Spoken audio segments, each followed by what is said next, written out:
ATV when you go home, 5:06 or 5:03, something like that.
Dean Morrison, Dingo, can you check in please mate for the Heritage Heat? Dingo, wherever you are mate. Dino, you can check in. Dean Morrison, check in for the Heritage Heat please.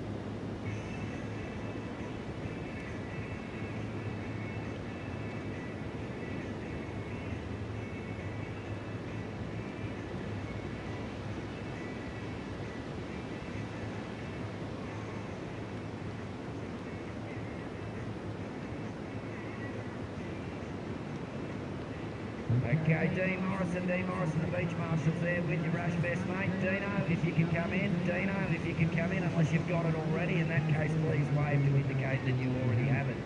If we can see you out there with the glare.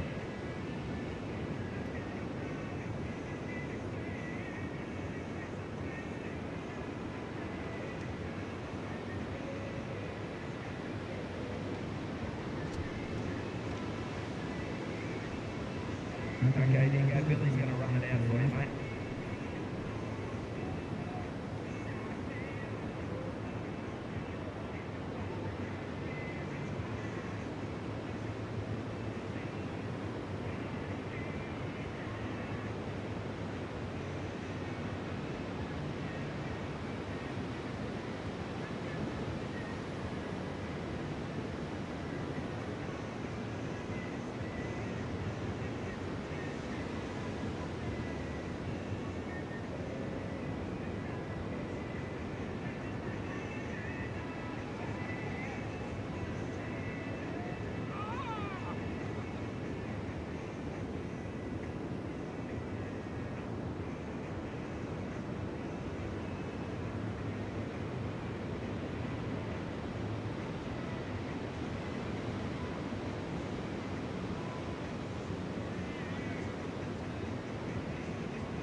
Okay, Heritage Heat. Surfers, we will have priority in place. We will have priority in place. The priority board is at the northern end of the judging tent. Northern end of the judging tent, the priority board. So priority will be in place.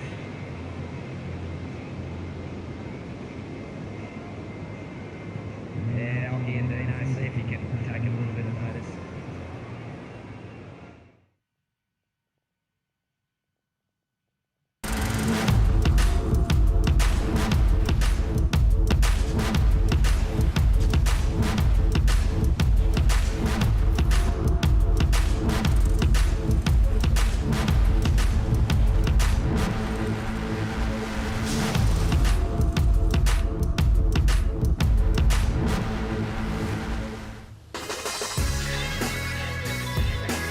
Well, here we go. South Straddy on fire. Finals day here for the Boost Mobile Pro on the Gold Coast of Australia. The second leg of the Australian Grand Slam of surfing. And wow, have we got a special treat for you kicking off the show this morning.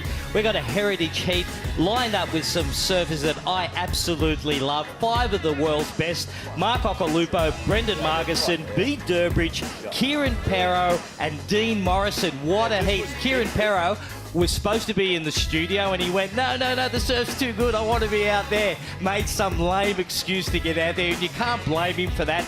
Look at those conditions. I mean, you know, just the elements have all come together. Super glassy, still a really solid swell, probably waves in the 4 or 5 feet range.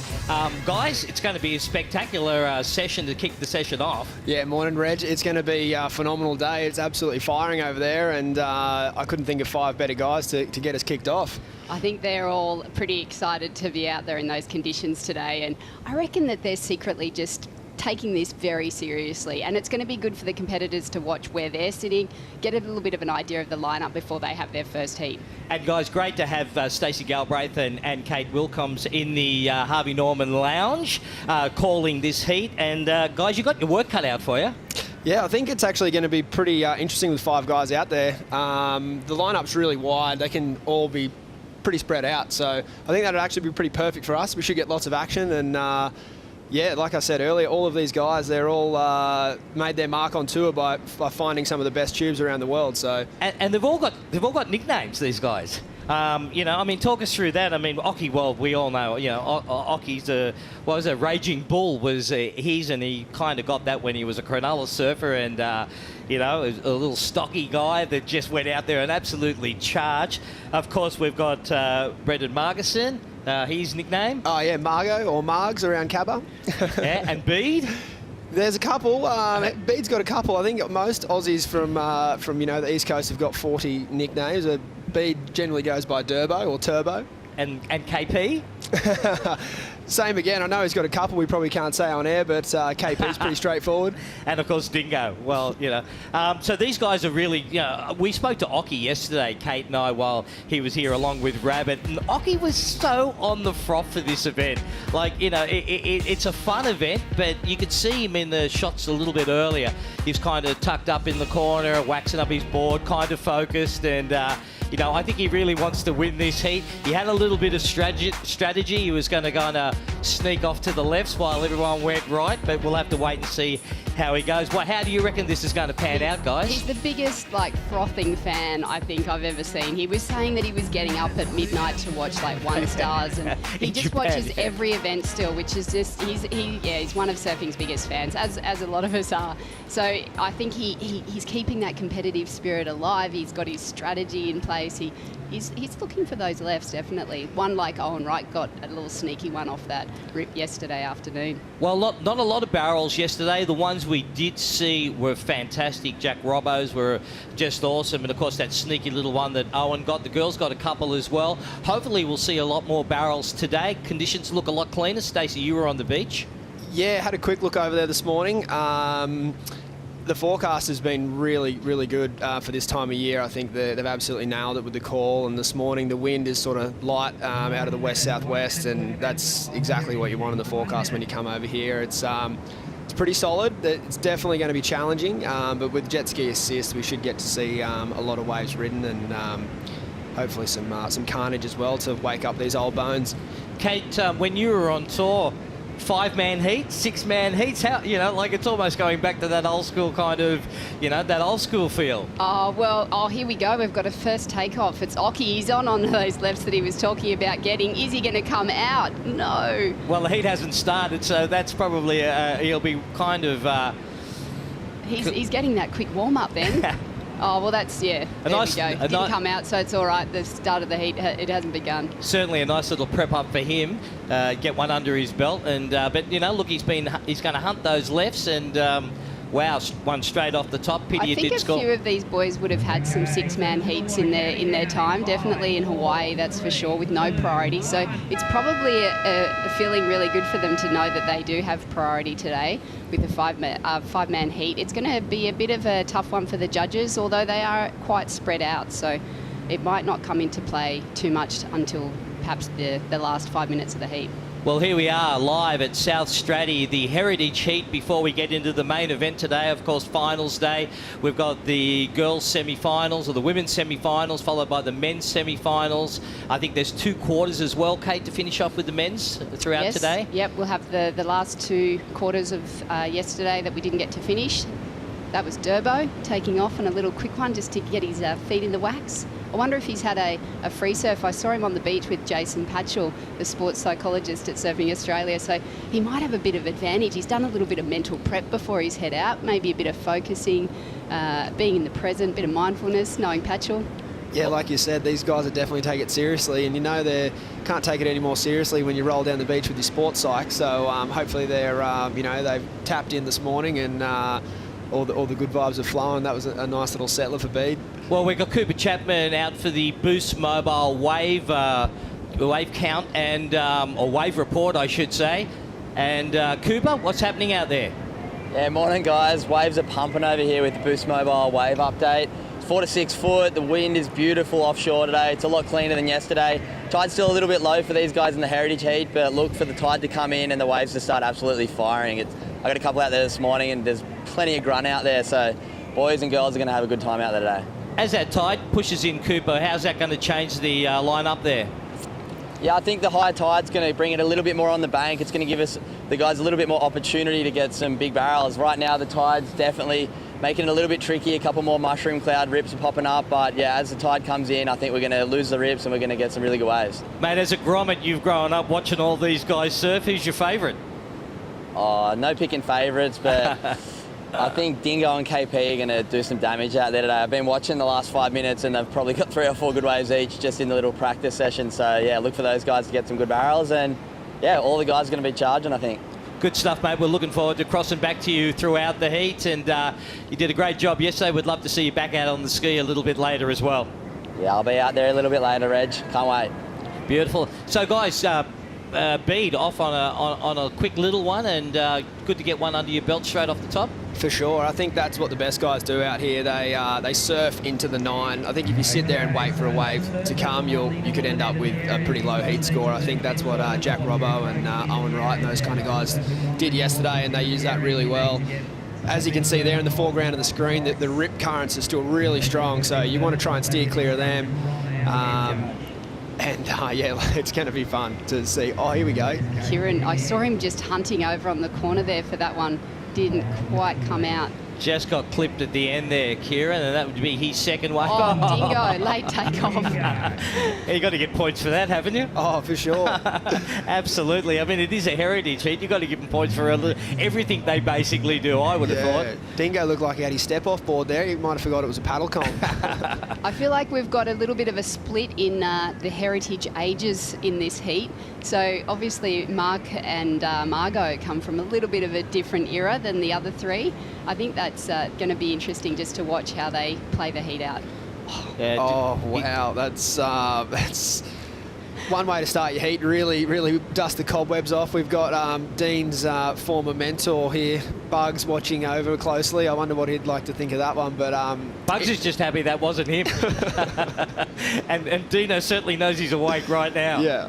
And we saw yesterday a few of the surfers lose their rashie. I think Liam actually lost his vest as well as his rashie. We had broken boards. I'm sure that would have taken the wind out of Dingo. Yeah, no, absolutely. I mean, look, bare-chested surfers in competitions is a rarity, but it happened twice, and I think Mitch Cruz was the other one as well. So a lot of power out there. Totally, yeah. Mind you, Dingo's not shy for a big wave here and there, like a bit of a charger. So I'm sure it's just, yeah, he wiped that one off. Yeah. It's amazing, you know, you look at these guys, a couple of them are in their 50s and a couple a little bit younger, but still absolutely charging. I mean, I see Occy surfing out at Snapper all the time, and I mean, he just dominates most sessions that he's out there, and he's still so vertical in his attack and so powerful, so beautiful to watch as all these guys are.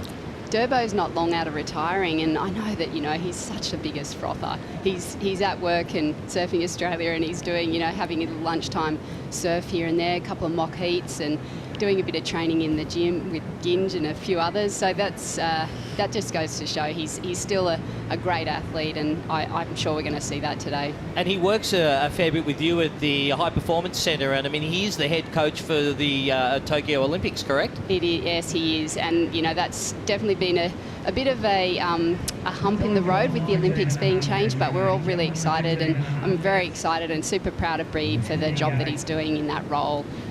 He's just connecting all the athletes really well, and it's going to be a really great thing for surfing to be involved in the Olympics, and I know that he's really looking forward to next year going over to Tokyo. Yeah, it was kind of a bit of a bummer what happened this year, because I know everyone was pumped, everyone had their psyche, their mind set on what was going to happen, and then of course we all saw what COVID did.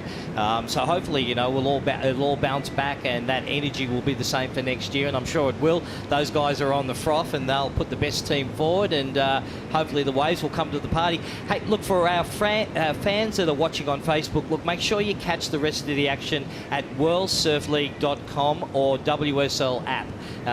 Download the WSL app, because once the streaming goes off Facebook, you'll be able to watch it on worldsurfleague.com. Isn't it fantastic just to have pro surfing back? Just seeing everyone in the jerseys, that competitive spirit's just there, and I'm just so glad to see it and everyone back in that mode. And WSL have just done a great job during this pandemic. We see Oki on a sneaky little right, just kind of catches an edge there. Unfortunately for him, he'll be still hunting those lefts, no doubt, Stace. For sure. I really like what he did there. He had priority for a few minutes, and as I alluded to earlier, if you sit for too long, you can really run out of time pretty quickly out there. Just seen some nice footage of Oki at Snapper throughout this year, and I mean, he's just poetry in motion. You Beautiful don't lose it, do you? The style, you could say that across a few of the greats, the heats that he's had with Tom Curran and the likes at Jay Bay, even though they're getting older, they don't lose the qualities that made their careers. It's still amazing to watch. Well, speaking of not losing in quality, I would have loved to seen Bugs in this Heritage Heat as well. I mean, I'm sure he would have given it a bit of a shake-up, being the tube aficionado that he was, and we all grew up and loved watching him surf, and still love watching him surf out at Snapper when he has the time to get out there. Oh, and he's had some great stories over this event. It's always fantastic having him in the booth. Perhaps he had to just decide, was it going to be in the Heritage Heat or keep him in the booth?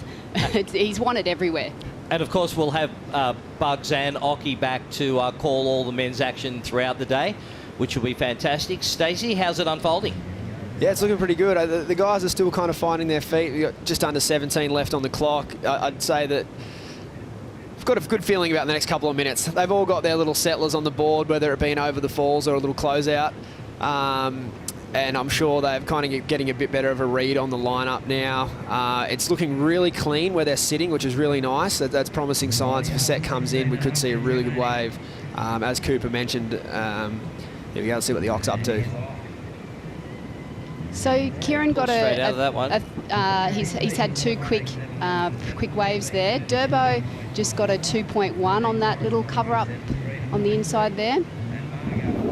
Yeah, Kieran had that first wave, which he got straight off the back, and then that other little barrel, which he got kind of clipped at the end, and they were his two. Apart from that, kind of a low-scoring heat so far. For sure, it's more of a battle about you and the ocean at this point than you and your competitor. And personally, I know for Bede, he had a wave out here just recently that I think if he had his time again, I don't know if he'd do anything differently. Actually, I probably shouldn't say that, but he would definitely love to have another go at it. And I think that this morning he might get his chance. He just got clipped in the Rivals episode. That's right. He had his heat out here. Yeah. And he was a little bit disappointed with that one. Yeah. But he packed it. He gave it a good go. He did everything well. He did everything he could, and it was a pretty special wave. But I know he'd be chomping at the bit to have another go at a similar looking wave. So hopefully he gets the opportunity. And it's going to be interesting to see who starts comping out. Ock might go to some turns here. Oh, a bit of a little bit of an uncharacteristic move there for Oki. You could see Dingo just trying to drive to get a little bit more speed to get through that section. It does look a little tricky still. That tide is having a bit of an effect on some of those corners and not quite hitting the bank as we will hopefully see later on as the tide does fill in. Well, conditions look a lot cleaner than they were this time yesterday morning, but we did see the girls really struggle as that tide started to push in across this bank, and it was really hard to find those ones that were going to open up and give them the room to actually pull off some real good manoeuvres. There was a lot of high scores for just the one manoeuvre, so that's probably going to be the situation for this early part. But we'll just have to wait and see how that unfolds. Occy just pulling off on another little one. And Stace, you were busy yesterday doing a bit of commentary and coaching. Give us a bit of an insight as to what you're seeing out there now and what you saw this morning when you were down at the beach. What you would be saying to these surfers and where they're positioning. I think with this wave, Bugs mentioned it yesterday, is talking about being behind the peak. When you see the wave coming towards you, it can be quite daunting. It's quite a threatening wave. The TV, it looks really good, but it doesn't give the exact size and the feeling of how big it actually is. So when that peak's coming towards you, you really want to try and stay behind it and try to, like what Dean did on that wave before, it just didn't let him out. Then you're also just looking for the clean water. You're not really looking for the size of wave. If a small wave came to you and it was clean and it had a nice shape, you'd definitely roll the dice on it. I think a few of these guys are probably going to start doing that now. Here's Bede behind the peak. Oh, wow. Wow, that's looking... Yeah, that was... He made the most of that little corner. Just sunk his hip into Margs. Wow, go, the boys going back come to on, back. Margs. Yes. Margot. Wow, that was just wave for wave. That was an exciting exchange. I can't wait to see what the judges say. Give those scores. See how the size of those waves, they weren't those marching bomb sets that you've seen earlier, but just the shape and the cleanness of the wave face really sold that for the boys. Here's Dean, quick off the ski. Hey, there we go, nice layback calf. Boys are starting to heat up now. And do you think, Stace, when you were just watching Bede, then you mentioned about kind of coming from behind the section when it's like this, do you think Bede was thinking he could have maybe got a right off that and then realised last minute there was no way he was going to be able to get through that section? Was too deep and just went, nah, I got to agree with that, Scaz. I don't think he wanted to go left at all. He at the last minute pulled a beautiful technique there to slow down and try and maximise the left, but it was on off, and he actually probably got more barreled than what he was thinking. But no doubt in my mind, as a natural footer from the east coast of Australia, he was looking to go right. As we see Margs here doing exactly what we were talking about earlier, coming from behind it, and that's a beautiful wave. And pretty good for Margot. I was starting to get a bit worried about him there. He only had one wave on the board, and if there's one thing I know about Margs is he can drop an anchor sometimes, so that was awesome to see him get on what was definitely the best wave of the heat. So yeah, it'll be interesting to see. And then Dean going to turns, so it's going to see what strategy, it's going to be interesting to see what strategy takes it out here. So Bede got a 4.5 on that little left. He did manage to get a little cover up, and then we look at Margot's score, 7.33. Well deserved. That was well served.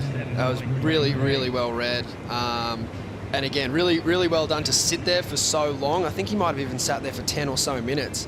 And out here, when you see your competitor catching a lot of waves and you hear the commentator talking about other people's scores, even though they're not major scores, they're still creating their own rhythm. So he did really well to get his head back in the game there and jump out to an early lead. Here he goes again, back to back. Oh, that was a late drop. Like you said, it doesn't actually show it that clearly when you're looking at the footage, but it is a pretty solid drop. It has a lot of punch. Yeah. You got to get onto it early. Yeah, and another thing too about the size, like Margs is not a small bloke. I don't know how, he might be 6'1", 6'2". He's a pretty thick set man, and that wave was top to bottom. It's solid out there. And he managed to fit his beard in that barrel as well, I noticed. Father Christmas. Here we go. Here goes Occy. Oh, popped it on the head. He tried to just sneak in there. It was a little bit of a tight one. I think it's showing that the lefts aren't going to be providing as good a score. He'll have tap nose for weeks after that. Oh, that was vintage Ock right there. I love how he used his rail to wipe off the speed rather than grabbing the face of the wave to slow down. That was classic. Looks like he's opted for a bit longer of a board compared to, say, someone like Dino, who's kind of gone that shorter and wider, maybe a bit more foam up the front, sort of tube board. Ox gone for something a little longer and a little narrower. Here's Margs on this left. Wow, I love the courage. He was really late. No hands. Thinking he's John on that inside reef at pipe. Didn't grab. And here's Ox left. Straight after Margot. Margot's on the inside. Unfortunately gets clipped. Almost just came up a little bit too high in that little section there. And if you would have dropped down a little bit low, probably would have had a better opportunity to, get out of the end of it. But, yeah, headaches for weeks after that. For sure. Interesting to see. Was Margot on a rounded square then? It looks like a little... Yeah, I think it's a 6'4" pedal surfboards. Here we go, KP. This looks like Paniche. Wow, KP's back on tour. Two cash, Commissioner. He was going for the shot right there. He was. There might be a water cameraman. Not at this level, mate. So we'll wait for those scores to drop. We'll go to the Bonsai Brew Break.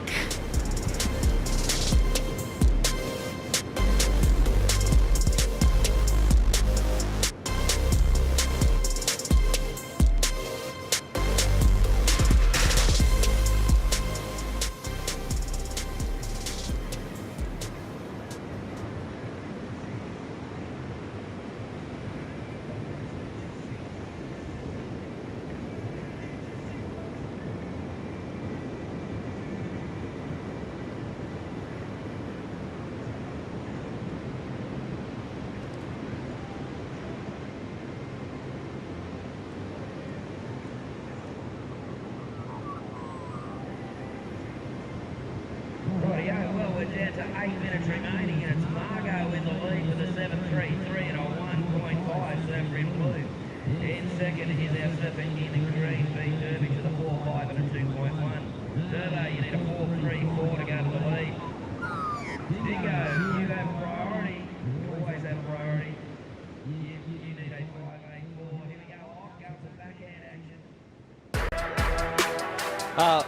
Well, we're live here at South Straddy for the Boost Mobile Pro. It's the Heritage Heat that we're actually watching at the moment, and just some nice pictures there of Ethan Ewing putting on the Jeep Leaders jersey as he heads down for his quarter-final.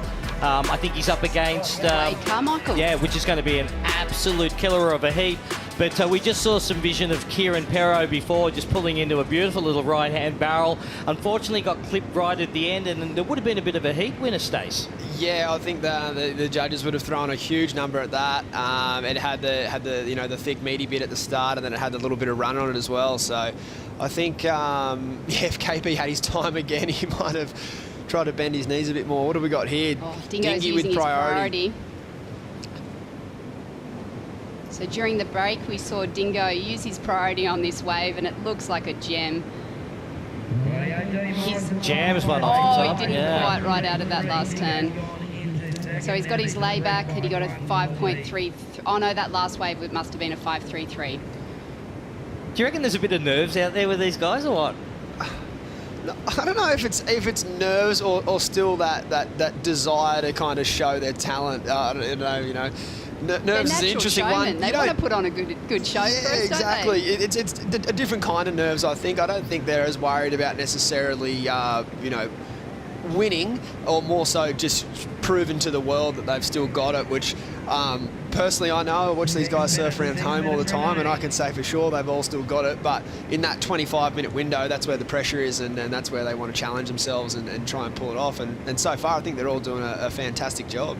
They are. And looks like Beat only needs a 4.34, and to go into first, Kieran needs a 6.04, which I think he would have got on that other one that he got clipped on. Absolutely. And Dingo just needs a 3.51. So with 5 minutes left, Margs has got priority here, and I would be loving to see him just sitting on his nearest competitor just to try and close this one out. But he's only got to improve on a 1.33, and here he goes here. Let's see. Wow. Oh my God, yes. I was breathless watching him take off on that one. You could just see he needed to get over that ledge, and he couldn't quite get there. Oh, I love the commitment, though. It's great action, yeah. He's really put on a show, the old boy. That was great. Oh, he won't come in feeling like he didn't seize the moment. He's definitely taken every opportunity he's had. Yeah, exactly. No, win, lose or draw, with the one right that he had earlier in the heat, you'd be happy with your performance after that one. Well, just under 5 minutes to go, guys. We're seeing Occy still sitting on the 2.5. He needs to certainly pull something out of the bag. Yeah, it's one of those places though, South Strata, you can have a 90-second heat, and I like the fact that he's been riding waves, and yeah, he's been coming unstuck, but that's all information, you know. I think on his first couple of waves, he might have been sort of looking for the tube, and then the wave had the turn, and then the wave where he tried to pull in, it could have been better for a turn, perhaps. And now he knows all of that. And in this wave, you can turn your day around so quickly out here. You can kick out of one right and end up in another left just like that. So I don't think he'll be too worried. And I've got to say, a fantastic way to kick off finals day here at South Stratty with this Heritage Heat, and watch these guys just in pristine conditions having so much fun. And you can see, you know, they've still got it. They're putting on a good show.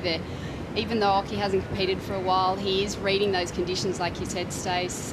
He's got a quick decision making. He's able to just swing around when one comes. So even though we've only got 3 minutes 55 remaining, anything can happen. This is amazing. I can see one of the boys out there waving their arm around, looking for a time check. Like, this is great. They're definitely still heavily invested in this result by the look of it. Maybe I'm a bit wrong in my call there, saying they don't care about the win. Maybe they do. Oh yeah, I deep down reckon they do. Once a competitor, always a competitor. Yeah, you might say, look, I don't really mind, but deep down inside, you're just itching for a win, no doubt. And it's been an absolute pleasure working with B these last few years, and I just see him when we have even just some stuff days going on at work. He does not want to lose in any activity, whether it be dodgeball, whether it be a tag team event, or just anything that we do during the day. So he wants the win. Well, it is that competitive edge that these guys have that make them what they are. It makes them the surfers they are, and makes them so successful in what they do after surfing. And Stace, watching this, do you think that it's going to affect what Ethan and Wade are looking at in their preparation for their quarterfinal? Here we go. Got some action here. Margs, so we can get just one turn off here. Oh, even better. Oh, as he nearly came out through the curtain there. That was really well read. That was a tricky wave. It almost looked like it had some jet ski wake in it, but that was incredible vision for him going on the backside. He doesn't love grabbing that rail, does he? He's very comfortable standing straight upright. KP, this looks like a fun double up. Oh, bit of a closeout. But yeah, back to what the boys were looking at. Look, in all fairness, I'm sure they've got some heroes in this heat, but when you're paddling out for a man-on-man heat and there's 5 people in the water at a wave like this, it can kind of create a bit of a false sense of it's pumping, because there's just so much action going on. You can kind of see, like, KP had that wave, Margot had a good one, Dean's had a fun one, but that's 3 guys and 3 of the best to surf this place. Here we see the recap of this heat so far, thanks to Harvey Norman. Yeah, for sure, Bede was looking to go right on that wave. He did really well to manufacture a score, though. I was pretty impressed with how he sort of turned that around. And then Margs behind. This is such a fun wave. Wow. Still got that good style, doesn't he? Hasn't lost it one bit. And yeah, KP, this wave, he'd be in front by now by a country mile. Oh no, this is his backup, sorry.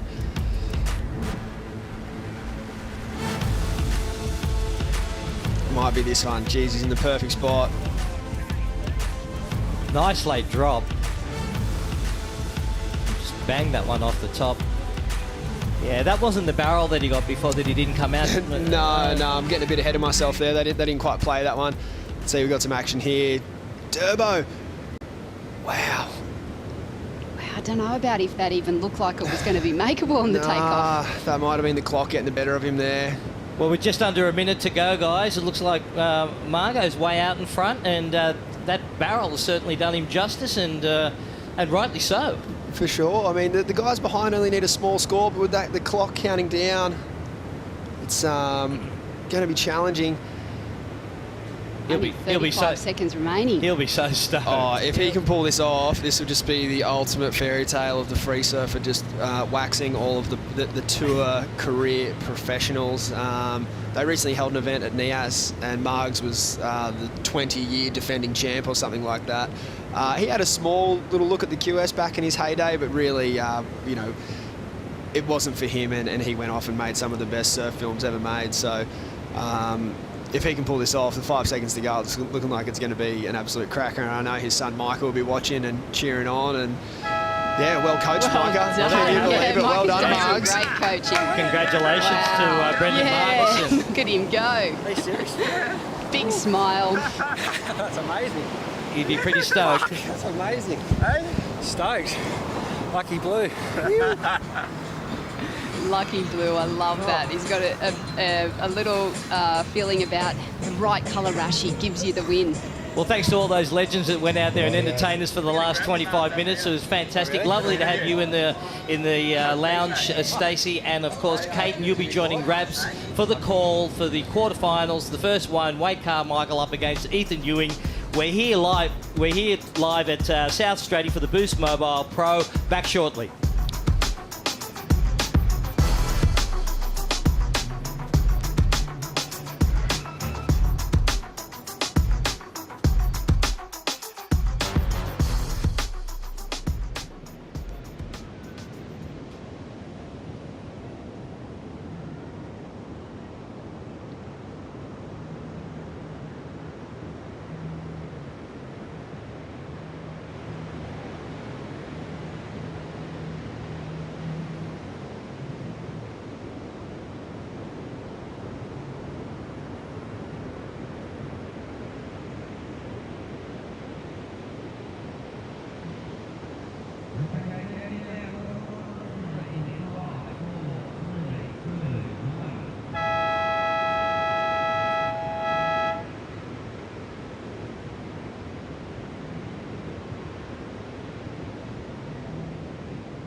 When I was a kid, I grew up at Kira above the Healthy Bee, right across the road from the beach. Each and every day, you're just ringing each other. What's it like out front of yours? What's it like in front of yours? And then just go surfing. It is our place because this is our home. We love people coming to the Gold Coast, sharing our beautiful beaches, sharing our nature. And look at this, like, where else in the world are you going to get somewhere like this? I want to show the coast off and show its top things and bring them all to our place and just show them how good it really is. Welcome to day 2 of the Boost Mobile Pro at the fabulous South Stradbroke in sunny Queensland on the Gold Coast. What a classic. We just had the Heritage Heat. And Stace, it is the morning of the quarterfinals. And can you believe it? We only started yesterday. How good's that? I am absolutely frothing to be here on finals day, Bugs. Yeah, and also joined by Kate staying on after the Heritage Heat. And what a classic start to the day. The legends out there. Bit of low tide action. Kind of the legends took a little while to warm up. They're getting clipped a little bit, but then what a great one for Margot. You know, I coached him in his early days, and he hated competition. Yeah. But wow, what a quarterfinal we've got here. Wade Carmichael, Ethan Ewing. Wade, last year's number 18 in the world. Ethan, well, it's his second coming onto the big game, onto the big picture, and this is going to be power versus finesse and tube riding. Wow, so looking forward to this. He comes off a win from the Tweed Coast Pro as well, Rabbit, and I think everyone was just loving watching him in a jersey again. It has been a bit of a break, as we know, and I'm really looking forward to this quarterfinal and just seeing what the conditions are doing and just the approach the boys take today.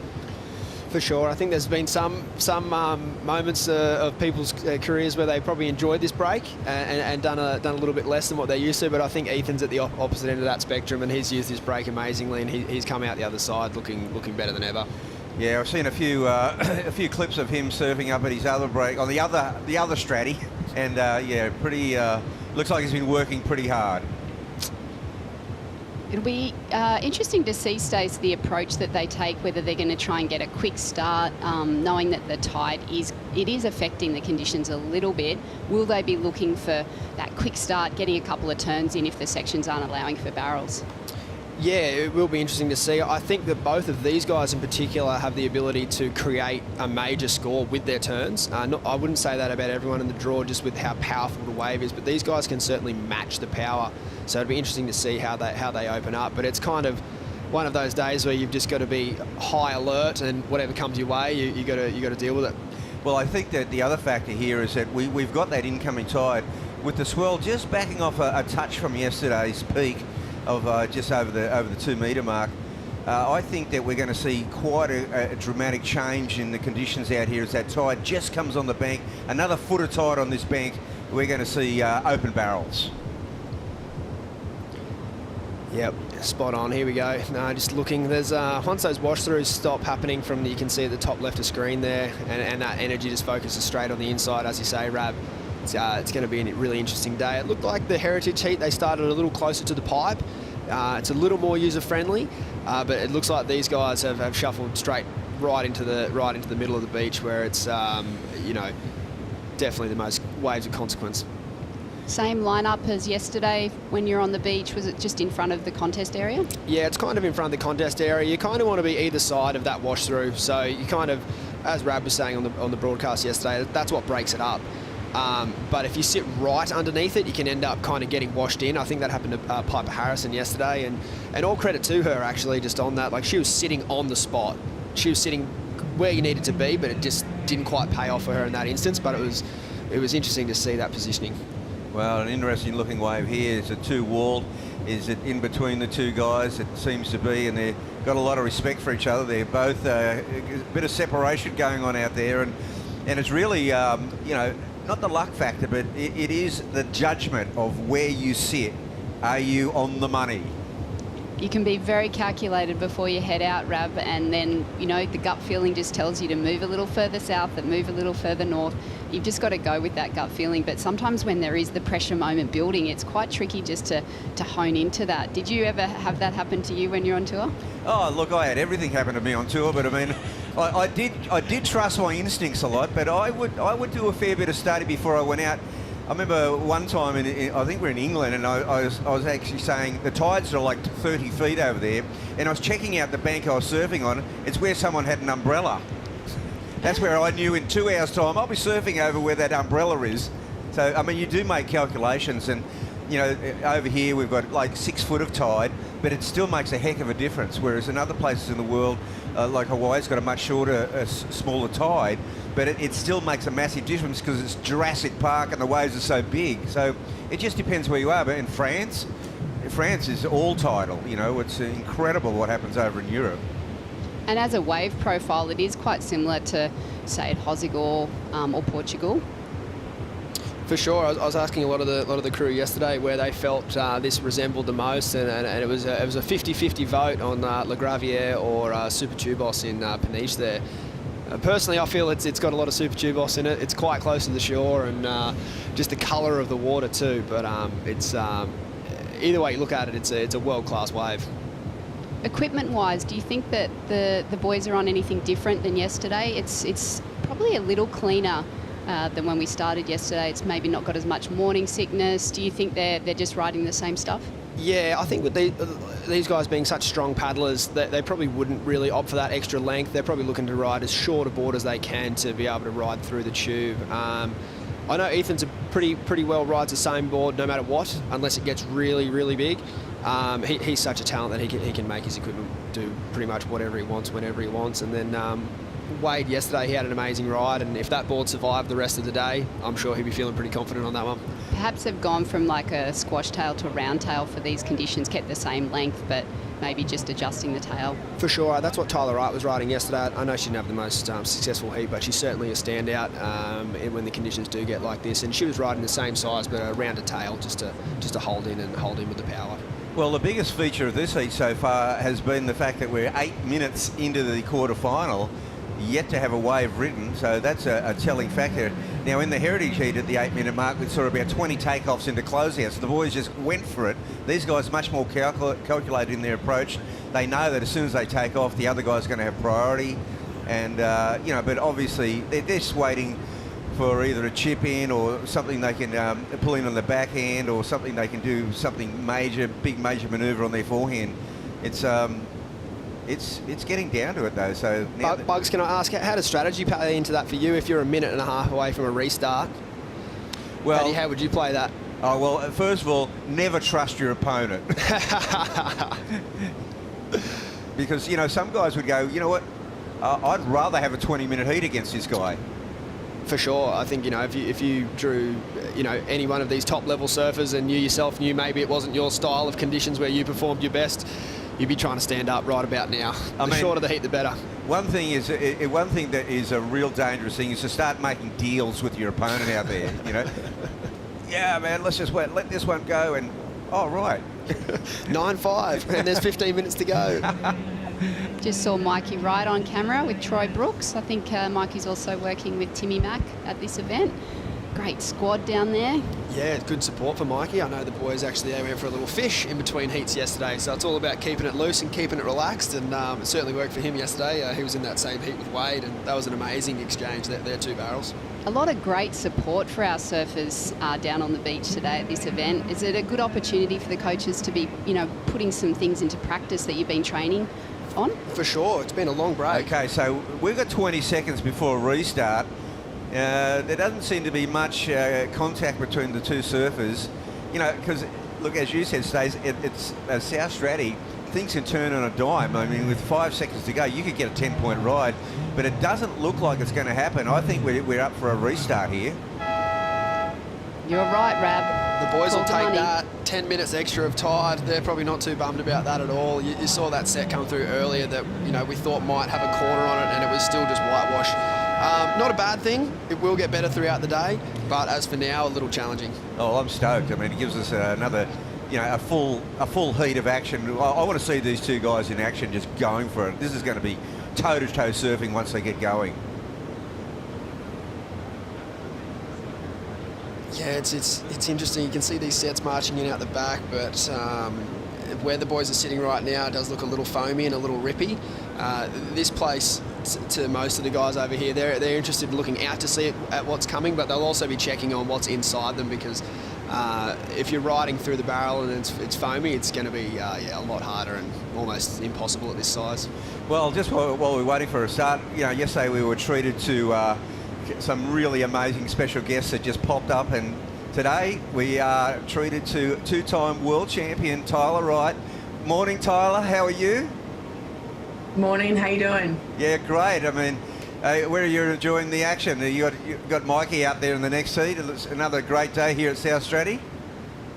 Yep, he's up next. I'm at home. I definitely did not get up to go and watch this early, so feeling pretty good.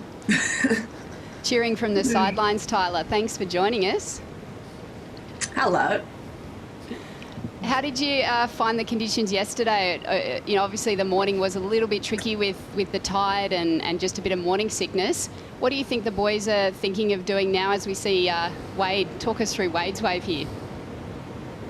Yeah, Wade's just nice, huge first turn. Nothing much to back it up, but that's kind of what we found yesterday was, you know, you could get one turn.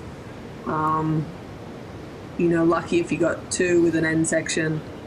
However, yeah, like some of those end sections are pretty scary, and I don't know, first thing up in the morning, it's a bit more daunting. But these guys will wait it out. Looks like there's a lot of water moving. I don't know, this time yesterday I felt like it started to kind of clean up a little bit, so hopefully Ethan might get a nice opportunity here. Talk us through this one. Yeah, just pretty straightforward, nice little cover up. I think he might have jumped out in front of Wade there, which is a pretty smart move. Tyler, have you had a nice little break? Sorry, Tyler, have you had a heat where you've had a restart that you can recall, and just how you dealt with that change in your heat strategy? Yeah, like a restart, look, it's actually depending what your kind of vibe is. If you kind of want to have a 20-minute heat, you would obviously love to get a start, but most of the time it's beneficial to both. And yeah, it's just kind of, it's not too much. It's if it's cold, the cold comes into it, but generally up here it's not that cold. And essentially, yeah, it's a restart. So you just, the first 5 to 10 minutes before the first wave actually is ridden, I've always found the most crucial part of the heat. So positioning wise, where you are on the bank, what the water's doing. Out here, it's a lot about the water, where it's moving, how it's moving, what rip current is coming through. And Tyler, as we see a late takeoff there, you made a spectacular return to the tour last year at Honolulu Bay. I mean, that must have felt pretty nice to get back amongst the action after a pretty challenging period of time in your life. Yeah, look, I never called Maui my return. I still don't feel like I've returned to full strength. I think it's a process, and Maui was one step, like one of the more notable steps in my recovery. And yeah, it went really well. There's a lot going on for me, so I feel like it's kind of like a split screen almost, is what people see and is what's actually going on. So, and in the understanding of my own recovery and where I'm actually at, because surfing for me obviously is, I can do it pretty easily, in the sense of that's not the hard bit for me in my recovery. So yeah, Maui was a really good first step. This time has been incredible. Still allowed me not to be up 6 months, which has given me a lot of space to deal with the PTSD flashbacks. So I can really kind of, put on some healthy weight, put on some healthy muscle instead of starting the year probably really underweight. And so, yeah, like it's been an incredible, challenging process, but definitely being where I am today, I feel incredibly lucky and incredibly privileged to be able to put even a rash shirt on and paddle out with the girls. Yeah, for sure. We just saw Mikey getting ready there, Tyler. Could you make any comparisons between your preparation and his preparation? You look pretty relaxed when you were getting ready, so does he. Yeah, as you can see there. Look, Mikey, these conditions for Mikey, I feel like are his, prime conditions. You see what he does. If he gets a big section, he'll go for it. If there's a barrel, he'll definitely make it most of the time. So I feel like these conditions are playing into his favour. But as for prep, we're very different athletes. He does, and it's really cool to compare that. Wade's just up now, just on a little one. That was pretty sweet. And that was huge. Oh, that would have hurt. Sorry. But yeah, but yeah, Mikey and I are very different athletes. We have different programs, which is really cool. But watching him develop as an athlete, mature into a high-performing one from a free surf background, it's been an incredible transition, and I think credit's due. And obviously he's had his injuries as well, so it's been quite to sit back and as someone that's been on tour for quite some time now, to watch him grow as an athlete has been pretty incredible. Tyler, you won the event at the Tweed Coast Pro and was the Jeep leader coming into this event. Your charity is ID Know Yourself, sorry. Do you want to give us a little bit of insight around that? Yeah, so I chose two just because I just did. I thought they both did incredible work. ID Know Yourself is run by and founded by Isaiah Daw, and they're committed to breaking the cycle in out of home care. So like the amount of Indigenous kids in out of home care is extremely high. It's like a modern day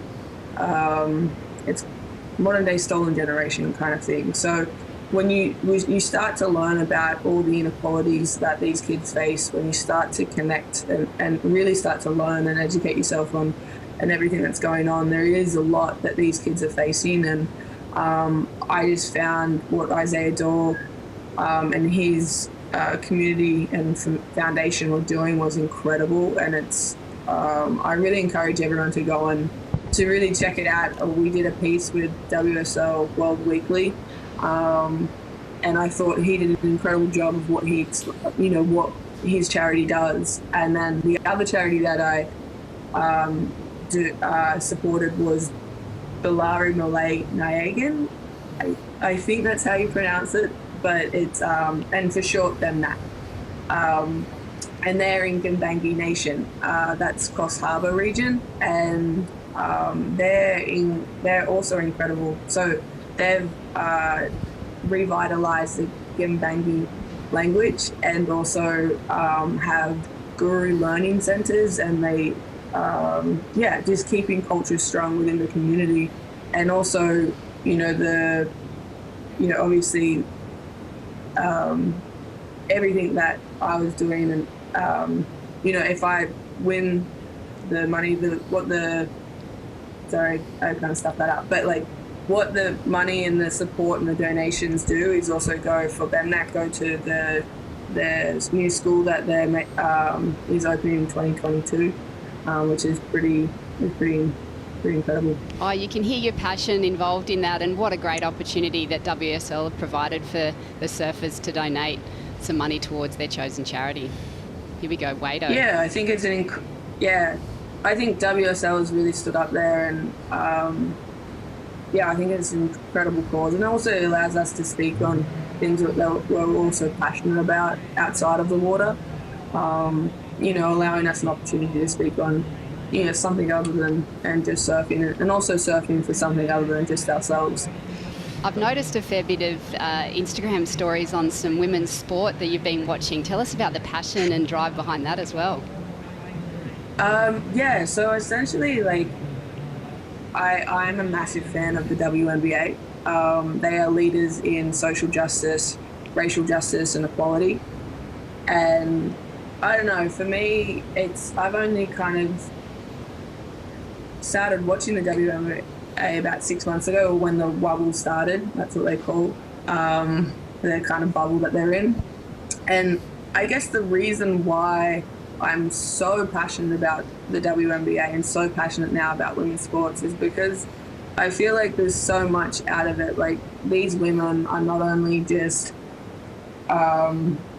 playing at the top level of their sport, they're making change outside of their sport. They are, for me, they are raising me to be a better human and a better athlete. And that is something I've never truly experienced like I have in this time, where I probably haven't been in my sport for such a long time, where I'm really open to growing in other areas. So and I think it's investing in women's sports. I don't think there's a better thing you can invest in right now.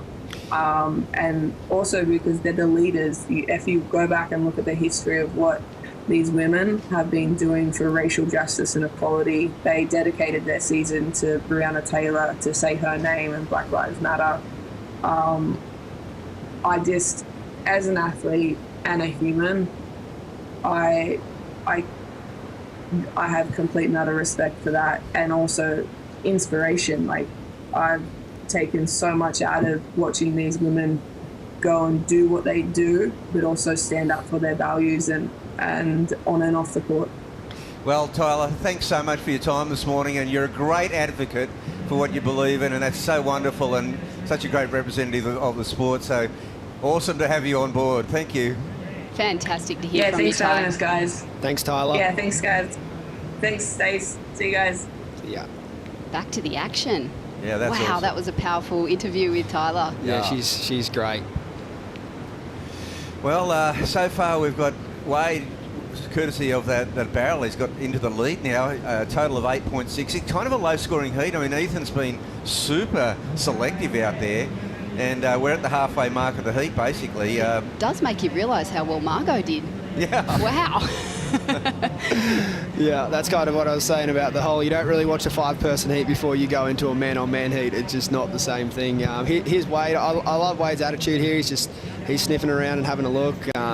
Geez, you really see how much power he's got on tap. He doesn't pull this off, but it's right there for the taking. What do you think happened on that turn, Stace? He might have just been a little too forward on his board coming out of the tube, but then again, it's also still really low tide, really soupy. Could have just been, one of those turns where 99 times out of 100 you make it, and that's the one time you don't. And I feel like with Straddy, when it hits that bank, it accelerates so much more than you expect it. You might have been reading it and seeing that it was going to be easy. Yeah, you would pull that carve off 99 times out of 100, For but sure. just that little extra throw that it gives, and it's quite steep, it just threw him off. Yeah, well, I mean, he basically turned a 6-5 into a 5-3, and that really kept Ethan in the picture here, because Ethan's still got that 4-8-3. So really, they're much closer than the total looks like, because Ethan's got virtually no backup whatsoever. This next 11 minutes is going to be critical as to who advances through to the semi-finals. Yeah, and I think that there needs to be some credit given to Ethan there for something he did earlier in the heat, and I'd like to draw attention to his one of his coaches, Phil McNamara, who's been helping him a lot recently, and that was Ethan's awareness to kick out of the tube before Wade actually got back out the back. It seems pretty straightforward, but it's something that unless you practice it, you never really get to do it. And I've certainly seen Ethan learn that over the last couple of years, and it paid off really well for him then, because his 0.3, Wade was actually in a much better spot for that wave. Ethan went and didn't make it. I know it's a small score for Ethan, but what's that done is that left him right in the heat with priority with 10 minutes to go. And Wade could have 12 points right now, and Ethan would need an 8, but he doesn't. It's still basically one wave each. Well, Stace, we're just getting down to that critical 10.5-minute mark, and we might just cut across here for a bonsai brew break, and we'll be back for the more action in the quarterfinals.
Welcome back.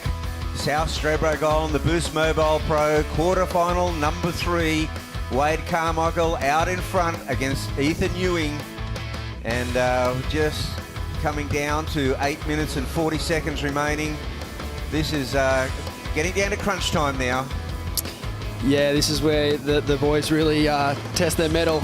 8 minutes to go, one wave apiece, essentially. And Ethan's on top of the Jeep leaderboard. Well, if you look at the Jeep leaderboard, 1, 3, 4 and 5, like Ethan Ewing, Connor O'Leary, Mikey Wright, they're coming up next. Jack Robinson was in incredible form yesterday. He's sitting at number 3. So this Jeep leaderboard, well and truly alive. Yeah, it's going to be a cracking finals day. Had a little joke with Ethan yesterday. I asked him if that yellow jersey felt heavy or light. He said it felt pretty light, and he was liking the feel of it, and he's looking at a wave here. Yeah. It's got a little corner on it, just for sure. So, it's just sort of ran off on him. Didn't quite allow the exit. It's a great point, Stace. Sometimes if you're in the lead, you're feeling hunted all the time, and whereas chasing can be feeling better. Wade's found a nice corner. No, not going to allow much. Well, you know, that's going to be super interesting when we, in 2021, of course, the countdown's on for the 2021 tour, but, you know, when we come down to the playoffs next year, next September, the top 5, and it's really going to be that, you know, is it obviously, you know, if you come out number 1 on the tour, you're going to be sitting there basically in the grand final, and then 5 versus 4, 4 versus 3, 3 versus 2, and you know, is it going to be someone with momentum coming through, or is it going to be fresh off the mark? I've been in a situation like that. I was in a tournament where I came through a repechage round. Mark Richards was sitting there in the grand final, and I had to come through about like 7 heats, and I got to the grand final, was actually winning it with a minute to go, and then MR swooped in, fresh as a daisy. Oh, that's gold, Rabbit.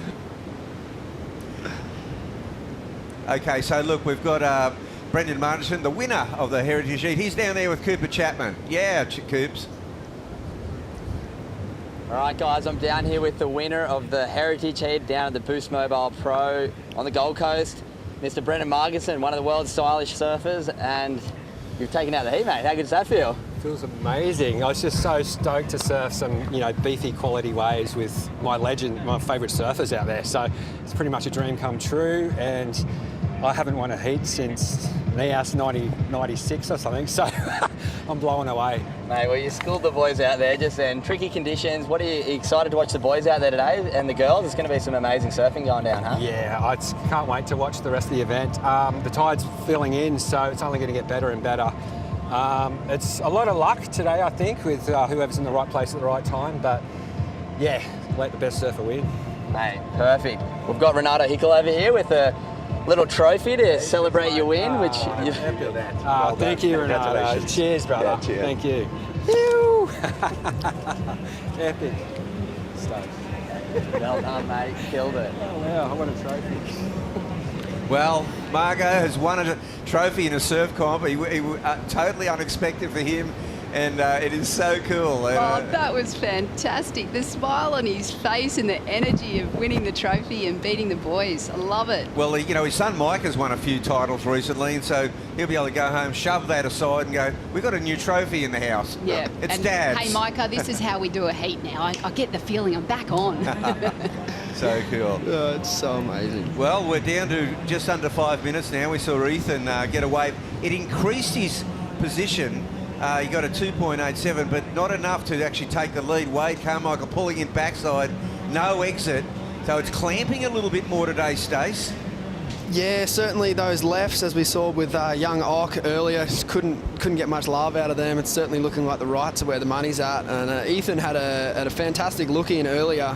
He didn't make it, but geez, he set that tube up nicely. You'll notice some of the guys take off with their nose to the beach or across the wave to set them up accordingly to get the deepest. And yeah, I thought what Ethan set his wave up there really well. And geez, he's pretty good at getting off the ski too. Wow. That was all class, and he might get priority there. That could be another little moment that really shapes his heat.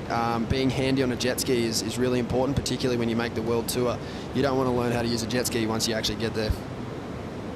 It's a really interesting point, Stace. There's so much tactical and strategy behind this. It's not just about their surfing. Obviously, they spend a lot of time technically working on their game, but there is a lot of time you got to spend on, just getting to feel what that pressure's like, making those decisions just right on, during that pressure time. Well, let's have a look at the Harvey Norman recap here of this heat.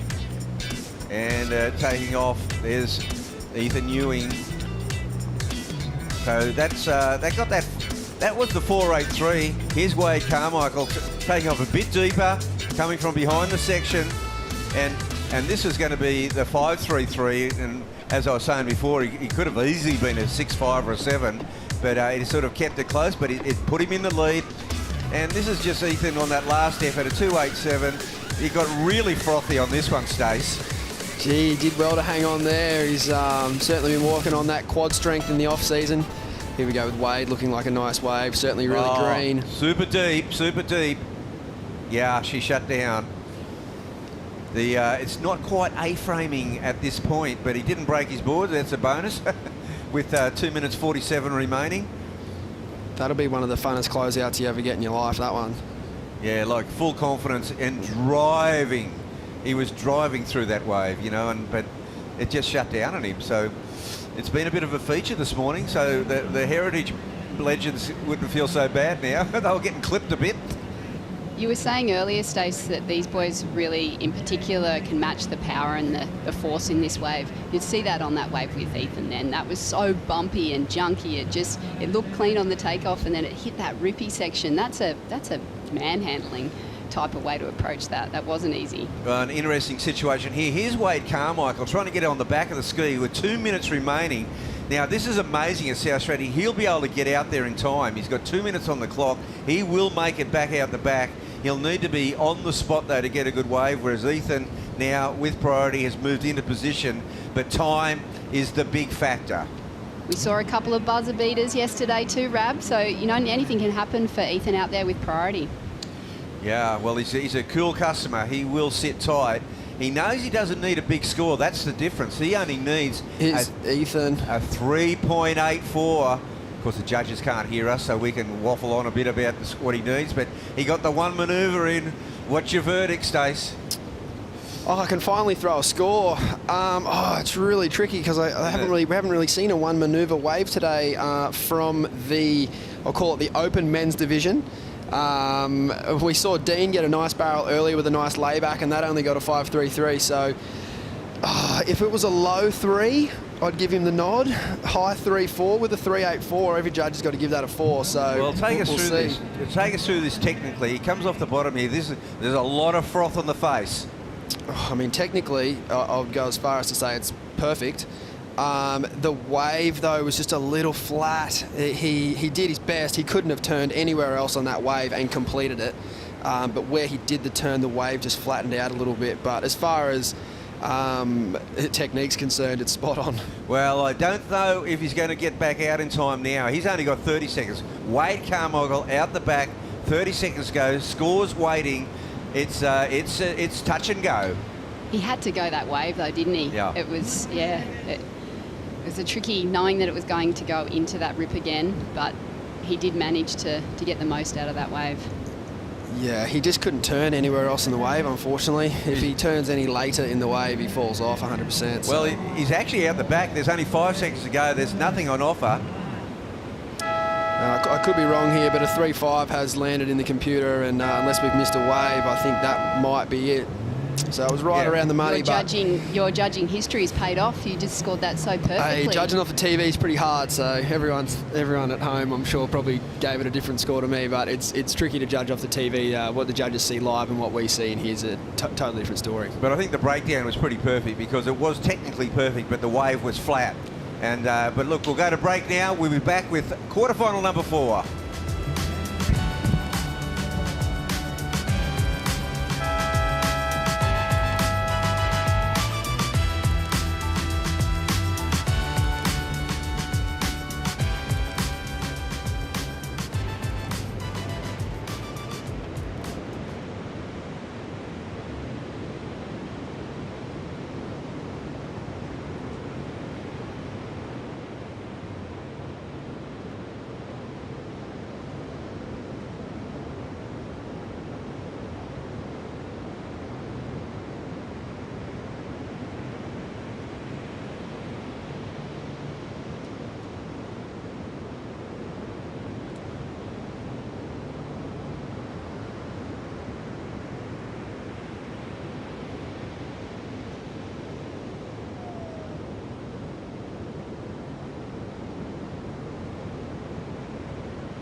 The Australian Grand Slam of Surfing introduces the Boost Mobile Pro Gold Coast, presented by Boost Mobile, the official telecommunications partner of the World Surf League Australia. Jeep, the official vehicle of the World Surf League. Hydro Flask, the official insulated drinkware of the World Surf League. Tourism and Events Queensland and the City of Gold Coast, the official strategic partners of the Boost Mobile Pro Gold Coast. Bonsoy, the official soy milk of the World Surf League Australia. Harvey Norman, the official lifestyle destination of the World Surf League Australia. Yep, welcome back everybody to the Boost Mobile Pro Gold Coast. We are into quarterfinal number 4. Mikey Wright, he might have looked pretty relaxed on the beach, Stace, but he's hit the water with a bit of power and aggression. He's already got a wave under his belt. Yeah, certainly, you know, he's going to bring it out here. These conditions suit him to an absolute T, and it's good to see he's got both the guys there with an early start. I think maximising that 25 minutes is super important, as you saw in that last heat. A little bit wave starved for good opportunity, so, you know, sort of a numbers game, isn't it, Bugs? The more waves you catch, the better chance you're going to have in conditions like this. Oh, well, both these guys have been on song. Connor O'Leary, again, is just been, you know, his backhand is just so precise and so powerful, as we'll see Mikey. And this one's a pretty deep one, just clamping a little bit, not quite coming out.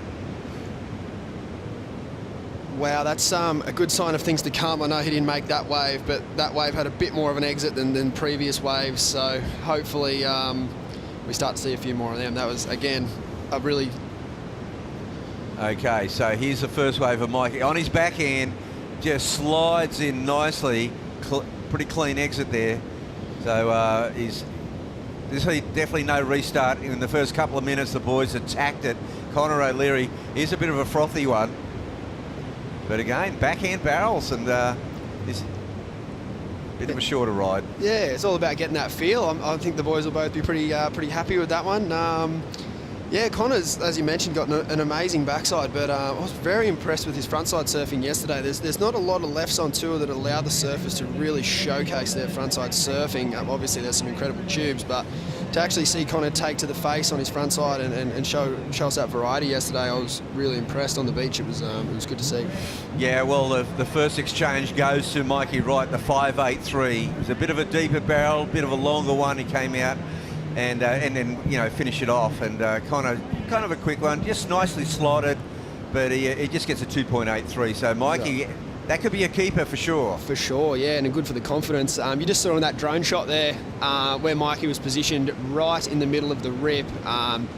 That's exploits only right there. The Wrights are known for their really long arms, but anyone else would be getting sucked out to the Southport Bombie on that part of the beach. Yeah, they're absolutely for sure. And you can see, you know, getting to the corner of those rip currents there is like probably your best chance of getting a clean one. Yeah, when you get really in amongst it, see the guys, they've sort of cleared it. Mikey's sitting right on the perimeter of it, and Connor is just a bit in nice, clean, open water. Yeah. They could play into their strategies, perhaps. Connor looking for, kind of like he did yesterday, building into the heat with a few turns, and Mikey's intentions are set pretty clear, pretty early. I thought his wave yesterday was incredible. He's one of those guys that makes a steep drop look very, very easy. So, yeah, you can see there again him paddling off the left of screen, paddling into the rip. Yeah. The benefit of that, what's on the other side of that rip, is clean water. So I think what he'll be trying to do is trying to surf into the best part of the wave rather than riding the barrel through the rip. He might try and start in the rip and finish out of it. We'll see how it plays out. Yeah. Not quite, maybe just a repositioning manoeuvre. Well, he's turned this into something. A huge double up. Oh my God! Now that's turning nothing into something. That's a classic example of what you're saying. He paddled with intent to get on the other corner of that rip, and he picked up something that looked like just a little sidewinder, and he really turned it into something. That was an amazing impromptu ride. He really improvised. Yeah, and kind of ideally the section that Ethan was looking for when he was going for that. You know, I know Mikey got the little shampoo barrel at the start there, but as far as single manoeuvres go, that's going to be right up there. That was a big angry section, and he definitely dealt with it. And Connor just takes off on a short, sharp left. Didn't really offer much. No. But Mikey, wow, this thing here is such an interesting wave. It's nearly like there's a little wave in front of it, and he pulls in. It doesn't look like anything special, but this move here, Stace. Oh, it's incredible. Back foot. How'd you like that? Really did really well to ride out of it. No, I didn't call that Bugs. Ate my words there. I thought he was just trying to get out of the rip and reposition himself, and he turned what wasn't much into what would potentially be a really good score. So, yeah, it's what the best guys and girls in the world can do, eh? They don't need much to get going. Oh wow, he really followed his instinct there, and exactly what you're saying. It looked like he was really paddling with a lot of intent to get the other side of that rip current, and just on the edge of it, he picked up a little sidewinder, and then it came across into a huge open bowl. Okay, we're going to break down now. There's Cooper. He's on the beach with Wade Carmichael, who's into the semis.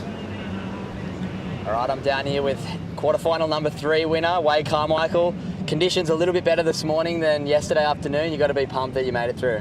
Yeah, stoked. It was getting a bit wobbly and windy yesterday, so good call because this morning's cleaned up and so fun. It was just slow. I don't know, that first heat's always the tricky one. I've seen all the boys in the heat before getting tubed and some nice ones, but we'll take it. There's a little mistake falling off. Did a nice nosedive. Don't do many of them, but it was pretty funny. Yeah, it's definitely tricky conditions, but as that tide comes in, it's definitely going to get better, and yeah, it looks like the semi-final should be cooking. Yeah, this wind's nice, swells, the high tide's coming too, so we should have a good day on our hands. Can't wait to watch it flare up. Let's do it. Thanks, boys. Yeah, thanks, Cooper. Well done, Wade, through to the semi-finals, and of course the jockeying on the Jeep leaderboard, Ethan, he got the first down tweed, he's got a 5th here. Now we've got Mikey Wright alive in the tournament, Wade Carmichael, and of course young Jack Robinson. Jack Robbo. So what would have to happen, obviously, is if Jack wins, he takes the lead. If Connor wins, he takes the lead. So this is really cool. Yeah, it's going to be a good battle. Connor's up against it here though. Mikey's put a heat together, and there's still 16 minutes to go. So as far as ticking the boxes off and quote unquote building a house, he's definitely doing that pretty well. He's laid more than just the slab, that's for sure. Well, that's for sure. Well, look, with Mikey, I mean, Mikey got 5th in tweed, so if he wins, he'll be tied. Right. With Ethan going into the 3rd event. So that's pretty cool. The Australian Grand Slam of surfing, and here we are, South Stradbroke Island. What a classic! Can you believe it, Bugs? How often were you coming up here back in the day? Oh, back in the day, yeah. I used to surf here a fair bit in the 90s, and it's just such an epic break. And I think I was saying yesterday, like it was Tony Doris Elverington who first alerted me, back in the 80s. And he said, "Oh man, we got one. We got one on the other side over there." Yeah, mental. He's actually on North Straddy at the moment, making some boards with a good friend of mine. He is, and him and his son Jarrah. Oh yeah, like Tony's just a classic legend from Burleigh Heads, from Main Beach, and obviously he was one of the pioneers at this break. Classic. Well, Cooper's on the beach again. Beat Durbridge. Yeah, man. Good to see you guys. Hey guys, yeah, down here with Beto. Just served the Heritage Heat. How was it out there, brother?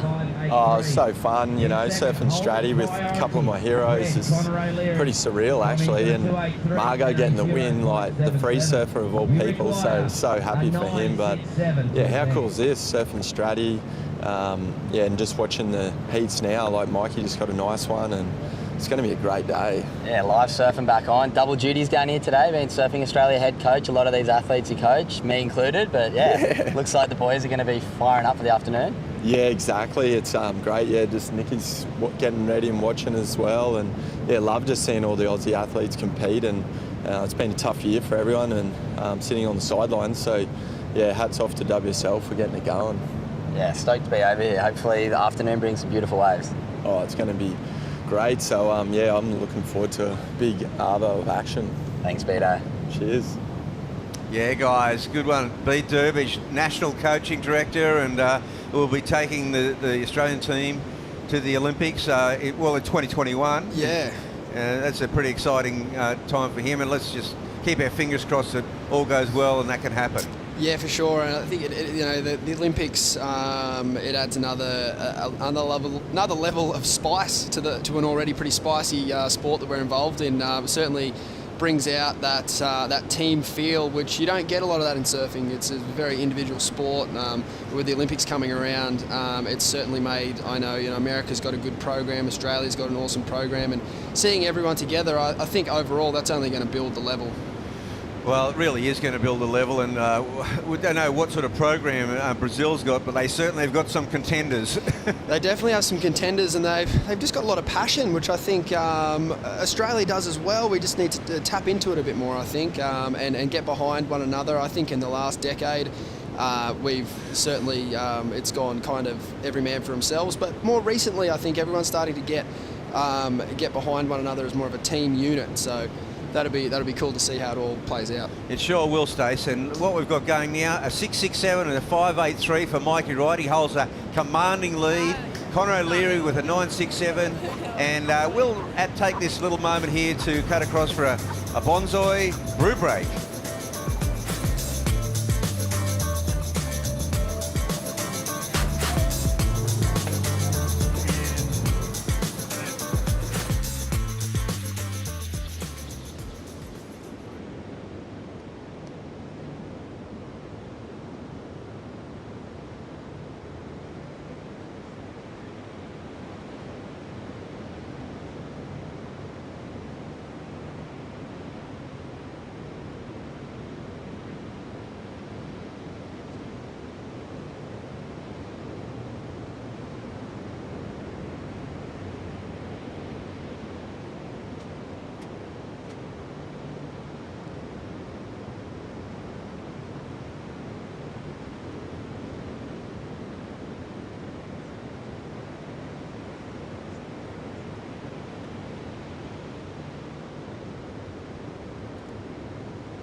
My full name is Otis Hope Carey and I'm from Coffs Harbour, northern New South Wales. Today I've been painting a body of work called Gargle, which translates into English as ocean. I think it's a really beautiful piece of body of work that fits quite well on the trophies. Combining surfing with art, for me surfing's more of a release and the art is more of a space for me to share my connection and culture with everybody. Wow, that's so cool. Otis, thank you very much for those amazing trophies. And, well, I tell you what, he's pretty handy in the barrel himself. Yeah. That was so cool. Otis is a fantastic surfer. I grew up judging him on the junior series. Really well-rounded in all conditions. And, doing some fabulous things down there for his community in Coffs Harbour. Funnily enough, actually, I mean, I guess it's public knowledge. Mikey is actually engaged to his sister. So there's a bit of a connection there. Mikey spends a lot of time with Otis, fishing and surfing and hanging out. So I'm sure Otis is tuning in. And if you are, mate, hope you're doing well. Might have some action here. Yeah. Oh, it's a nice little... Oh, just slid in there. Mikey. Oh, that's his signature move right there. It's incredible. He's just so powerful and so on song. He makes them... You see him doing them at D-Bar and all over the place. It's such a signature move for Mikey Wright. Yeah, that was really well done. And here's another bloke who knows his way around a jet ski. It's like a quick pit stop, the old jet ski pickup, isn't it? That's a pit stop right there. Yeah. Like 2.4 seconds. Yeah, straight up. Yeah, we got Captain James Billy Watson, the fastest driver in the West, getting the boys back out there and girls really quickly. So it's giving us a lot more entertainment. You do get lucky sometimes if you finish your wave in a nice part of the bank, you can paddle, but often you're better off just starting the lap again.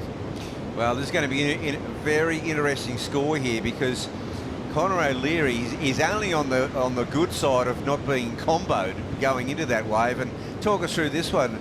Yeah, I mean, as you see, just like perfectly behind the peak there. Nice little shampoo. And obviously this is incredible, just to be able to like ride the tube and be forward on your board to then shuffle back and actually pull off that manoeuvre. That was really well done. As far as the score's concerned, I'm not too sure it'll improve by much if it does. It did. Marginally, but either way, Conor still needs what he needed, a 9.6, now he needs a 9.9. It's basically the same thing. He's in a tricky position and he'd be looking at breaking that down in 2 waves. Well, he needs a 10. A 10 will do it in one, but he'd like to chip away at that with 2 waves. He really probably needs about a 7 to get into this heat properly. For sure. If he got a 7 right now, he'd be feeling really good. 8 minutes, 8.5 minutes is a long time. So I know he won't be feeling too bummed. And to be honest, Connor could go about this multiple different ways. He could turn his way out of this problem. But it'll just be interesting to see what waves get given his way, and there hasn't been a lot of 2-turn opportunities, so he'll need a bit of luck in that sense, but certainly a nice barrel will get the job done as well. Well, interesting that the transition for Mikey there as he came out of the barrel, that front foot going forward, he widened the stance, just that solidness that he has. You can absolutely put your house on that he's going to make that manoeuvre. For sure. Talk to us about the barrel riding through the eras, mate. You've gone from being way forward in the top 2/3 of the board to now you're on your 9.6 Gunter right on the tail. Well, Nev's done me a couple of short boards, so that's really fun too. But surfing Akira used to be, you could surf on the tail too. So it wasn't always, there's a whole lot of different approaches. Sean Thompson really revolutionised tube riding as well, with that front foot forward and driving with the front foot. And of course, MP and us guys at Kira and Burley, slightly different over the long sand bottoms, but there's just been a lot of different approaches to tube riding. But it has been that the turning in the barrel, that driving in the barrel, has definitely revolutionised tube riding. Here we see Connor trying to turn his way out of trouble. Nice first check, probably looking to launch there, not quite. Yeah, it's I don't know if that's really going to get him out of too much trouble there. But yeah, back to your point, I think that's what Mikey did really well yesterday. He had that exchange with Wade, and Wade had the really critical drop, but I think the hallmark of Mikey's ride was that he was driving through the barrel, and it's something very few people can do with control. It's another level of speed, isn't it? Oh, it really is. I mean, and you watch, watch Mick and Joel, tube riding. I mean, they're amazing. Dino, I mean, look, the Gold Coast has always produced tube riders just because we've got these incredible sand bottom point breaks, but we've also got places like here, South Stratty and D-Bar, and it's kind of we are kind of spoilt for barrels. Definitely, yeah. Whichever way you look, you're going to be getting barreled somewhere, and it's something that you want to get comfortable with here on the Gold Coast, and it shows its teeth around the world, even with people like Liam, who's from here, coming up later today. He's up against Jack Robbo, and that's going to be a great matchup. And we watched Liam out here and his performances in Hawaii. Like, these kind of waves can get you ready for some of the heavier waves around the world. Oh, look, that is just a mouth-watering semi-final. Liam O'Brien, Jack Robinson, they're both in such good form. Incredible tube riders. They've really got the whole package. For sure. Yeah, this one's kind of ticking away on us, isn't it? Yeah. Connor, he got a 4 on that last one, and it's lowered his requirement, but I still think it's probably he needs another 2 new waves, just with how tricky it is out there, and those quality 8s and 9s haven't really shown their heads just yet. It'd be interesting to see how he breaks this down, and how Mikey plays it. Mikey's got priority, and he's a pretty cool customer, but he's also a competitor, so I wouldn't be surprised if he goes and joins Connor pretty shortly, just to let him know that he's going to take the next best opportunity off him. Yeah, Mikey's just been very solid, very consistent, and he's made the most of it. He has kept busy. He really hasn't waited for like those really pretty-looking waves. He's just made something out of what he's got. Exactly. And it's been the finishing moves. The barrels haven't really been deep and like full-on, stand-up, clean barrels. Totally. It's what he's done when he's come out of the barrel. Exactly. And this right here, Bugs, I like to call this the Australian version of sitting on someone. He wasn't sitting on top of him, but he was sitting in his basket. He was in the zone, and now look, he can take this wave off him, and no matter what happens here, he's on it, and Connor's not. Wow. Yeah. Well, Mikey Wright is just really dominating out here at the moment. He got that one just cleanly finished off. Oh, it doesn't quite pull that one off. It's a powerful section, that one, and it's a bit tricky, but it was just a pretty looking section, that first one, wasn't it? Just really under the lip, just silhouetted. Oh, really, really high level of skill to pull that off right there. To have, again, just a little bit of refraction in the lip. This makes it for such a difficult takeoff. Like, your fins really struggle to grab in a situation like that, and he made that look a lot easier than what it was. Look, unfortunately, I don't think the score will go too high, because he probably would have liked to be a bit deeper, but as far as takeoffs go, it doesn't get much harder than that. No, there was a few little chunks in that takeoff there. It wasn't a super clean airdrop or anything here, and he had to pull straight into it. You're right, he made it look so easy, but it had to be absolute pinpoint accuracy, and the timing. Timing is everything on that takeoff. You know, when you're pulling straight into the barrel. Yep. And even better than that, he got the 2 for 1. He's going to better his score, and he stopped Connor from improving or even getting closer to him. Here's all the waves so far. This is Connor's first, I think. Well, here's a Harvey Norman recap. So Connor starts out with a nice little backhand pit, and there we see Mike. Now this was an interesting one. This is a strange one. This is South. I call these the South Stratty sidewinders. Totally. That had a bit more south in it than east. That was a full runner down the beach. This is a classic wave. Look at that. Just chandeliering everywhere. Then the clean exit. Just a pretty looking wave in the end. And classic Mikey Wright carve to finish that tube. And then, geez, he did well to get across that dead water. Kind of went, got past me on the live vision. But for him to make it to that end section was incredible. Well, if he'd made that end section, he probably would have put Connor into combo, but Connor now needs an 8.84, so he basically needs a 9. Yeah, and like I was saying, all that really did was just stop Connor from being in the heat. Mikey takes a 6.17. Connor was probably in a better spot, gets a bigger score, and then it's 2 minutes to go, and Connor's still in the heat, whereas right now his percentage of getting through is quite low. But gee, that is one of the hardest working 6.17s you'll ever get. Like, for how good that drop would have felt to hear that score, it's like, come on. Yeah, well, it was pretty well done position-wise. He got across there and just basically snatched that wave. Yeah. But yeah, I think that's what a lot of the guys do really well. That show their competitive prowess, and that he wasn't really, like I said, sitting on Connor as such, but he was certainly within 3 or 4 strokes of being able to block, and that's what he did. And now he's chasing him around, and this is more of a pressure type of situation. Mikey can't do much, really. Connor's got priority. Yeah, well, look at Connor. He's really trying to get to the other side of that little bit. See how the water cleans up here, right where they are. You can see the sand bubbling away. And this next one could have a corner on it. And might be a bit foamy, though. He's looking for a really special corner here. And he's in the better spot, but Connor's going to obviously Connor's going to go. Yeah. It's pretty clean, this wave. Oh, beautiful. Wow. 12 o'clock, all the way. Gets a second manoeuvre in, and that's all she wrote for that one. So obviously not going to get into that excellent range, but still, a respectable finish. 42 seconds remaining. He still might be able to snaffle another one. He's in a little rip there. He might. Oh, there's a few sets coming. He's probably not going to get back out. He probably would have loved that wave, 4 or 5 minutes ago. Yeah, you've still got to show his strength on offer there. It's a world-class backhand. Yeah, he got a 4.17. So now he needs an 8.67, still hovering around that way into the excellent range. There's 16 seconds to go. It's looking doubtful. And well, Mikey Wright, dominant performance. Yeah, he really start to finish that early start, put him in good stead for the rest of the heat, and he built up really well and showed us really good variety, tubes and turns, and he's looking good. Wow, that was a fun one if he was a bit deeper. Good wave to come in on, low risk. Yeah, this wave won't count, but he certainly didn't need it.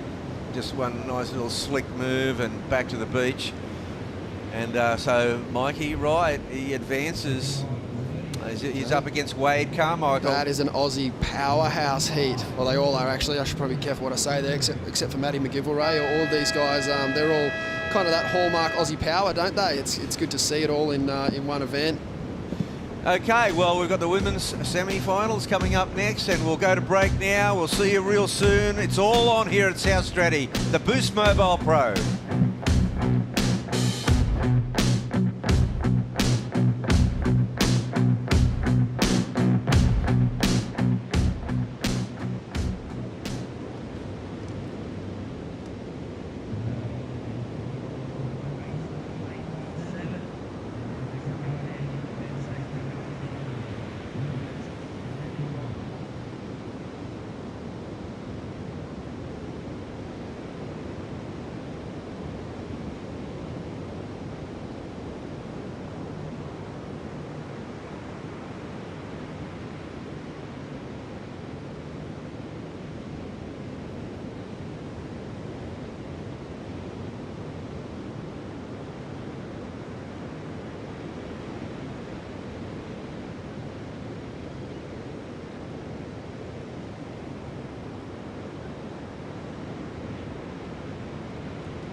Yeah, it feels really good. Hopefully I can get one more in the next one and beat the last result. So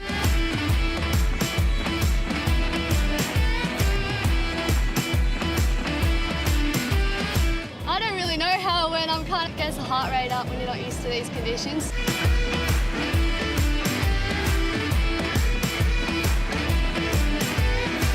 Well, we're back here live at South Stradbroke for the Boost Mobile Pro Event 2 of the Australian Grand Slam of Surfing.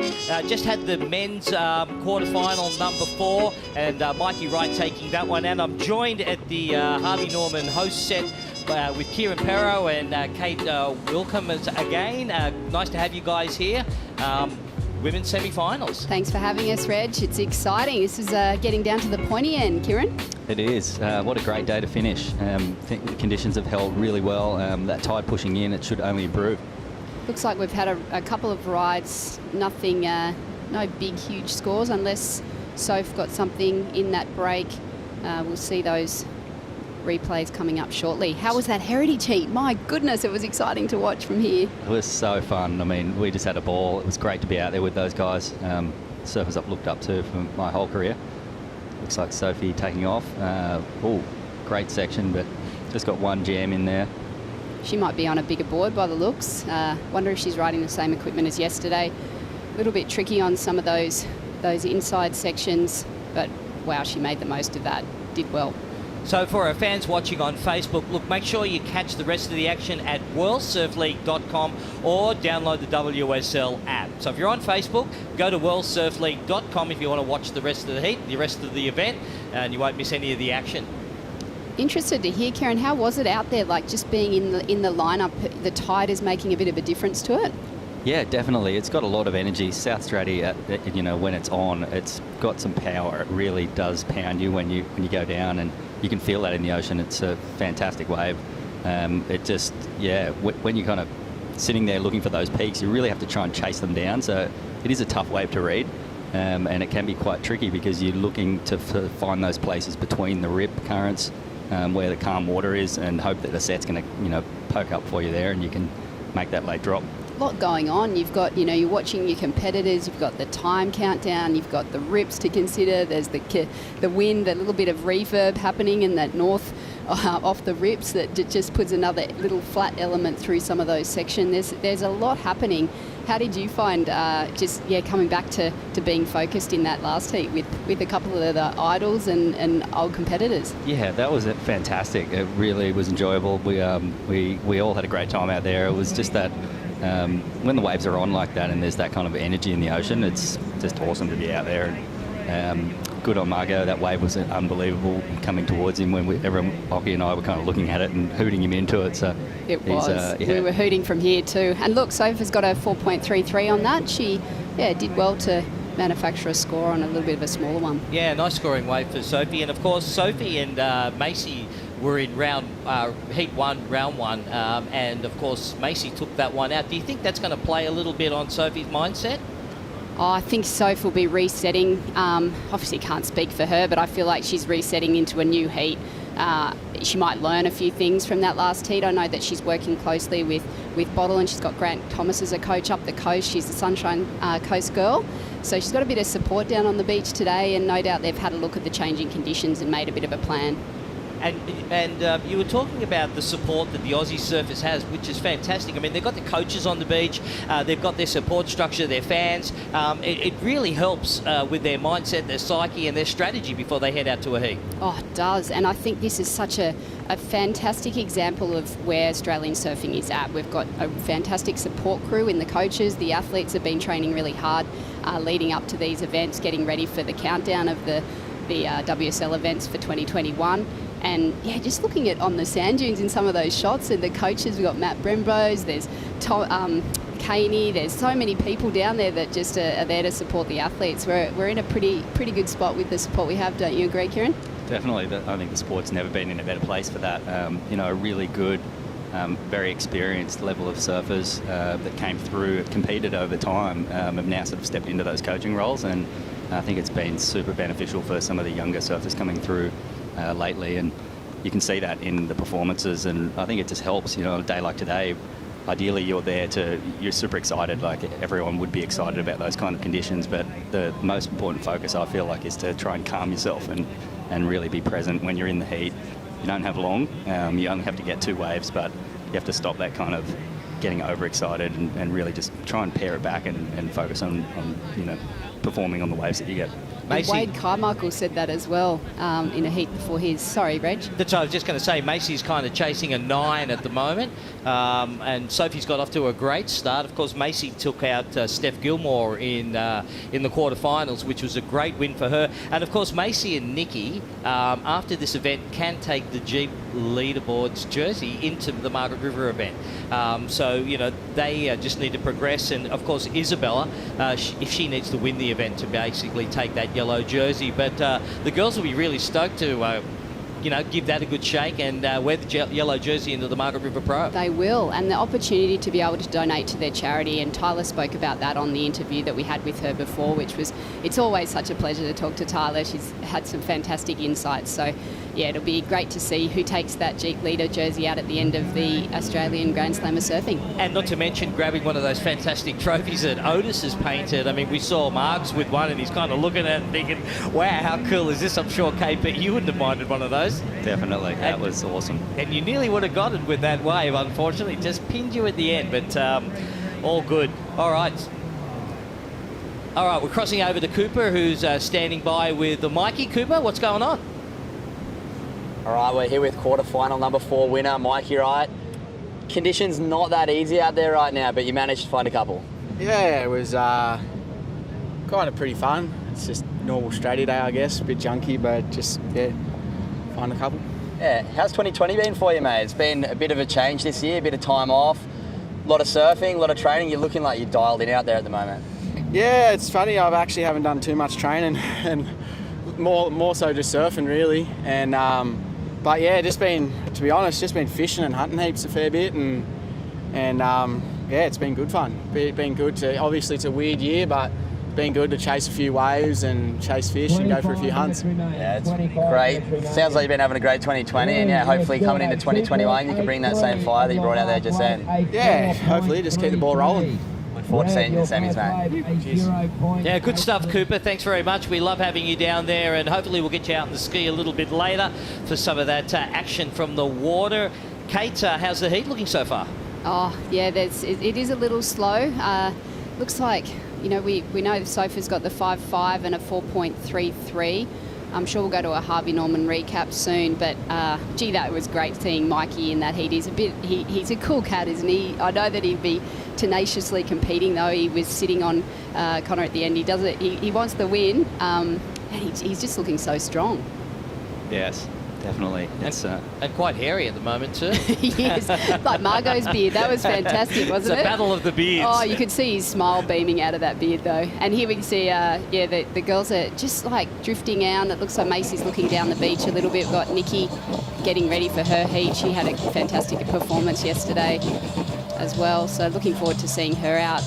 Definitely one of later with Bella. Definitely one of the standouts yesterday. I'd say Nikki was. She really made the most of whatever opportunity she had, and of course it's paid dividends. She's in the semis. She made that decision really well between when there was, a barrel section or a turn section. It is quite tricky out there. You see a lot of barrels, and I'm sure you're just on the hunt for those, but sometimes you just got to get the job done and find those corners and allow a couple of turns. Yeah, definitely. You can get out of rhythm by sort of sitting for too long and looking for that, ultimate 8 or 9 point ride that's going to come, but you've got to be busy, but at the same time knowing that you don't want to waste time. You can get the ski back out, but breaking a board or doing something silly, making a silly decision is going to put the advantage back in your competitor's hands, and you don't want to do that at this end of the competition. It looks a lot quieter out there, doesn't it? Absolutely. It's kind of just backed off a little bit over the last 15 minutes. Kieran, this morning standing on the beach when you were looking at it, I could see that you were frothing. I mean, you couldn't wait to get out there,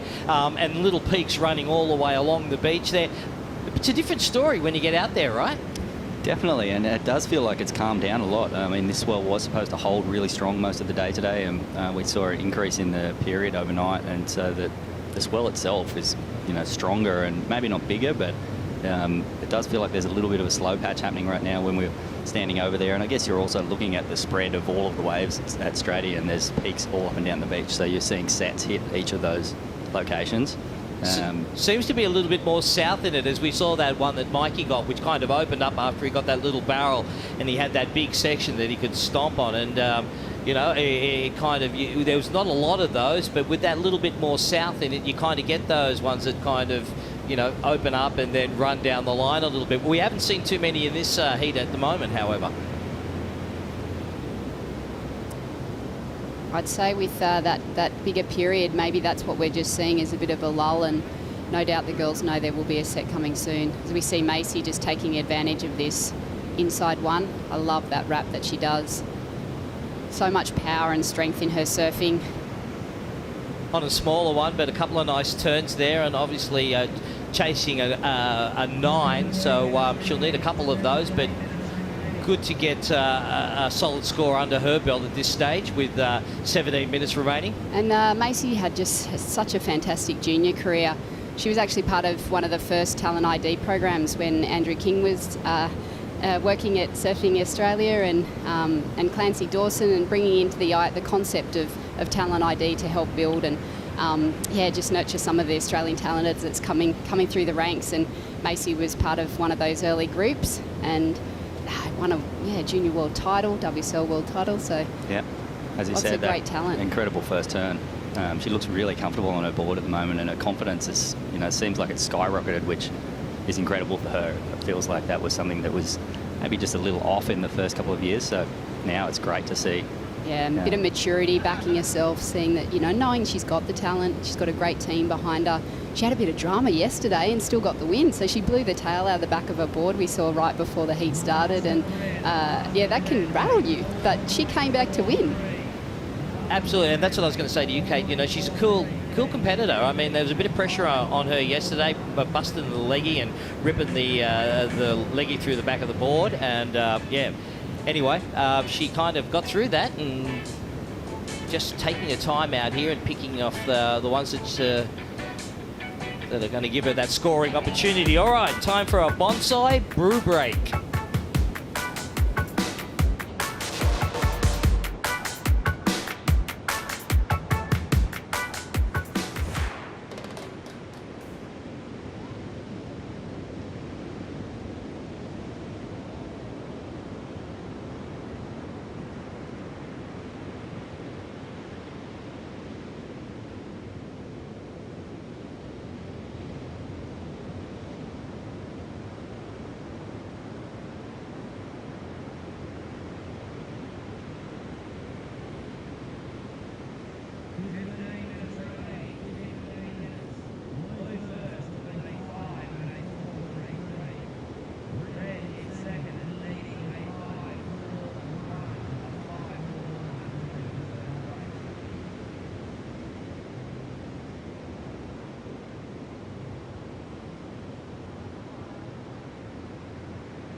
Well, we're back at South Stradbroke for the Boost Mobile Pro, where semi-final 1 in the women's with Macy Callahan and Sophie McCulloch. If you've just joined us, we've got Kieran Perro and Kate Wilcombs in the Harvey Norman host set. Great to have you guys here. Gone a little bit slow out there, guys.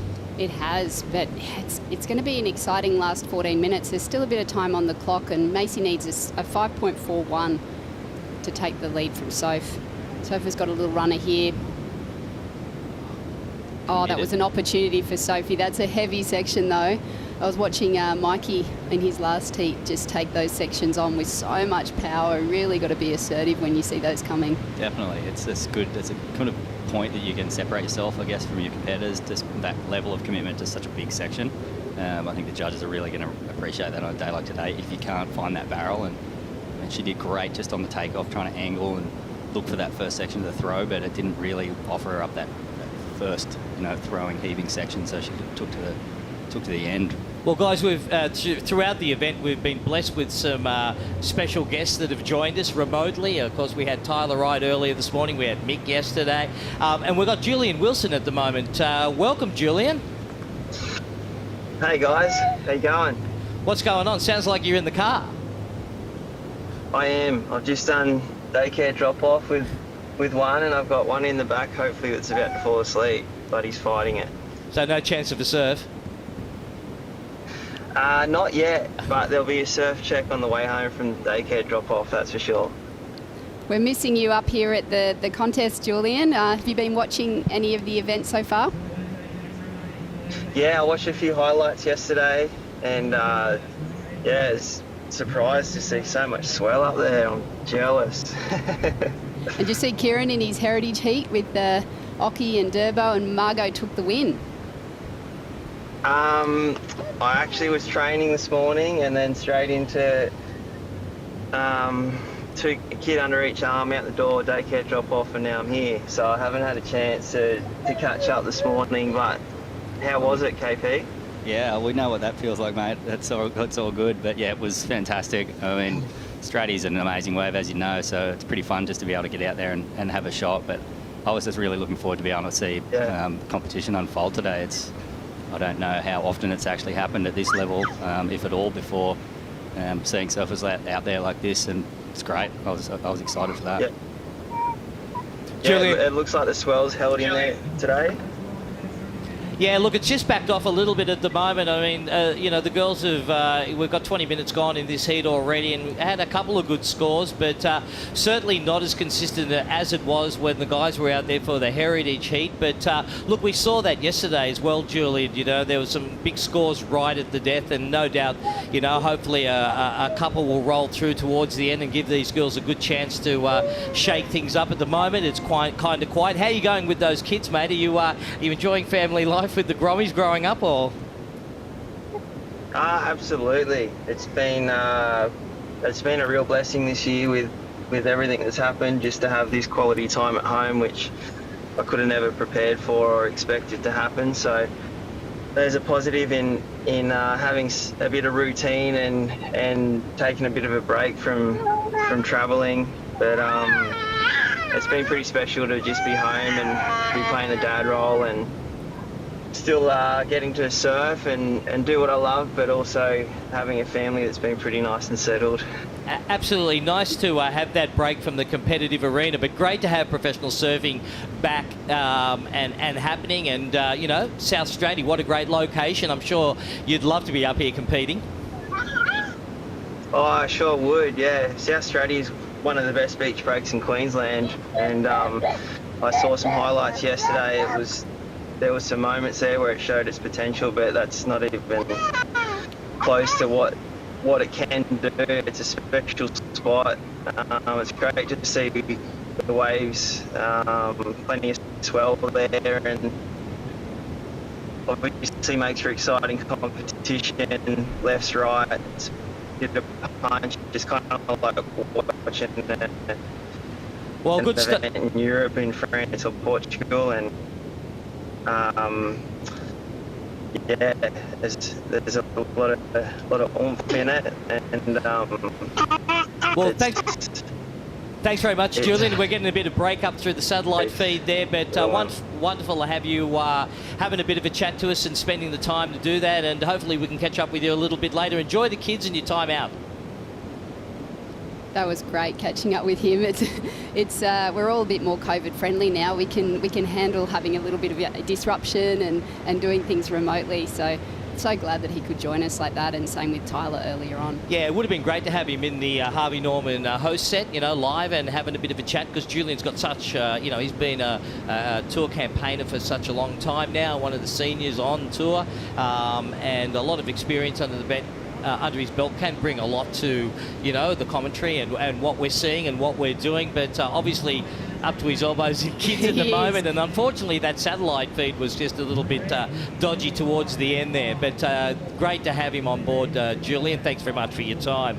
And Reg, I said yesterday I've been busy this week doing a talent ID camp with Surfing Australia, and one of the surfers, Jarvis Earl, who also works with Luke Egan a little, and he's been down at Newcastle doing some pre-heat drills or some heat drills, and working. They had Jarvis was mentioning that he had Ryan and Julian to do some mock heats with, which how's that for a bit of experience and such a great opportunity for a young surfer to have? They're so lucky, the young surfers these days, and you know, look, a lot of the older crew that have gone through the ranks, they're so willing to give their time.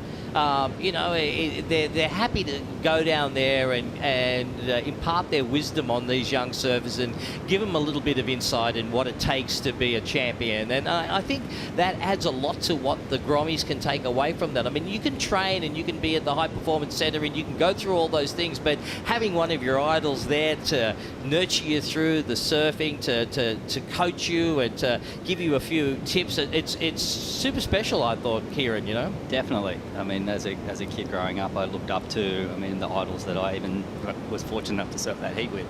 Margot was particularly one, Danny Wills at home, Oki and those guys, but they did impart a lot of wisdom. They also just kind of allowed you to understand that it can be fun too, I think. So, you know, talking story and telling the kids about travel and life on tour, and it's not all, you know, the amazing life that it looks all of the time. I think that's an important lesson for them to understand, that it can be difficult and you're going to have those moments when you're traveling and you want to be able to let loose and have a good time, but at the same time your focus is to be there and compete at the highest level, and they've been able to achieve all of those things. So seeing that happen and hearing from those surfers is incredible. Well, balancing that, you know, that fun and that competitive element is very difficult, but they've got to do that. All right, here's a bit of a Harvey Norman recap as we head into the 6-minute mark. We just saw Soph on that one. That was just that little inside wave. I think that was her 4.33. She could just see that first turn nursed her board a little bit.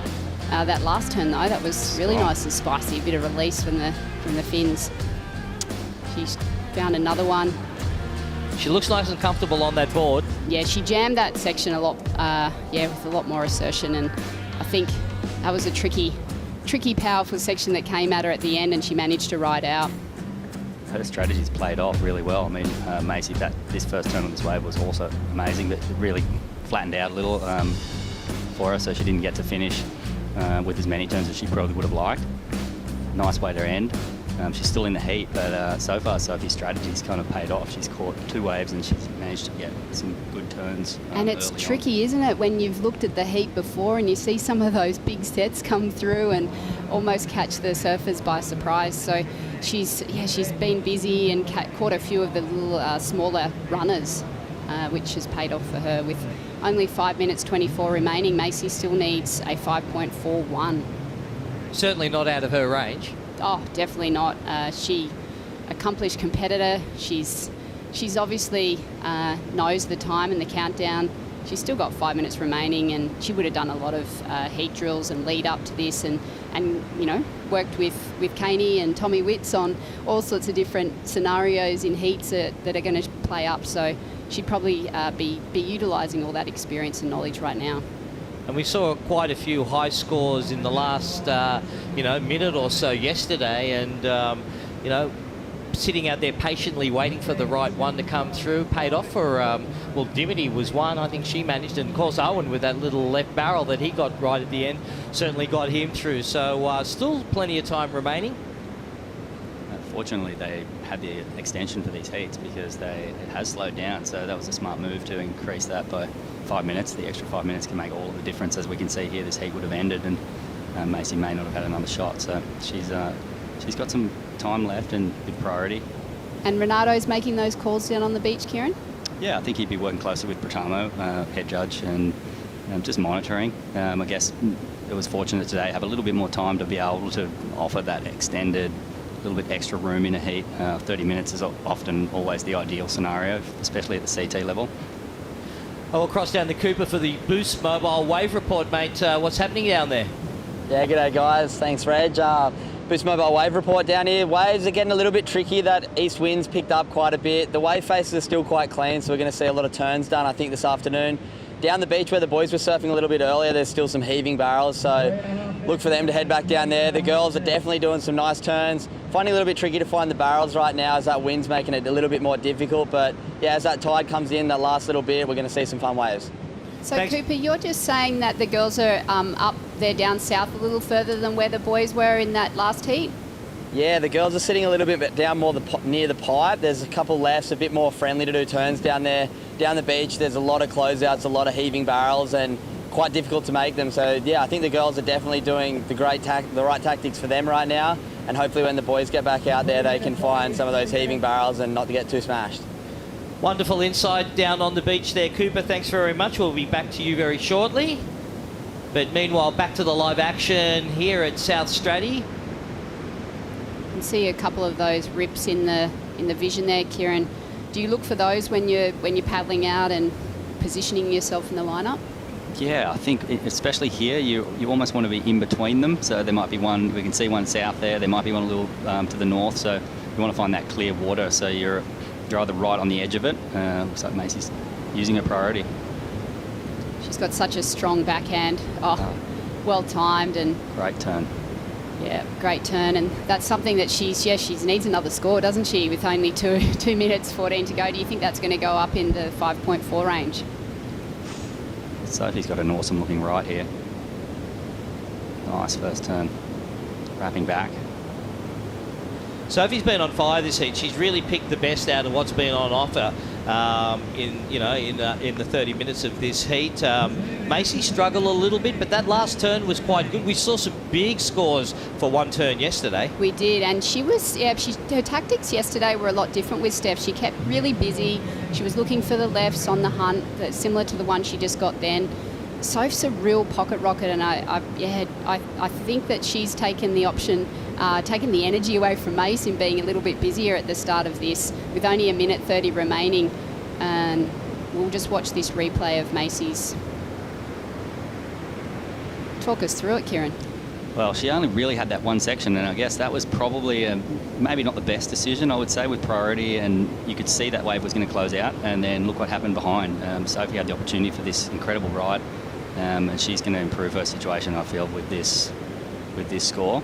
That was a critical moment, wasn't it? It was. So those decisions, potentially have the impact of turning a heat either way, and it looks like that's probably going to be the outcome. We're still waiting for scores to drop for Macy's last wave. Here's Macy. She's found another one. Got out there really quickly. There's that wrap we love to see of Macy's. Nice on rail. She's finding another inside section here, hopefully, just to finish it off. That wasn't what she needed. Didn't have the energy to be able to get to that section, I guess, just to kind of chip off it. It's hard there when that flat section in the middle, really, you lose a lot of power and speed. So especially when it's all foamy as well, And you're coming into that last part, which is actually really punchy and almost the most powerful section to try and do that turn on with no speed and no energy. If you don't have enough speed, you can't get the board on the right angle where it will just get bounced. You'll get bounced off. All right, with 5 seconds remaining, we're still waiting on 2 scores to come in from Macy's last 2 waves. But as it stands at the moment, Sophie in front, and at that stage, Macy needed a 5.41. We're waiting on the score for this wave, so Macy just getting this right before the hooter. She's managed to get this nice first turn in, which, obviously is really important for the judges to get that first impression. Then it just goes really fat and tricky to ride through this end section here, not allowing another turn for her to complete that wave. With a completed wave there, she would have had a decent score out of that wave. That first turn was great. Really clean section. She did really well to get back out and have another opportunity with only 30 seconds to go. But I don't think that's going to help her. It's down to the wire. It's a tricky job for the judging panel, and they're doing a fantastic job down here today. It's just great to be part of pro surfing again. We've had a bit of a break, and I love these moments, the anticipation. Looks like Macy, her 2 scores is a 5.4 and a 4.3. She did need a 4.43 to advance and didn't get the score. Didn't get enough on that by the looks. They really rewarded that left as well, which was great to see because it was a committed section. So with the completion on that last right, she would have won the heat. Yep. She might be kicking herself when she sees the replay. Great, well done for Soph. That's fantastic experience coming up against a CT surfer.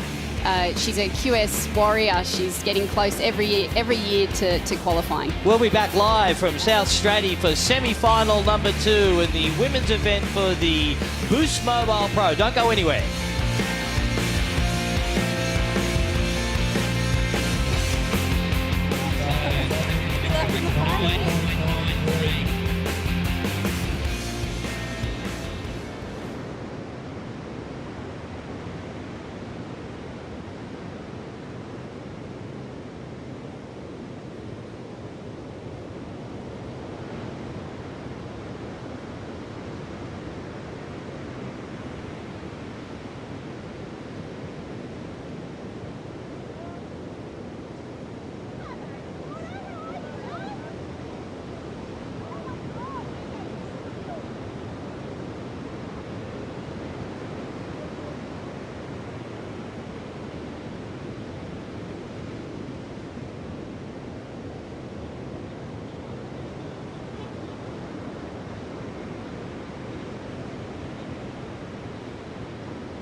All the boys were surfing around Main Beach and Southport Surf Club, and they all just gravitated and formed a club, but pretty much based around the talent that is Joe Engel. Dave Rastovich obviously grew up in Southport Surf Club as well. Munga Barry was in North End for many years. Chris Ibis Bennett's icon of the Northern Gold Coast. Coming up to 50 years now as a club, that's a real achievement. People should be really proud of that, and hopefully, 50 years from now, they're looking back at this event as a big part of our history as well, because it's exciting times. Here's to North End.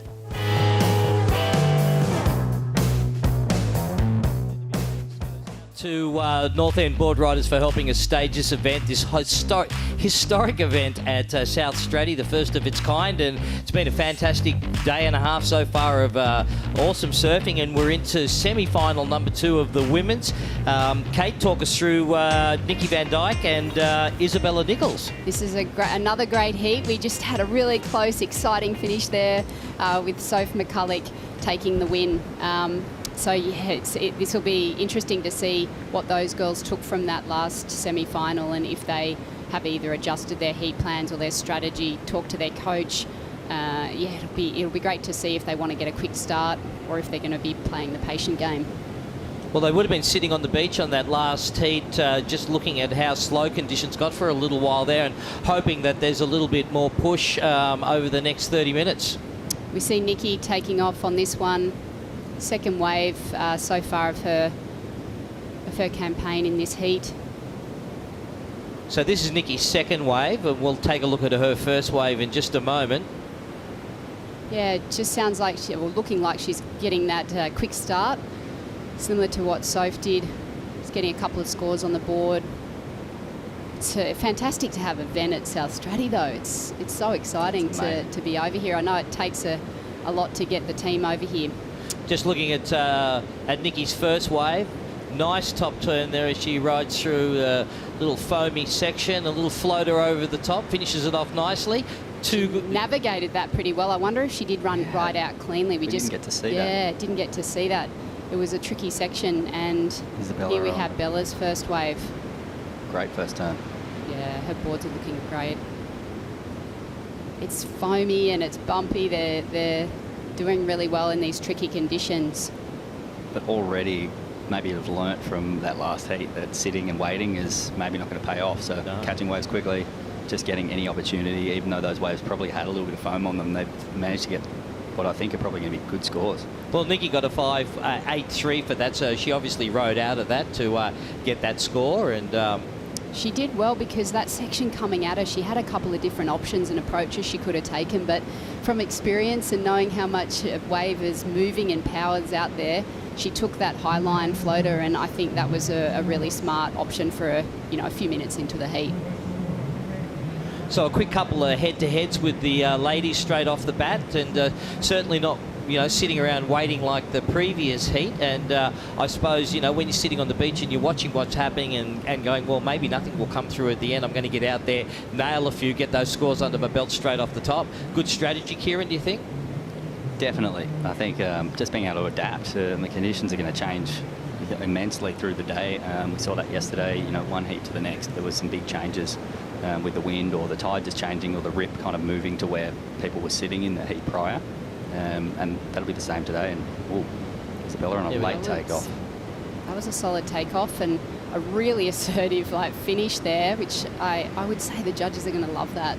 Big one-turn wave, always appreciated, I think, for sure, especially when you attack that section like that. She really came hard off the bottom, was able to get right up into the top of the lip. And level of difficulty is something that judges are considering, and I'd say that was a pretty hefty section. It's not easy to hit those at Straddy. It really comes in on the bank quite quickly and explodes with a lot of power. And really committed to nailing that, and she knows by nailing those big turns, even if it's only one turn, you're going to get the scores. So we'll just wait to see the scores drop for Isabella. We can see that Nikki's got her 5.83 and a 3.83. Here's the replay now. She did well not to get caught too far behind, and she's come round that section, and yeah, it's tricky, isn't it? Looks like as you're taking off, it's going to run down the beach a lot more. She may have expected more than one turn out of that wave, but even so, sometimes you have a clean big section like that, you can back yourself to try and get a big score just with one turn. As a CT competitor, the WSL does so well at having a variety of wave profiles on tour. What does this location remind you of? Oh wow! I mean, Peniche, Portugal, Supertubos comes to mind. Hossegor, they're sort of the real punchy, intense beach breaks that break really close to the shore, but they're shifty. They're really difficult to read.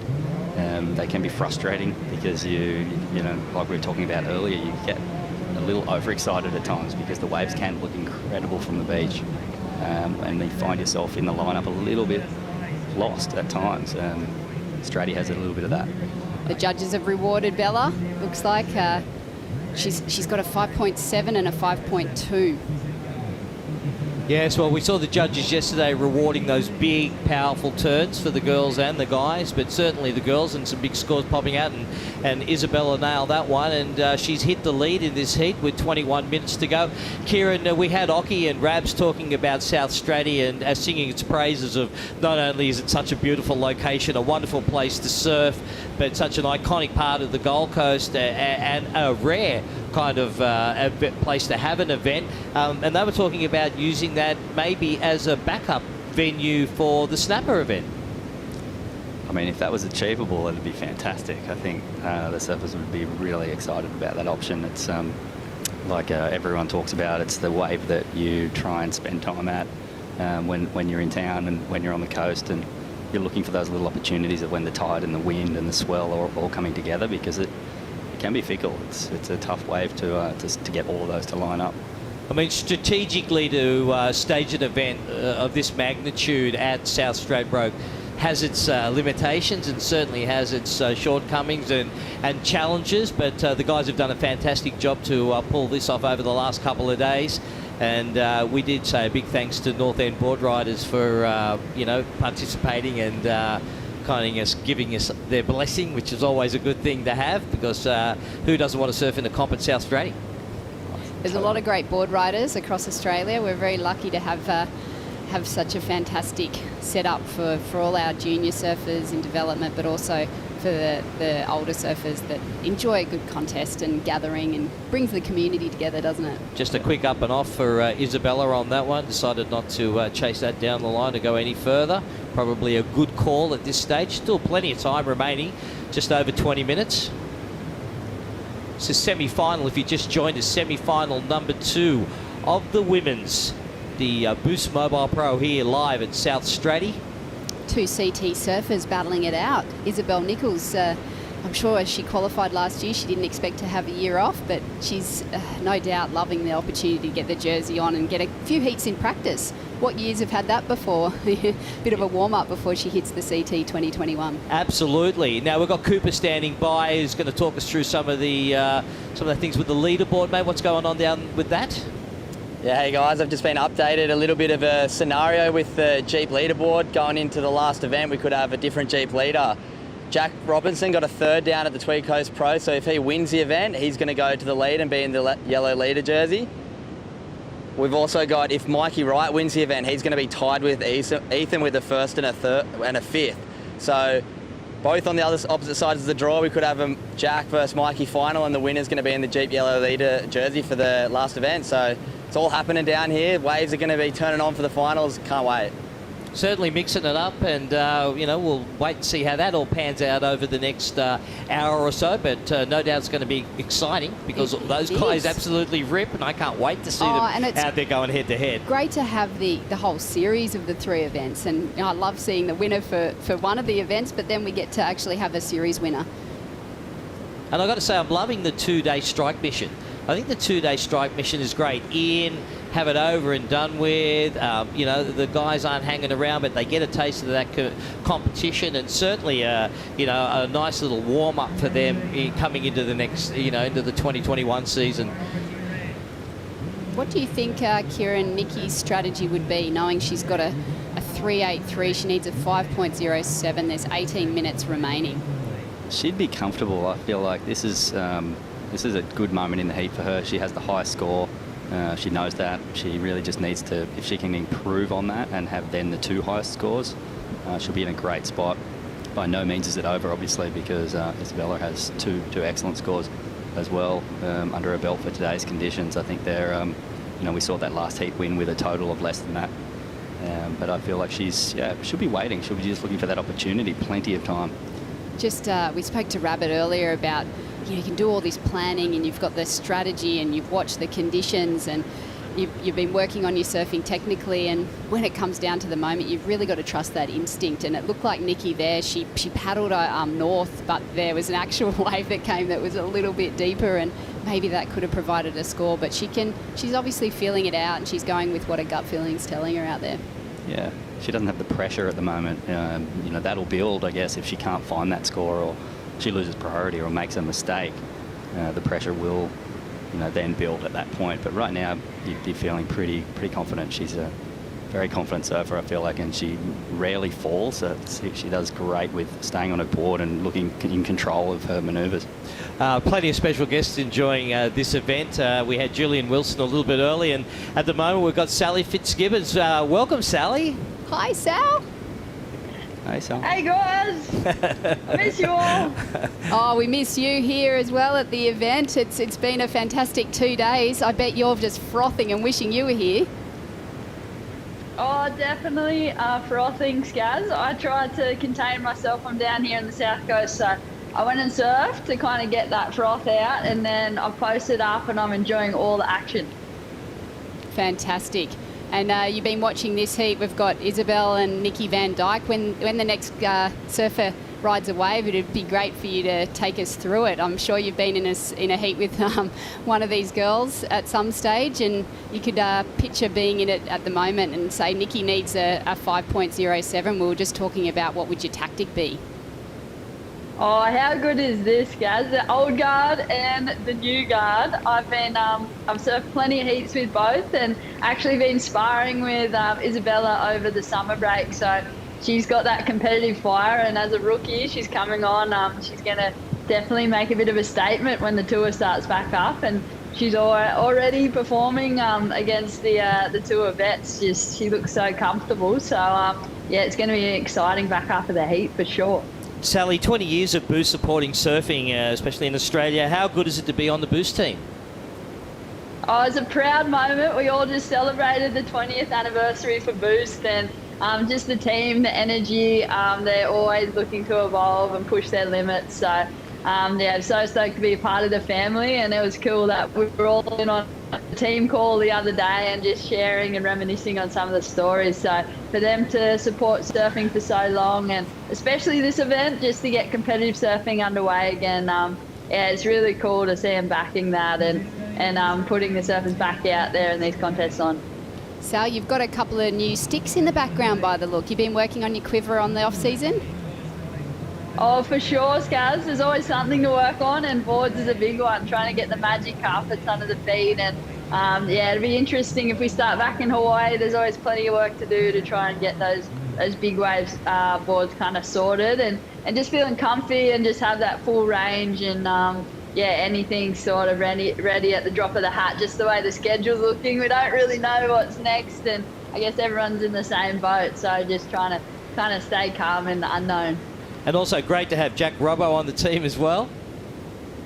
Oh, Jack Robbo's flaring. He just makes it look so easy, doesn't he? He just, he's Johnny on the spot. He just paddles out, and even if it doesn't look like it's barreling, he just, Oh, here goes Nick, by the way. I'll let you guys tow this one in.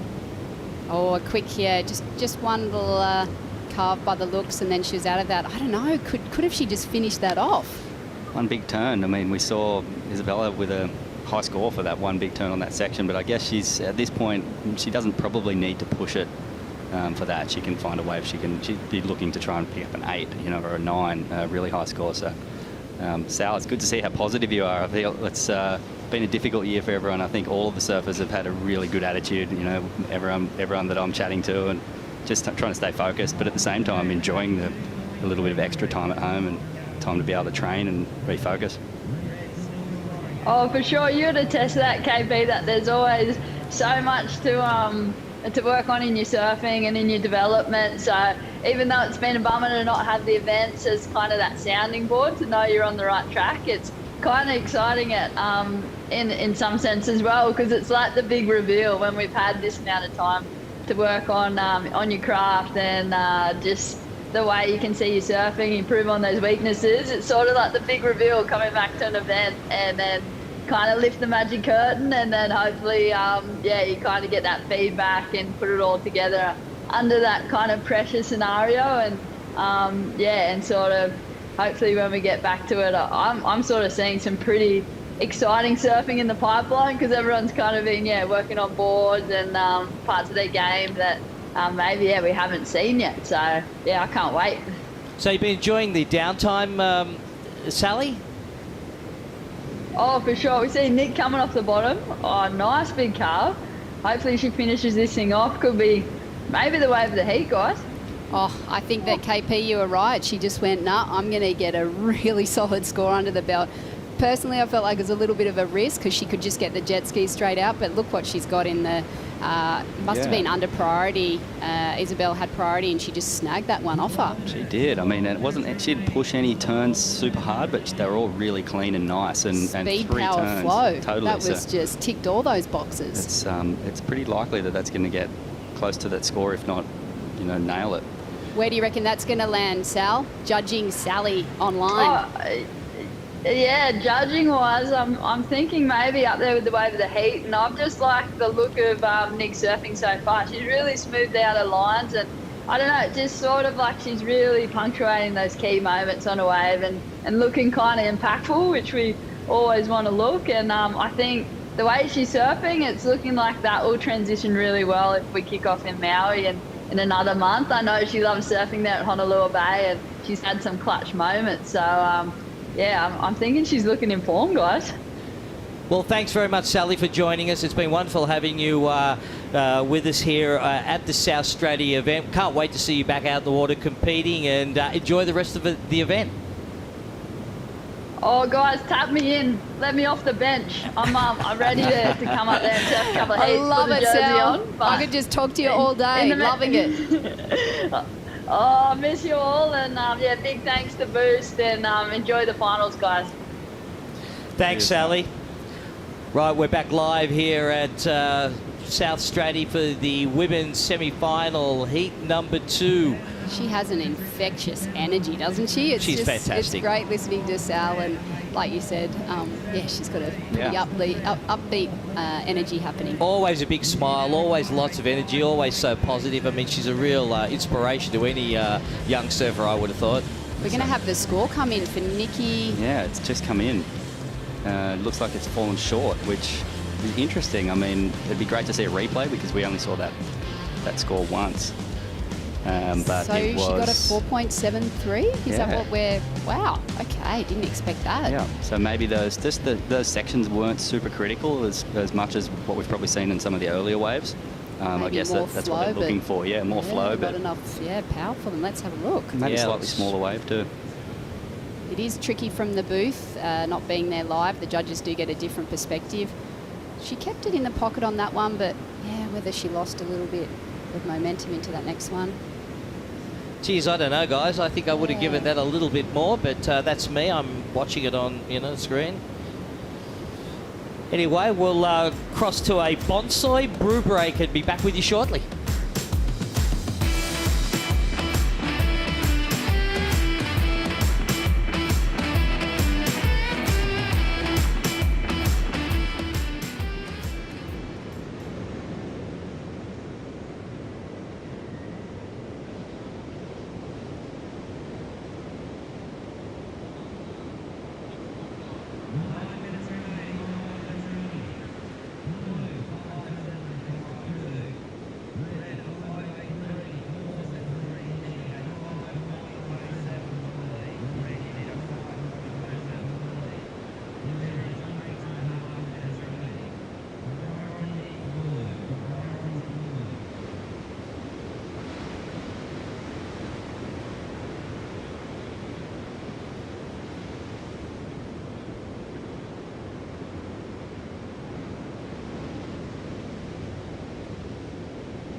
We're back live at South Stradbroke for the Boost Mobile Pro, and we're seeing semi-final number 2 of the women's event with Nikki Van Dijk and Isabella Nichols in the water, and a couple of scores just dropped for the girls, and a little bit of a mix-up with, not so much of a mix-up, but they're mixing it up with the scores, a 4.73, not as much as what we thought you might have got for that wave.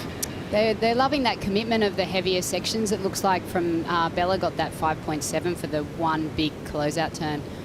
It is definitely a level of difficulty is higher on those sections. But so yeah, perhaps the judging criteria they've really specified that's something that they're looking for.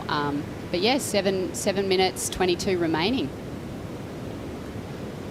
This is where pressure will come into play a little. I think it starts to count down to the point when you get worried you're not going to find another opportunity. There's more of the problem, and then when it does come, you've got to just put all of that aside. I mean, just really focus on what you've got in front of you, whether it's one big turn or 2, 3, whatever you can get out of it. But any disturbance in your mind is really going to set you back when you get that opportunity.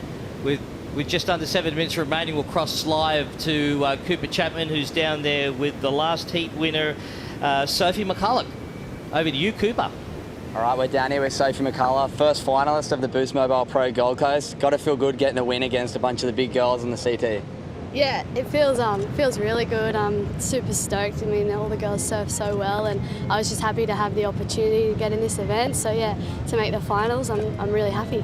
Yeah, going into the final, waves should be really fun on the high tide. Almost made that one little barrel out there then, we were talking about it before, and yeah, it looks like maybe some barrels in the final. Is that going to be the goal, or just sticking to the game plan of a couple turns? I mean, I'd love to get tubed in the final. I mean, it'd be a pretty big accomplishment for me, not going to lie. But yeah, no, I'll try and get a couple of turns under my belt, and then, if the wave comes, then I'll try not to pull back. Look forward to watching you out there. Good luck. Thank you. Good on you, Cooper. Thanks very much, mate. Great stuff from down there on the beach, and congratulations to Sophie. She's through, and we'll just wait and see what's going to transpire in this second women's semi-final. 5 minutes 45 remaining. Nikki Van Dijk, Isabella Nichols. How do you see it playing out, Kate? Well, there's only 5 minutes 36 remaining, and Nikki needs a 5.07. So she knows what it took to get a 4.73. She knows what she did for the 5.83. So I'm sure with her experience and knowledge, she's got an idea of what kind of wave she's looking for. It is challenging. The time is counting down, but there'll be some opportunities in these next 5 minutes, I'm sure. So Nikki's chasing a 5.07. Certainly achievable, and with plenty of time left, I suppose. 5 minutes, plenty of time to nail one of those. Oh, just missed Nikki getting under that one. She was inside a little bit. I think that's pretty, what happens a lot out at Stradbroke, doesn't it, Kira? You're out a bit too far, then you come in and you caught one on the head, and it's definitely only a couple of metres off, and you've got to be really right on the spot. It's a tough read, totally, and some of the waves, the more incredible ones, can be those double ups that you need to be further in. but then you might see one stand up further out and you're out of position. It just, you know, a little bit of luck there sometimes. All right, let's have a little bit of a recap with the Harvey Norman recap. Here we go. This is Bella's big bicycle snap into that section there, and just managed to get a couple other little turns on the inside. I think that first turn was the money turn on that one. And we've got Nikki. She's found a really nice left. She found a couple in the earlier heats. That was her 5.83. She navigated that section really well. Coming at the angle she did, I think it was ride out not as risky. Yeah, she did manage to ride out. We weren't sure, but obviously with that score she had. And this is that pretty assertive commitment towards that section that Bella showed, and the judges obviously rewarded that. 5.7, absolutely. Yep. Yeah, that was a good score for her. And then Nikki, this is that one, it's tapered off a little bit, but allowed her to do a couple of turns and still, throw a bit of spray, nice flow between each of those turns. And just even though the section was little, she still managed to get the job done. And I think she's looking really good. I can't wait to see her back on tour as the event starts in 2021. That was great to see those waves all in a row, though. So I feel like it kind of solidified how that scoring pattern was with Isabella's 5.2. That first wave, she did that really big first turn. She got 2 crisp turns after that, and so the 4.73 relative to that makes sense now. It does. Seeing those again. Yeah.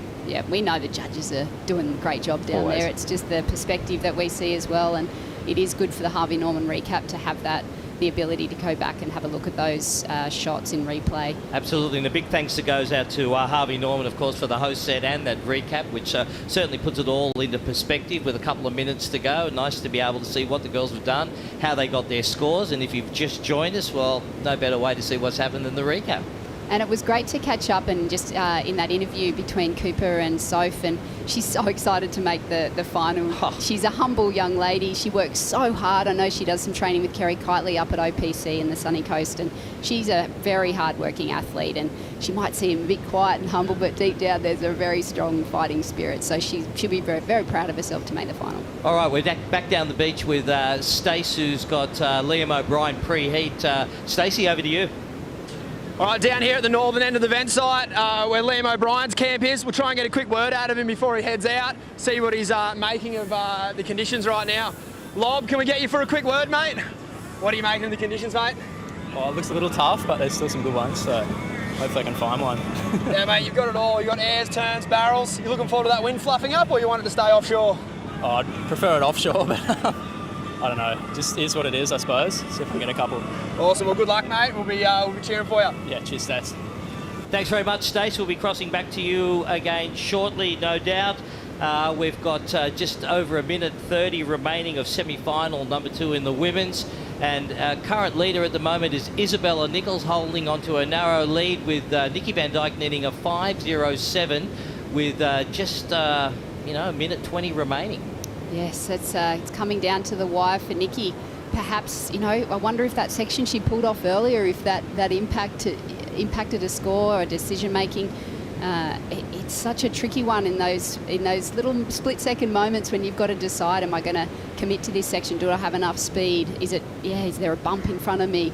So there's a lot of things that are going on for our surfers as we see this grip bowl just look like it might have had a little opportunity there for her, but only 48 seconds remaining. Well, Isabella looks like at this stage she's going to make the final, and look, she can take the series lead if she wins this event. Wow. She'd be so stoked with that. That's great, isn't it? That is great. That is. And we saw Nikki taking off on that wave whilst the interview was taking place and utilised her priority, which, she turned straight off the back. That wave didn't give her any opportunity, so she'll be regretting that. And Bella closing it out with 22 seconds remaining. It does make it really tricky. You can see Nikki's paddling down the beach to get away from her, but there's nothing that's going to stop Bella from trying to hold her off on a wave. Well, we're counting it down, under 10 seconds remaining. If Nikki Van Dijk's going to pull off a miracle, she needs to do something right now. Looks like it's going to be Bella that comes into the final with Soph McCulloch. That's going to be a really good showdown. I can't wait to see that. I know they're great friends, and they've probably surfed a lot of heats together on the QS. They've had a great career together, so this is going to be a really good one to see go down. Yeah, great young gun final with Sophie McCulloch and Isabella Nichols. I think at the start of the event, they probably never thought they'd be at the pointy end at this stage, but congratulations to both of them. We'll be back shortly with Bugs and Ockie for the men's semi-final here at South Stradbroke for the Boost Mobile. Don't go anywhere.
The Australian Grand Slam of Surfing introduces the Boost Mobile Pro Gold Coast, presented by Boost Mobile, the official telecommunications partner of the World Surf League Australia. Jeep, the official vehicle of the World Surf League. Hydro Flask, the official insulated drinkware of the World Surf League. Tourism and Events Queensland and the City of Gold Coast, the official strategic partners of the Boost Mobile Pro Gold Coast. Bonsoy, the official soy milk of the World Surf League Australia. Harvey Norman, the official lifestyle destination of the World Surf League Australia. Welcome back to South Stradbroke, the Boost Mobile Pro Gold Coast. Incredible semi-final action of the men's. Liam O'Brien and Jack Robinson, and all you folks that are on Facebook, you just tune over to worldsurfleague.com or the WSL app. But Ockie, welcome back, mate. Thank you, Rab. What a semi-final. Been watching these two guys coming through the draw. It's the battle of the Titans, the pride of Burleigh, Liam O'Brien, and probably the most exciting young surfer to debut onto the CT, Jack Robinson. Definitely, yeah. This is going to be a cracker. Can't wait. The boys look like they're heading down that way where the bigger waves are, and there's still some big nuggets, some big barrels. The wind's come a little onshore, but I don't think that will deter them. There's some chandeliers. I'm sure they can break through. I'm sure Jack wants to go to the air. We know Liam can too. You know, we were talking earlier about Liam O'Brien. He has got the full package, hasn't he? I'll have to actually apologise for yesterday, me saying that Liam has qualified, which he has not. He's come so close throughout the last couple of years, and I just gave him the benefit, and I'm sure he's going to make it real soon, though, and he has come real close, but not on tour yet. But he has got the full package, Rab. Well, he's moving up and he's knocking on the door. Okay, he got that second in the US Open last year, but just didn't quite get there in Hawaii at the end of the season. But, well, I tell you what, there's a whole beach down there at Burleigh Heads watching this young man. He's up against an incredible opponent in the Jack Robinson. You can see a bit of respect amongst them. Look for a start here. Both surfers looking at it. Liam will go this wave. So semi-final number one off and running. Yeah. And that was a beautiful extended snap, and the float. Oh, that was always going to be hard to make. That lip line didn't stay true for him. It didn't kind of folded and split a little bit, so he fell. But the first turn was great. First turn was great. You know, you sense that he's going to have to stick those final moves to overcome his opponent. Absolutely, absolutely. He doesn't want the ski. He thinks he's far enough out. He's going to cop a fair bit of water on the head there. If he can get under that, he should be sweet. You see all that water moving out with the rip, which just projects him through the lineup, and he'll be out there in a whisk. So he's back out. No harm, no foul. We've got 2 scores on the board. We can see his total now is 10.66. We'll give you those 2 scores as soon as we can get them. It's a 7.33 for Liam O'Brien. Must have been the first wave wrap, because that second one would have been the 3.3. We'll give you that 7.33 as we can get to it. Was it a barrel? I'm thinking it must have been, because we haven't seen a 7.33 for turns just yet. Yeah, well, we'll get that up in a second. But what a barnstorming start out of the gates for Liam O'Brien. Here it is. Oh, yeah, well, here we go. Let's watch it. It was at turns. I mean, look, it's a little onshore. It must be turns. Hang on a sec. What did he do here? Beautiful quick snap, releasing a lot of spray there into another turn. And, well, what does he do here? Well, he does make that. Yeah, but, I mean, I'd hate to say, obviously I'm not the judge, but I think it might have been a little overscored. What do you think, Rap? Well, I mean, for a heat like this, you know, I mean, there could be some big barrels go down, airs. Well, we'll analyse that in a sec, but just again, anyone out there on Facebook, turn over to worldsurfleague.com or the WSL app. But, okay, I think that what we've seen is so many times as those surges come together, so many surfers have come unstuck. It's just such a difficult last manoeuvre. I kind of think when he popped out of that, that was the third manoeuvre. But what it's done, it's set the scale. My thinking is always, I compartmentalise every heat, and the judges do too. So the scale is set. That's a 7.33 on an opening wave. They haven't left themselves a lot of room with these 2 guys. Well, but they really haven't. You're right. You know, the scale's set, and everything, you know, better than that's going to be higher. So we should see a 10-point ride. Here's Jack Robinson. They're just in that tube. Just like gets his way out of there like somehow, like it was didn't look really possible, and he somehow weaseled his way out of there. Rab, that's probably be a score in its own right. We'll see a replay, but I didn't think he was coming out. How about yourself? Well, he had to wrestle with that one. And he kind of came out a little bit of a side slip. Yeah, he did. But that was him do some crazy things, and that was another one of them. Okay, here we go. So he's pulled in. It's a little sloppy. His wave sort of nice and deep, and little side slippy comes down the side. Well, Liam O'Brien pulling into it, but he was pumping and pumping, but not managing to come out. That was a deep, good barrel. The judges won't pay it. That's what highlights. This is the South Straddy effect. That would have been 9+ for sure if he'd come out. Sure. Instead, he'll be lucky to get a 2. He'll be lucky to get a 2. Let's see the replay. There was the only way out was through the front door, which in surfing terms is called the doggy door. But what makes it hard on a break like this, though, is that he pulls in, and look at the axe coming down. That's a guillotine right there. I don't give that much chance to the doggy door. It was a guillotine for sure. It would have took his head right out there. There was no chance. He did pump. He got the speed to do it, and here we go. Jack Robinson's right behind him in a frothy kind of rippy wave. Goes vertical, makes it. Looking for the second section. Can he go to the air? No, he gets a nice layback snap. So let's see how their scale is now with 2 pretty nice turns. Is that going to be coming under the 7.33 or around it? Well, he got a 4.33 in that first one. That was all manoeuvres, that one. But these 2 guys are going at it. That's great. Loving this. Good to see. With a lot of time left on the clock, we're going to have a lot more action. Guys are getting busy. They've chosen a different part of the bank than the girls. They've come more north. As you can see, the river mouth, the rock walls there are a fair way away, so they've come north, Rab. And I you know, after having a heat, we were kind of down that way too, and this morning was a lot cleaner. But there's definitely some bigger and more opportunity up there with a bit less rip. Well, the good thing about over here, though, is that, you're back on the sand dunes there, and, I mean, we've got Bottle out there in Liam O'Brien's corner. Bottle knows his place inside out. We've got very small entourages over here, but a little bit of coaching staff with them, and, of course, Jack's got his little crew.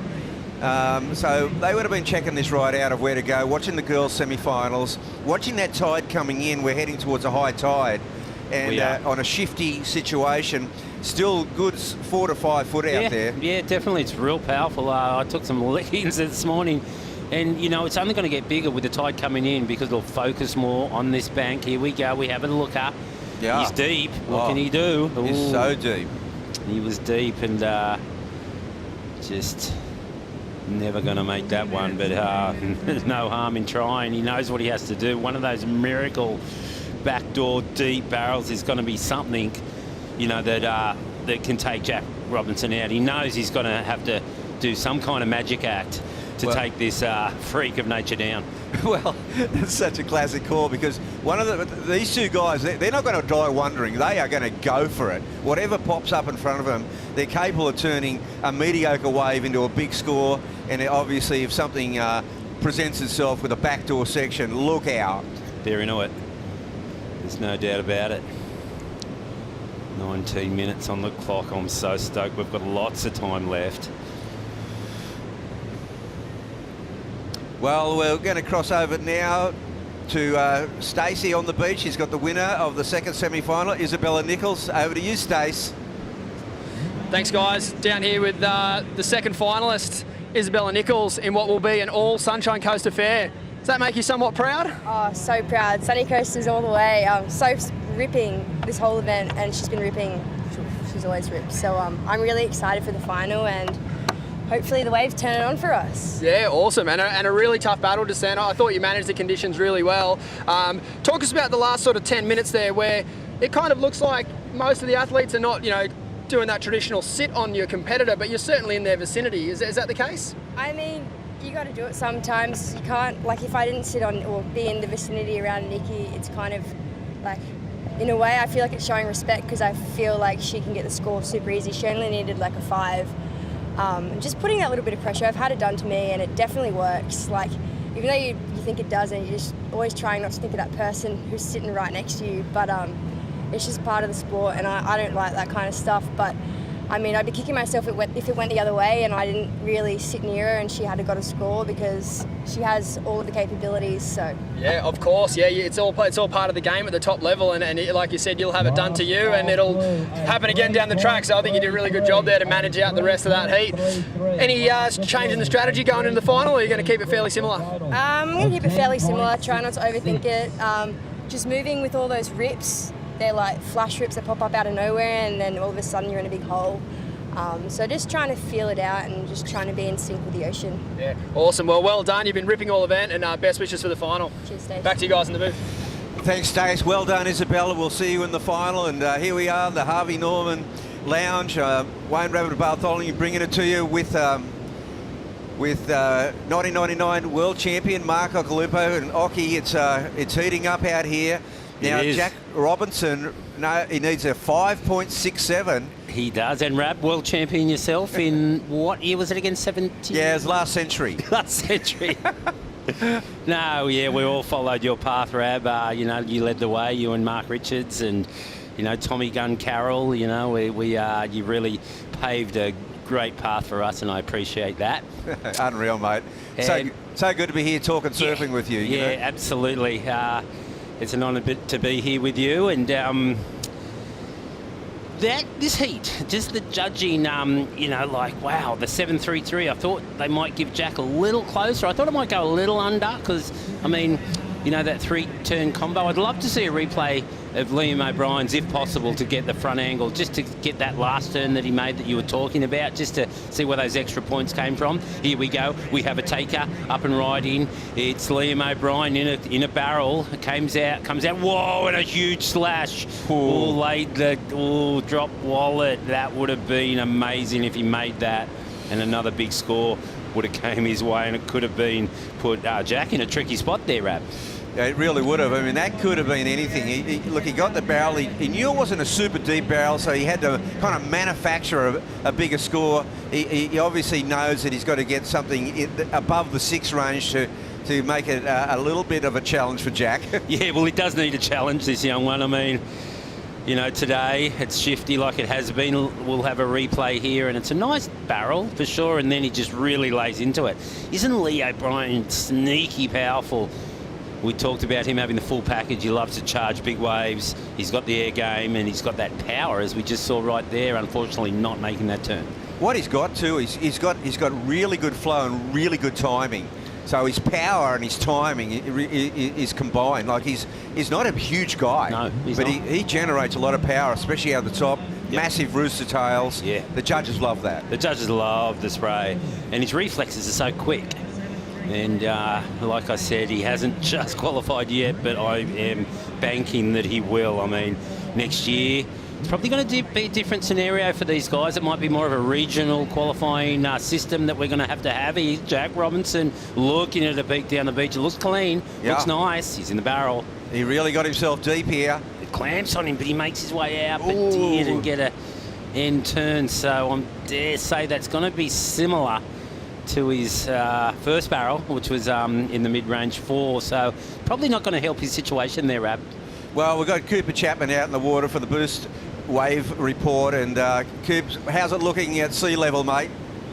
Yeah, we're out here, first time out in the water today. It's looking really nice. The wind's actually settled down quite a bit, so looking like the boys are going to have a few more opportunities, I think. You see Liam paddling back over to Jackie, coming to the crucial part of the heat. He can try and control the heat. As we all know, Jack is very deadly in any wave he catches, so yeah, it's going to be interesting to watch the heat, how it folds out, and see if Liam can hold back from picking up one of those crazy.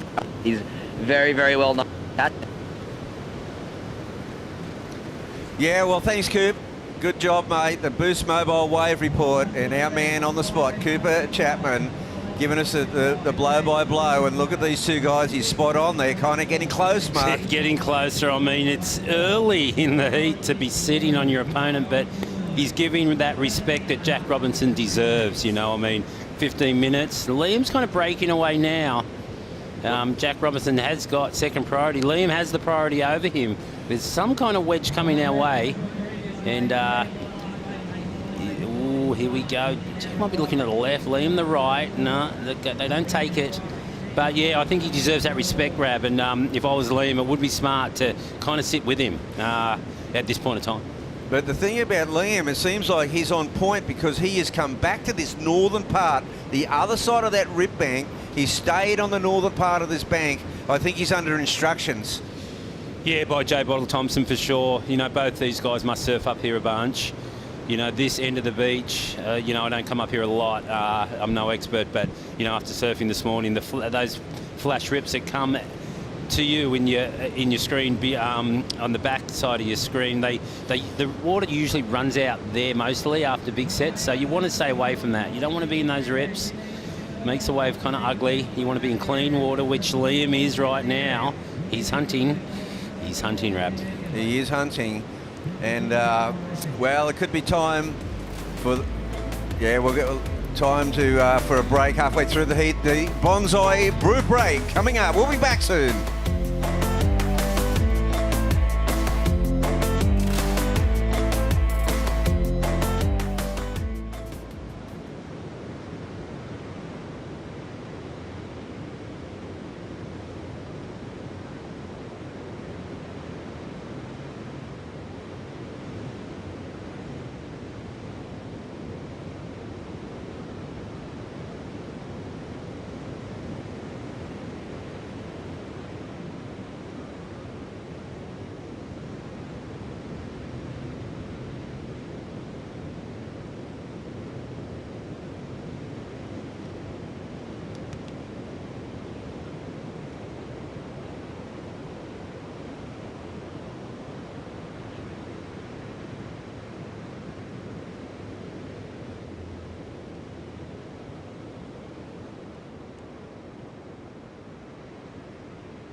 We're back down here with Wade Carmichael. Mate, hard-fought battle this morning, bit of meat left on the bone. You ready to open the shoulders in this next one?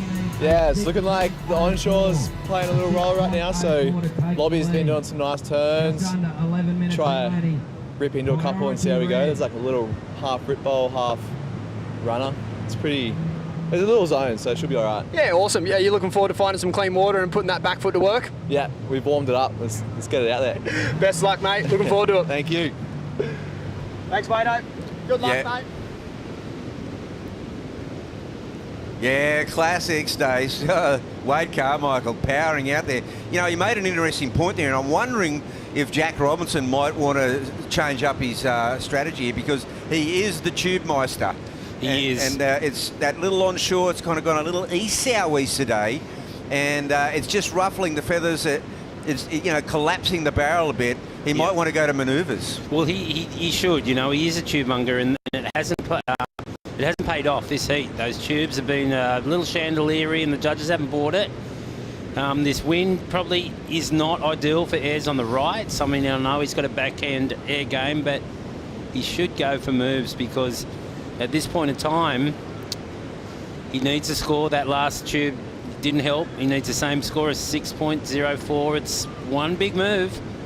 That's all it is. He's hunting wrap. Yeah, he sure is, and he's having a bit of a sniff at that one. But anyway, look, all you viewers out there that are watching on 7 Mate, you can continue watching coverage of the Boost Mobile Pro on 7 Plus and, of course, worldsurfleague.com.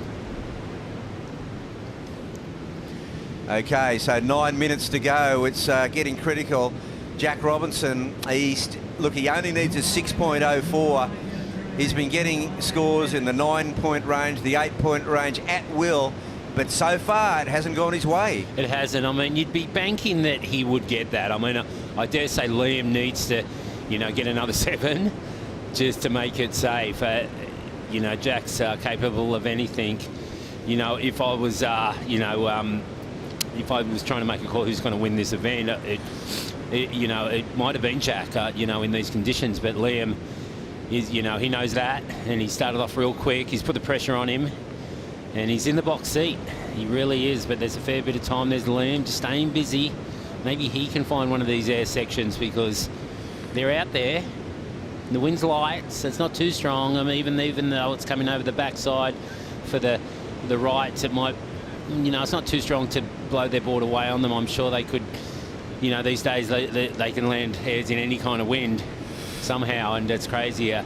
Let's see if they can do that. We've got some sets coming in here, Ab. Well, one thing about South Australia, there's no lulls. There's always surf coming. There's always sets coming in. You've just got to be Jack on the spot.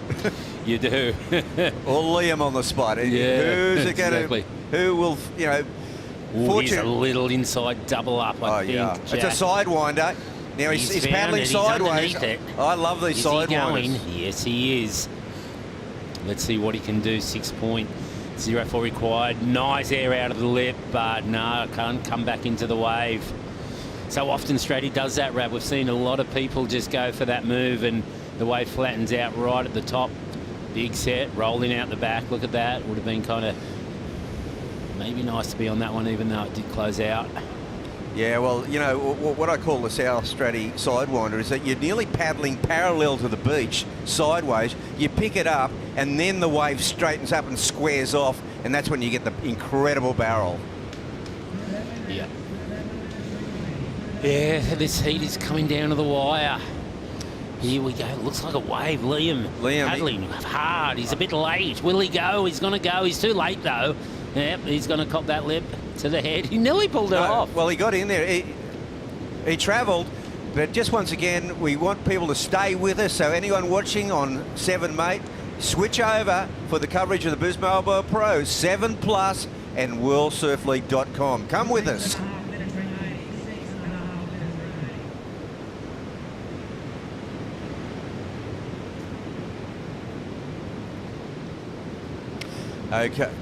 Okay, 6 minutes approaching, and Liam O'Brien, he travelled there for a little bit, Mark. He pulled in. He actually rode in the lip. He did. He'd done a pump with the lip. I mean, it was very critical. If he made that, it would have been a huge score, 10-point ride, but he was very, very deep and trying to bite off a bit more than he can chew. So, situation the same. Jack Robinson in priority, so Liam has no contest here. He can't sit on him. He can't pressure him. Best thing he can do is just get away from him and try and better his score. Here he goes. He's going to try to do that right now, standing up. Upright on a nice snap here. More of a carving cutback vertical. Quick snap. Can he get the third? He will. And it's a beautiful extended snap there. So pressure. He's going to better a score. He's only got a 3.8 as a backup. And that's higher than that, Rab. So now, you know, it's all going Liam's way. Jack really needs a big score.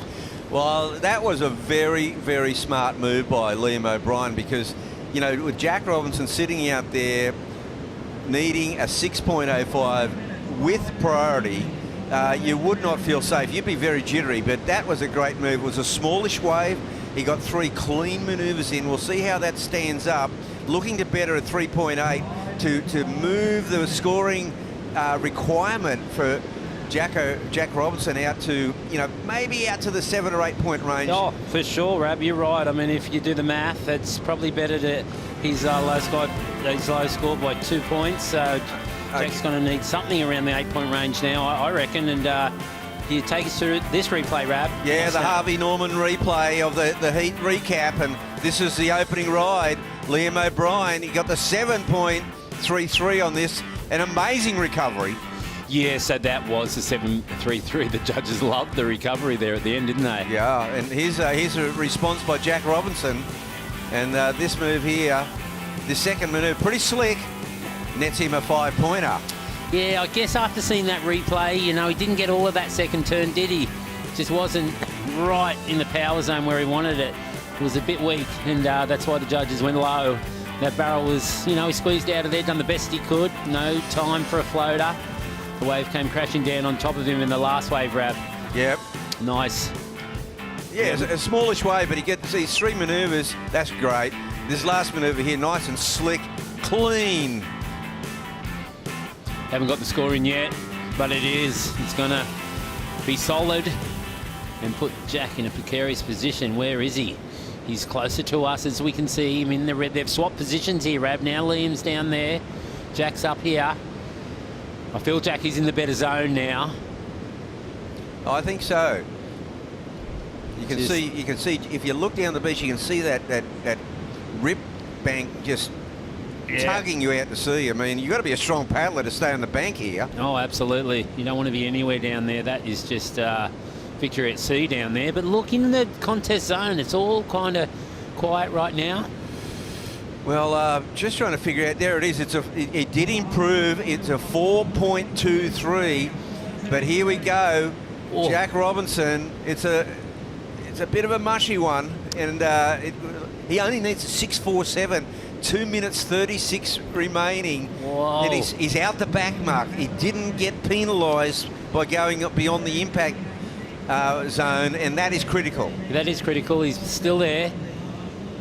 But now he's still going for the tube. That's what surprises me, because, you know, maybe come around that section and go for a big air or a big turn, because that, even if he made that barrel, it was still going to be a similar score to his other barrels. And look at him, he's rushing now. He's rushing away. We could see Liam O'Brien chasing him down now.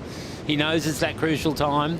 Jack, he senses him coming. Look, he turns around. You can see him coming. We've got Mikey Wright in the next heat in between these guys, but Jack wants to get away from him because Liam is coming for him. Well, I'd say right now, Jack Robinson is thinking air game. He's looking for something to boost on. He's looking over his shoulder. He sees Liam O'Brien coming north, and Jack Robinson is going to keep a distance here. He's not going to let him in his wheelhouse. Oh, well, no way. He'll Paddleton all the way to North Straddy just to get away from Liam, and he'll chase him that far. So you can see the boys just trying to keep his distance away from Liam, and the time is winding down, Rab. It's going to kind of happen soon. If Liam gets any closer, he'll be in the block position. Yeah, he's trying to reel him in, but Jack is keeping a distance. He's coming up now into the free surfer zone. Jack Robinson is not going to relent until he might find a left-hander here. He's good looking with intent. He sees something. He sees something. Ooh, now he pedals over it. Is there something here? Is there a backup left for him? And here comes Liam O'Brien. So it's the hunt for the Red October right here. Yep, you're so right, and it's still on in 48 seconds. This is exciting. Everyone's paddling north. Come north, young man. 40 seconds. Well, I tell you what, this is a classic manoeuvre because anything can happen on this beach. So random on these peaks. Liam O'Brien's given up the ghost. He's going, I'm not going to catch Jack. No, he's not going to get there, is he? He's just going to pray that a wave doesn't come his way. Oh, look out. Who is this? No, it's a free surfer, sorry, because he's in the free surfer zone right here. He wants something, anything. 20 seconds, having a look. He doesn't look that interested. It's not going to happen on that one. Nothing's come. Like, No, nothing has appeared. 10 seconds ago, I think that's all she wrote. I can't see a great win there for Liam O'Brien. It's going to be an upset, yeah. Jack Robinson on tour. Just qualified for his first time last year, and he's down, he's out. Liam O'Brien in the final. Well, Queenslander. Yeah, Burley Heads boy, and Jack just gave Liam the thumbs up. He's going, good chase, mate. Look at that, good sportsmanship. Yeah, unreal. So Liam O'Brien, the pride of Burley, into the Boost Mobile Pro Final. Okay, we'll go to break now. We'll be back for semi-final number 2. Wade Carmichael, Mikey Wright, don't go anywhere.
Welcome to the show. All right, here we go. Let's do it. For me, going to Chopu, I kind of say bring it on. Billy is being treated in a hospital. You look famous. I look famous? Yeah, you don't. I'm ruining my vibe. Oh, yeah. Show you guys some of the secrets. Come check it out.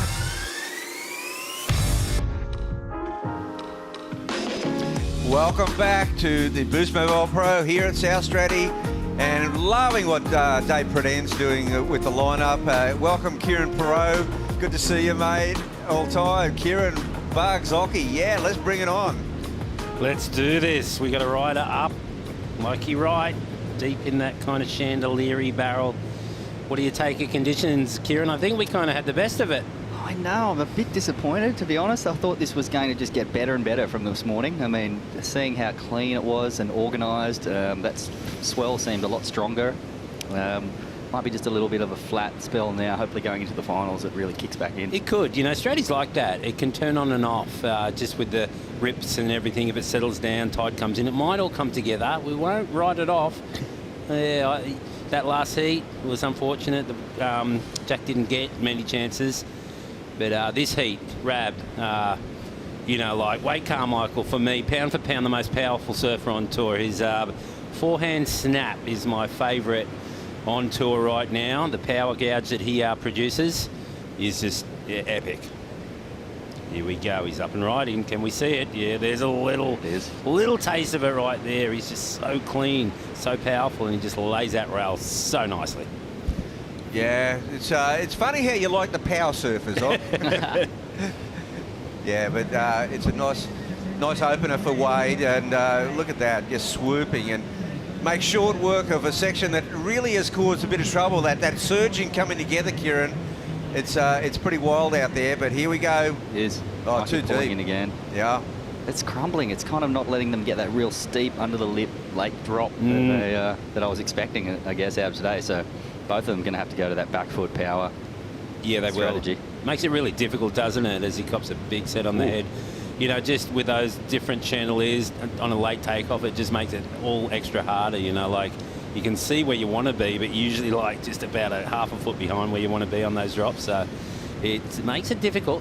Yeah, well, look, guys, we've had some incredible guests ringing through, and we've got another one now, a guy that both you guys have competed against, and I'm proud to say when he was 15, a graduate of the Rabbit Camps, Adrian Ace Bucket. Yeah, Ace. How's down there in Avoca? How you doing? Good, mate. How's it down there in Avoca? Yeah, look, we've woken up to, I think, about 4 to 6 foot of almost feels like cyclone swell, unseasonably late. And yeah, I missed most of the action this morning. I was in the water myself, so can't complain. Where were you surfing, Ace? You can't tell us, can you? Just in the corner at Avoca off. Okay. Busy mornings with the 3 kids, as you would know too well. But yeah, the rides get pretty nice here at the south end in a big east swell. So had some fun waves this morning. This is a little out of season, I guess. This strength of swell too. It's such a long period, you know, really stacked up east swell, and we're pretty fortunate to get it at this time of year. Here we go, Mikey Wright. Yeah, Mikey up and riding, Ace, and he's been laying down some pretty good tracks up here at South Straddy. Oh, this is kind of an exciting matchup for me. Obviously, you know, Wade being from Avoca, and you know, hearing you as a big fan, you know, I think you're right on there. He's probably pound for pound the most powerful surfer on tour right now. But I tell you what, Mikey's probably not far behind him. Yeah. I saw that beautiful grab rail carve he did, you know, yesterday after one of those better tube rides he had, and these kind of conditions I think will suit both these boys. They're, you know, real kind of classic Australian styles. Love a big section coming at them, and it certainly looks like there's plenty of them out there at the moment if you can find them. Yeah, so Ace, I mean, how's your year been, mate? I mean, you've got the 3 young kids now, and I suppose it's been a bit of time at home, but plenty of surfing? It has been, Rab. Yeah, it's been, look, I think it was a pleasant surprise for me after kind of being on the road for about, you know, I guess 15 years. So to kind of be able to take a breath and have some time with my kids and my wife, and for that to kind of coincide with the best, you know, East Coast winter in kind of living memory was pretty special. You know, I got to surf all my favourite sports and rediscover a few other ones that I hadn't surfed since I was a kid. I've done some camping trips with my family. You know, we've just hung out at home and had a little bit more time in our own backyard, which has been really special. Well, mate, I mean, you know, you've had this unbelievable time to freshen up. You'll be on tour for another 10 years after this. Yeah, a few people have said that. No, look, I mean... That's my question. I think I grew up... Sorry, Ace, that was going to be one of my big questions. I mean, you've been on tour for a while, and this year didn't happen, so it probably has extended your tour life for another year. How many more years do you think you've got in you? Yeah, look, I think, you know, once you hit your kind of mid-30s, you definitely kind of start to kind of think about the next chapter. But, you know, having the time at home this year, as you mentioned, just to freshen up, has definitely, you know, reinvigorated me. I've been able to work on a few different things in my surfing, and also just kind of a couple little niggles with the body. And I mean, growing up on tour, I mean, you know, I was lucky enough to first get on tour when you were still there. Obviously, you know, as a goofy footer, you're a huge inspiration. And then, you know, looking at Kelly, he's got a good solid decade on me, and he's still there doing some of his best surfing. So that's inspiring. Oh, thanks, Ace. Yeah, I appreciate that. Yeah, and I think of Kelly, you know, and when I was saying, you know, like I'm sure it's extended your tour life for another year, I was thinking of him too. I mean, because, you know, we don't know, and he never lets us know how many more years he's going to do, and this year's been cancelled out. So will he do it next year? I know you can't answer that question, only he can, but, you know, longevity, he will. Longevity is what he's all about, and I think it's a great thing that, you know, it just shows you guys that you can stay a lot longer than you thought you could have. I mean, back in the day we had Potts and everything retiring, you know, in their early 30s, and that's not going to be the case anymore in pro surfing, is it? Yeah, I mean, you were close to 40 when you finally pulled the pin, weren't you? So, yeah, I think, I don't know, the tour now has so many different exciting kind of genres of surfing there, from, you know, Kelly all the way through down to, you know, someone like Jack Robbo, who, you know, would have just started his kind of career. And I think maybe for the younger guys, you know, they're kind of chomping at the bit and ready to get out there and show the world what they've got. They're probably really raring to go. So, yeah, we're definitely going to have to, you know, be on our best, you know, top of our game when we get back out there. So, it was exciting to put a jersey on a few weeks ago at Cabarita, and it was a bummer not to be able to come across to the South Straddy, but I've definitely enjoyed watching. There's been some incredible talent coming through in the men's and the women's in Australia. Where do you think that's, you know, the shoulders that's resting on at the moment? I've been really impressed to see some of the surfing happening in these events and just around the place this year. I mean, there's been some great waves, but to be able to kind of feel more confident, I think it's really good with where Australian surfing's heading. Yeah, 100%. I mean, you guys, you know, Rav and Ock especially would know all too well. I mean, that generation of Nick, Joel and Dean were just so, you know, so strong, and they laid such a platform for us coming through, and that void was always going to be really hard to fill. You know, and even before them, I guess I grew up, you know, looking up to guys like, you know, Trent Munro and Hedgie and Phil Macker, and, you know, that was such a strong era for Australian surfing. So yeah, it has been super cool to see the likes of Ethan and Jack really step up, and, you know, obviously we've got Owen and Julian Wade, Jack Freestone, there's, you know, Ryan, there's so many incredible Australian surfers. I think it's just a matter of time before we really see, you know, a couple of those guys really step up and inject themselves into the world title discussion. Yeah, well, Ace, you know, the countdown to 2021, I mean, you just pointed out, and I was going to touch on it too. I mean, you know, it's getting better every year, but this group in that top 32 for 2021 is absolutely amazing. You said you're going to have to be on your A game. How are you feeling, mate, for the challenge of 2021? He's going to grow a beard and he'll be fine. No, I feel great. I mean, I think at my age now, I can kind of sit back and really appreciate good surfing and be inspired by it, as opposed to, you know, when you first come on through, you're trying to carve your own little niche out, and, you know, you kind of get a little bit intimidated. Like for me, you know, I was paddling around a lineup, you know, as this skinny young blonde kid with Ocky and Kelly and, you know, Taylor Knox and guys like even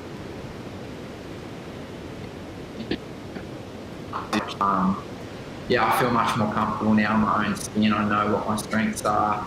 I know, you know, how to compete. I feel comfortable at all locations. I guess in saying that now, it's, you know, with the climate that we're living in with COVID, it's going to be different. So I think that kind of level of familiarity with all locations and where we're going could kind of be flipped on its head. So I think out of that comes some exciting opportunity. We'll probably be going to new places at different times of the year, which I think will be fun for the surfers and the fans. Yeah, well, Ace, you know, you've been an ornament to the sport of surfing, a great advocate for pro surfing. Well done on your career, mate. Thanks for your time today, and yeah, see you in the near future. Cheers, boys. Thanks for keeping us entertained, mate.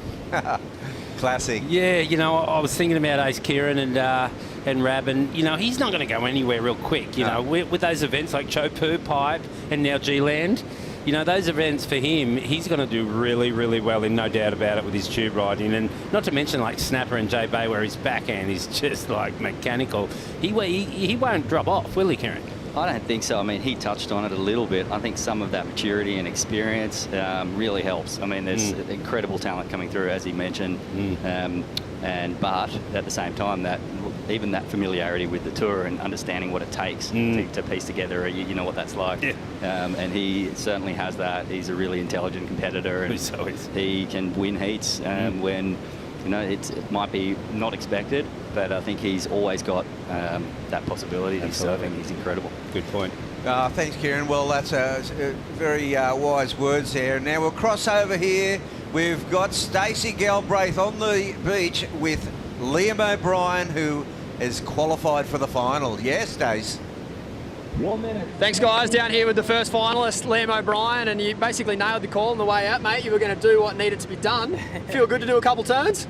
Yeah, it did. I mean, it was tough because it was from the beach. It looked like there was still a few good pits, so it was hard to let that go. But no, I was glad I got a few turns. I mean, obviously Jack's just a really good competitor, and to have heat with him was great. And yeah, I mean, I just got lucky and got some good waves. I wouldn't put it too much down to luck, mate. That's the coach's least favourite words. I think Bots might slap you around for that one. Talk to us about your paddle out. You're paddling out at the northern end of the beach. Everyone else is paddling out at the southern end. What's the strategy behind that? Oh, I was just sort of hoping I might be able to sneak out and be sort of down on that suckier bank while everyone was stuck up, or while Jack was stuck up top. But it kind of changed in the heat, and it didn't really barrel as much as I thought it would, so I kind of had to adjust and come back up here anyway. Yeah. And you still had a crack at the barrel, eh? How was that? Another glorious wipeout for the webcast fans? Yeah, just adding to the collection. And any changes going into the final, mate? Are you going to stay on the same board, or are you looking to mix it up? Just be on the same board, I'd say, and yeah, just see what the waves do. Yeah, awesome. Well, thanks for your time, mate, and best of luck for the final. No worries. Back to you guys in the booth. Yeah, thanks, Stace. Well done, Liam. Great young surfer from Burleigh Heads. Going to have a big final up here, South Stratty. History in the making, Ockie. History in the making. You know, we hadn't touched on it yet. We were saying it all day yesterday that first time ever, Kieran, like an event has been at South Stratty. It's an amazing wave, world-class beach break. What do you think? You were the commissioner for a long time, so you're the guy to ask. Do you think it's possible for this to be the backup event for Snapper Rocks? Wow, it'd be incredible. I mean, there's been a lot of effort going into this team pulling this off and making this happen. Wow. There's big turn Mikey to finish Wright there from Mikey. I mean, that's how you have to attack that section, but this kind of wave offers that super exciting potential for surfing, and the surfers themselves are always wanting to come here, so it'd be great to see it. Yeah. All right, guys. Well, as we see Mikey Wright just finishing up, we'll check out the Bonsai Brew Break. We'll be back real soon.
All the boys were surfing around Main Beach and Southport Surf Club, and they all just gravitated and formed a club, but pretty much based around the talent that is Joe Engel. Dave Rastovich obviously grew up in Southport Surf Club as well. Munga Barry was in North End for many years. Chris Ibis Bennett's icon of the Northern Gold Coast. Coming up to 50 years now as a club, that's a real achievement. People should be really proud of that, and hopefully, 50 years from now, they're looking back at this event as a big part of our history as well, because it's exciting times. Here's to North End.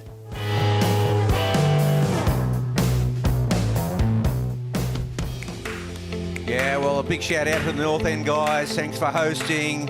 50 years. That's an institution in Australian surfing. And, well, Mikey Wright has just extended his lead, that 5.33. It just puts Wade Carmichael in a position, he needs a 5.39, but Wade's basically doesn't have a backup score at all. No, he doesn't. You know, Mikey's just kind of nailed it on floaters only, and these guys haven't got to extend at all. And this might be, while we're in the break, boys, a nice looking clean wall. Mikey gets a kind of a half snap there, and does he get a finished turn? Yes, he does. Well, I think that was the one we saw before the break, which was the 5.33. High score of the heat. We were expecting more, but the conditions just aren't allowing it at the moment, but it looks like it's trying to glass off. So, Kieran, you know, what do you think? There's a bit of a switch up here before, you know, leading into this morning, the guys would have been looking for the barrel. What do you think's happening out there? Yeah, 100%. We see Mikey take off on this one, and great turn into that section, but just getting hung up a little bit. I guess coming into today, the expectation was going to be pretty thick. You know, the period was jumping up. Even this morning, it seemed like it was just going to be on the improve as the tide came in. It's a little bit of a shame to see that crumble. Whatever that is affecting it at the moment, and it's not as hollow, but they are adapting. I think that's what you've got to do as a competitor. You guys both know that. You have to switch it up in the moment. It can be on the fly. It can be 2 minutes before your heat. Change strategy, and sometimes the surfers that are able to do that the best are the ones that are going to win. And I've seen them start to take to those sections really hard. It's what surfing's all about, isn't it? Adapting on the fly. Well, I'll talk about on the fly. I think let's cross over to Cooper Chapman, because he's in the water. What's it looking like? What's the surface conditions like out there, Cooper? Yeah, it's pretty tricky out here now. The waves are definitely really tough as this tide's coming in. The mushroom clouds are starting to come up a little bit, and the boys are finding it pretty hard to get into position. I think Wade's moved a little bit further down to where Mikey was sitting now and changed his game plan a little bit. I've surfed many heats against both of these guys, and look for, if Wade takes the lead, he'll sit right next to Mikey to try and close out the heat. Haven't surfed too many heats against Mikey where he's sat on people at the end of the heat, so we'll see what he does while he's in the lead here. But yeah, look for Wade, if he takes the lead, to get right on Mikey's board with him and try and close it out. But yeah, it's an exciting finish. Always nice when it's a tight heat and they only need low scores, so anyone's game right now. So, Coops, we must be getting it pretty close to the high tide mark. I mean, the barrel seems to have disappeared, but what about the air game? Do you reckon they'll switch to the air game? Yeah, the wind's pretty nice, like light easterly onshore, so it's pretty good for airs. I don't think you'll see Wade Carmichael throw any airs, but definitely look for Mikey to huck something out to flats if he gets the right section. Good call, mate. Our man on the spot, Cooper Chapman, and guys, 8 minutes, 20 seconds remaining. Wade's still looking for that big power move, Ockie. Yes, I'd love to see that exchange, actually. You know, I'd love to see just them both get an opportunity. Wade do a huge hack, and then Mikey do one of those, you know, technical airs that he does, and see what scores higher. That'd be a great scenario, Kieran. That would. I mean, they've both got such good, you know, approach to the wave. As Ace was touching on before, really powerful, just different lines. And you know, I think that's what's kept them fresh and kept them sort of relevant on tour as well for as long as they have. I mean, Mikey just sort of coming in and sort of blowing some doors, I guess, in a little bit more of the high performance stuff. Yeah, well, it's interesting, isn't it? You'll be able to explain this to us, but Mikey Wright is on an injury wildcard at the moment. I think, is it correct that he's on that? Here we go. I'll just disrupt that because Wade Carmichael needing a score. He'll expect a huge snap, and it's there. Can he finish it? He can. Oh, look out. Yeah. I can see a lead change coming. You asked for it, Doc. I asked for it. Now Mikey's got to play his part, but that snap was so tight, Rab. So nice, so tight. I'm giving that an 8-point ride. I might be getting a little bit excited, but it's got to be up there in the high 7s, maybe low 8s. Love to see the excitement level lifting up with Mark Occhilupo, and what a great ride. And, you know, taking a leaf out of Liam O'Brien's book, we see Wade move far to the north on a clean one. Take us through it again. Oh, I just love this turn. Look at him. Oh, he gets all of it. Not quite all, but he threw a lot of spray, and that last turn was out of the lip and went a little sideways too on his fins right here. See it? Look, he just pushes on the lip right here, or that's not a great angle, but two really nice. It's actually the best two-turn combo I've seen this event, so we're going to see a big score, no doubt.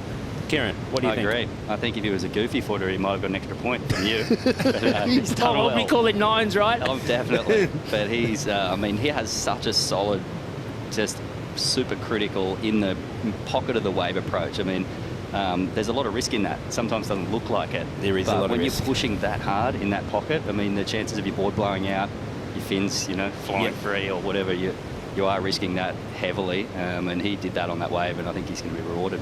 Yeah, well, weight is your friend on turns like that. I mean, you know, the heavier you are, the more chance you've got of making that turn, and that's his advantage, and he was relying on it. And look out, here we go, Rabbits. Mikey Wright in a huge pin, and he's out. Oh, look out. He's out. With a beautiful turn into the next. His heat's come alive. Yeah, this semi-final has come alive, all right. Wade Carmichael getting a scorching ride. He got the 8.17, spot on hockey, answered by Mikey Wright, a deep barrel. We've been talking the barrel down, going, they're not there. And Wade's waving, going, what's happening? Come on, give me a score, because, you know, it's a 9-point ride. There's no doubt about it. We haven't seen a barrel for a while, Kieran, and that was a big one. It was a set, and he was deep, and it's got to be high nines. What do you think? I agree. I think that's one of the best ones we've seen in the last few hours, if not since the beginning of the day. It's a wave of the day. Awesome. Really good wave of the day. There's no doubt about it. He was deep. Took off under the lip, basically jumped to his feet right in the spot, you know, in the hook, and then that turn. Laybacks, they'll just wipe clean that last one. We won't even look at that last turn because it is irrelevant. Back in the day, they might have judged him down for not making the last turn. Not these days. They only judge what they see that you've made and the barrel to that cutty. Great. High nines. They're going to take their time. I wouldn't even be surprised to see a 10-point ride in there. Well, it's an 8.5. Thank you very much. I've slept on my game. They're leaving some room. Okay. I like that. Well, you know what? Now 8.5 and a 5.33 backup versus Wade Carmichael, an 8.17. He only needs a 5.67, guys. It's just one of those back foot jams. He's got it. This is great. I mean, we really were seeing it slow down. We were doing more talking than commentating actual surfing. So, you know, when that's happening, it's not great. And good to see it kind of get exciting again. This is what we want to see at the end of the competition. Yeah, they flipped the script on us, didn't they? But just about talking, one more question for you, Kieran. One more. So it's Mikey Wright. Is it right that he's in the wildcard position with Leonardo Ferraventi for the wildcard? Is that correct? Can you explain that to us, so please? the original idea, I guess, was they would get to surf off over the 3 events. And then the surfer highest on the rankings would continue on. Okay. That's awesome. So that will happen next year? Well, it's changed up. Things have changed up quite a bit with the tour structure and due to COVID and being on a break. So the specifics of that, I think, will have to be really ironed out as we get closer to a start. But that was the idea, and it was going to be an exciting kind of match up to. Okay, paddling down the beach. It looks like Wade having a look on. But what's happening out there, Cooper? Can you hear us? Yeah, I got you guys. Big exchange right near the end of the heat. Wade came past on the jet ski, threw us a big shaka with a huge smile, and then that smile disappeared pretty quickly when he heard Mikey's score come through. So it's going to be an interesting last couple of minutes. They're both in it. It's great that they both got a big score together. Gives them both an opportunity to close out the heat without someone running away with it. So, yeah, look for Wade to use this priority wisely and try and put down a big hammer to finish the heat, and look for Mikey to try and block him from doing that. Yeah. Well, Harvey Norman recap, and look at Wade Carmichael opening up there. Just set the pace there. He set the pace with I think it was a 5-point-something, and then we see Mikey Wright answering up. This is his 5.33. So this sort of established where this heat was at. Little ollie at the end there. Small one for Mikey. Yeah, small little ollie. But this wave, nice little cutback. He stayed busy. And this was a nice turn. So I guess that was his 5.33. Yeah, he upped it there to the 5.33. And then Wade Carmichael. Yeah, came alive here, didn't it, in this heat with his backhand jam, really tight. This got Ockie's blood pressure really up there. It did. He loved every moment of this, and of course, as Cooper Chapman said, he bit of a shaka on the way out, and he was pretty happy. But look what happened next. Mikey Wright, with the deepest barrel of the day, comes out with a nice little slick slider. Wow, that angle was good for that carve. That looked incredible. The front on angle, the speed so carve. Crisp. Love it, and he loves that. I'll just earlier on in the season, I remember, I think it was Mick Fanning and Mikey Wright shared a wave. I think Mikey got the roll in, or Mick Fanning made the late drop, and they switched it up, and then Mikey ended up getting that barrel. I can't remember if you guys remember that, but it was epic. It was on WSL. Anyway, it doesn't matter. All right. I think I do. We love it. A minute 15, though. It's only a minute 15. Yeah. Oh, look at this. Now, that was Wade just having a bit of a look at that. He's got priority. Yes. This could be critical. Anything can happen at South Stradbroke. A minute to go. I tell you what, this is like one of those incredible games of, football where the last minute, anything could happen. That's true. This wave is so good for that. I mean, it's not Bells or JB where you can see those lines, and sometimes with a minute to go, there's nothing in the horizon. You know it's over. This wave offers up, any kind of punchy little peak within a 10-second period of time. Yeah, well, even a little peak can just grow right under you. And is it happening right here for Wade? He's not going to paddle over that, though. Well, thought it might be a little grower, but he goes over it with 30 seconds. That could have been his last chance. Well, there's always movement on the outside here at Stradbroke. There's no lulls. It's just where is it? Is it random? Is it coming to the spot? Are you in the spot? Yeah, well, that's the hardest part. He's put his head down. He's looking at something here. He's looking at a left here. One. It's a small wave. Is he trying to get on the other side of it? Ooh, he might be going left. Yeah, he's going left. Okay, last throw of the dice. 5 seconds remaining. It's a bit of a float. Nice snap. Has he got something more in it? It's going to have to be big, but he's going to have to get that huge surge coming across. Yeah, I don't think that was the score anyway. Compared to his 5-3, that was a little under. Well, a smaller wave, but that section was that he hit. I mean, like we talked about before, that the way they wedged together, they're so powerful. They're so hard to control, the turns. Yeah, well, Mikey Wright proving that he is worthy to be on the World Tour with that wildcard position that he's in. He's just proving to WSL and everyone that he wants it, and he wants to be on there, and he's made the final in a CT stacked field. So a big victory there for Mikey Wright. Well, you know what? We're going to go to a break now. We'll be back with the women's final, and it is just an awesome day here. The Boost Mobile Pro, South Stradbroke Island. See you soon.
My full name is Otis Hope Carey and I'm from Coffs Harbour, northern New South Wales.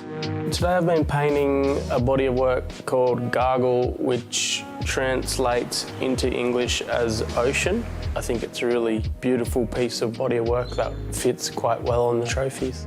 Combining surfing with art, for me surfing's more of a release and the art is more of a space for me to share my connection and culture with everybody.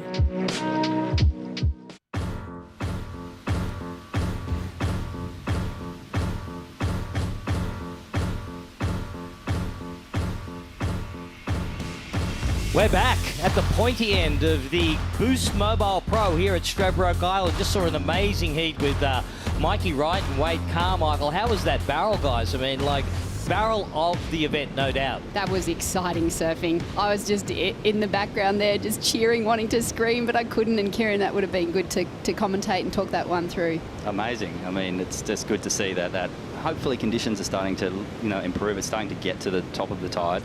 it might offer up some more in this heat. Well, let's hope so for the women who are out there in the 35-minute heat for the women's final. Some exciting surfing. We're going to see Sophie McCulloch up against Isabella Nichols. Now, Sophie defeated India Roberts in the quarterfinals and then went on to pip Macy Callahan in the semi. And, of course, Isabella Nichols defeated Zali Kelly in the quarters and went on to beat Nikki Van Dyke in the semi. So both of those girls deserving their place in the final. And no doubt they'll be stoked. A couple of young guns and finding themselves in the final. Fantastic matchup. We just saw Bella just get her feet in the wax, a quick start. Not sure that will be counting towards the end of the heat, but we'll have to wait and see. Bella was due to start her first year on tour this year. With the changes that we've all experienced, she'll be doing that in 2021, which will be really exciting. So I'm sure this has been a good opportunity for her to put on the jersey, surf against the CT girls. And here she is in the final with Sophie McCulloch, who I know is a great friend, and they've done the QS tour together and just been, I guess, pushing each other on that journey. You've worked with both of these girls at Surfing Australia, haven't you, Kate? Yes, I've been. It's, such a pleasure to work with the Australian talent we have. We've got such a depth of talent in our country, and these two girls, definitely showcase that. I think what's really fantastic about the high performance program is we just try and complement the support they already have in their local environment, and run some national camps, get the girls all frothing to work together, and the boys as well. And just being able to have sparring opportunities is something that I think pushes us and provides a bit of that rivalry and also just the camaraderie that Australian surfing thrives off.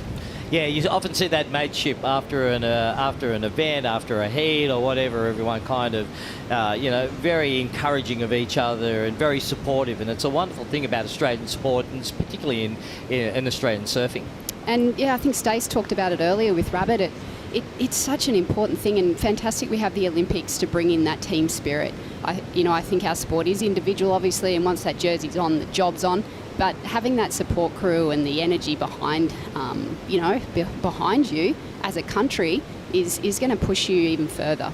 Yeah, I think that's a great point, because the individual aspect, it's all smiles and looks incredible, but deep down they want to smash each other. That's the point. Sophie on a smaller wave decides to just jump over the top as it just kind of shut down in front of her, which was a bit unfortunate. Of course, Isabella Nichols opening up her finals campaign with a 4.20, and of course, if she wins this final, she actually takes the Jeep leaderboard yellow jersey, and she'll have that going into Margaret River if she ends up competing in that event, which is amazing for her. It's fantastic, and a great opportunity for her to donate to her chosen charity and also receive the Otis Carey Trophy. Imagine that. That's a fantastic piece of work, and like he says, it really is an ability for him to connect and showcase his culture as well. Awesome. What a great thing. Absolutely, and it's great having, like Otis and Harvey Norman and Bonsoy and, all the other wonderful partners that we've had to bring you this event over the last 2 days. Boost Mobile, of course, the major sponsor, and can't bring these events to the world without those guys. So thank you very much for supporting Australian surfing, and in particular this event. Got a replay here of the first two waves ridden. This is Bella, just a late drop. It does hit that bank and really sucks out and runs down. She managed to get a little snap in there and navigates that lump that's coming at her, and wasn't able to get enough speed to hit that end section, Kieran. Do you think that was, she got a 4? Do you feel like that's still a great tactic for her to start the heat off with that? Definitely. And that first turn was really crisp. Hit that lip hard. Just wasn't able to get the speed, like you said, to then maybe could have challenged that last section for another turn and possibly a high score. But going into it without speed, it is difficult, and you probably don't have as much kind of dynamic ability to pull off a big turn anyway without speed. So it was probably a wise choice. Get off the back super early in the heat, get back out and just reset. It's interesting the perspective that we're looking at on the camera. You can see where Soph and Bella are. They're a long way apart from each other. It must be quite difficult with such a big playing field to know where you're going to start the heat, especially after watching the boys and where they were set up. Of course, conditions are changing a little bit as well. A little bit of a nor'easterly sea breeze is blowing up, and the tide's also turned as well. It's on the run out, so it'll be interesting to see how that affects the bank and the girls' strategy on where they decide to sit, what they decide to pick off and what they decide to leave. Obviously, you know, it worked for Mikey, waiting and picking off, you know, that nice barrel that he got at the end. So strategy coming into play once again, as it always does, Kate. Gee, that was an exciting heat. It just at the end, it was fantastic to watch the two, and that big snap that Wade did in the pocket, that was yeah, really impressive. The boys just totally lit it up. All right, we've spoken about Otis painting those wonderful trophies, and we're going to cross down to Stace, who's standing on the beach with the trophy in his hand. Well, I bet you'd love to have one of those on your wall, Stace, or on your mantelpiece. Yeah, thanks, Reg. I most certainly would, as well as the donation to the charity of their choice online. There's also this beautiful original artwork from Otis Carey, who's a proud Indigenous man from the Coffs Harbour region. Ethan Ewing's already got his hands on a bit of this hardware, and seeing as he's knocked out of the event, he can't take home two. Well, certainly not at this point in the year. So it'll be a new winner today, and I'm looking forward to see who can take this out. We've got Isabella Nichols and Sophie McCulloch fighting for one now, and it'll be Mikey Wright and Liam O'Brien fighting it out in the men's final. Stace, how's it look down there on the beach at sea level? It's looking really fun. I think it's just all about expectation now. I think if you paddled out expecting to get barreled, you might be disappointed. I think we saw a good version of that in the last heat with Wade going to the face and getting an excellent score, and then Mikey also getting barreled and getting an excellent score, but they're just a little few and far between, those meaty barrels. So we're going to get an exciting show nonetheless, but I'm predicting it's going to be a little more on the wave face. Stace, what's the distance between the two girls at the moment? It's really hard to judge from where we are. Yeah, sure. They're about 40 metres apart, or probably one peak. We've got Isabella up now. There's a really nice turn in the pocket, probably the hallmark of her performance so far. She's been surfing really tight and finding a second turn there, which is pretty rare on these peaky waves. So that was pretty awesome to see. And then Sophie's just on that next peak over, and she should get the second look at this wave in the set. It kind of refracts off and moves down the beach. So we'll see if she can get herself in position. Great stuff, Stace. Thanks very much. We'll be crossing back to you shortly, I'm sure, and always a great insight from down on sea level, and make sure you put that trophy back, all right? Oh, of course. Yeah, thanks, guys. Take it easy. Good on you, mate. Thank you. All right, we're back live here on at South Stradbroke Island. We just saw Isabella Nichols just get her second wave, and she'll be adding to her 4.20 as we wait for those scores to drop. I think she's got a 4 for that first one and just carrying a 0.2, but yeah, it'll be interesting. Let's have a look at the replay. Talk us through it, Kieran. Well, she really did well to position and fade back a little bit here because she knew this. She needed to get that jam. Maybe a little bit of a wobble coming out of it, but that was just because it was so steep. Really nice little finish into the whitewater. That's what's going to get you, hopefully into that 5 to 6 range.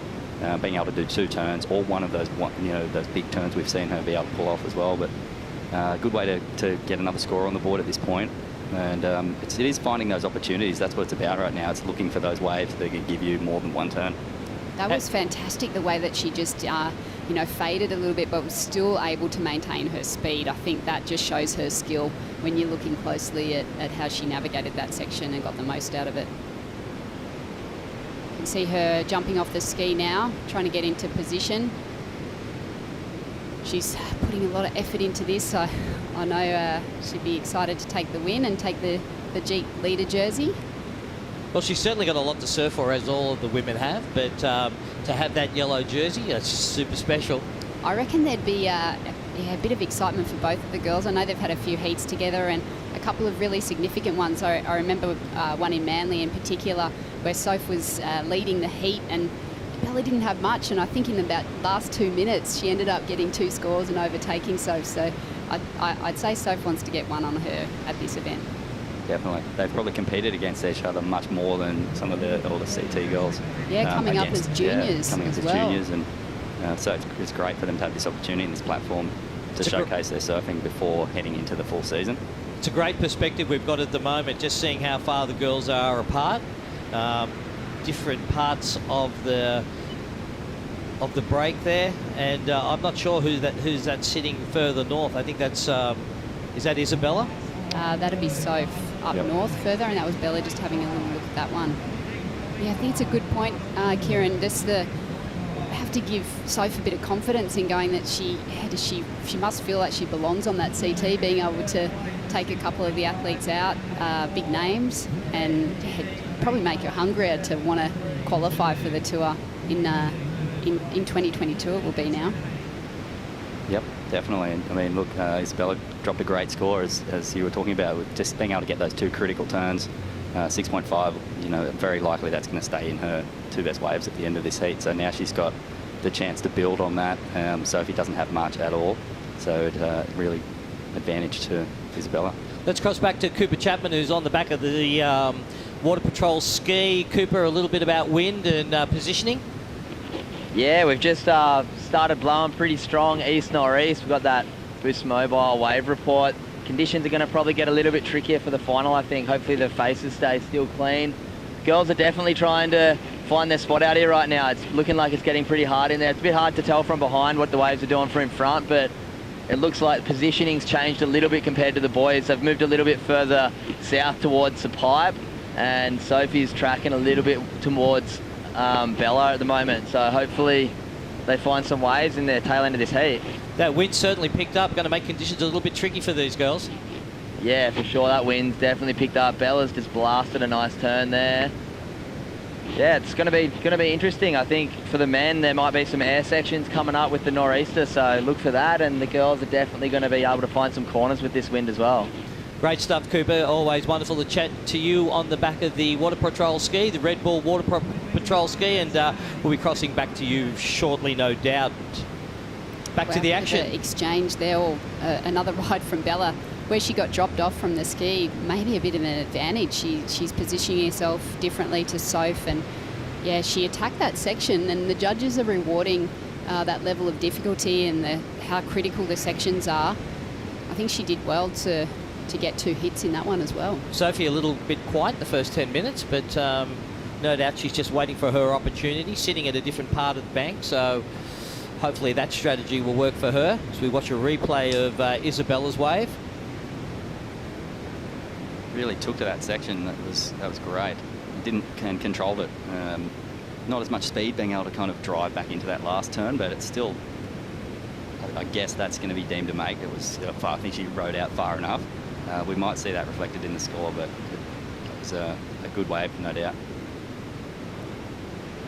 It's a tricky job for those judges, and they're doing fantastic. I'm sure they're enjoying being back at an event and putting their skills to use.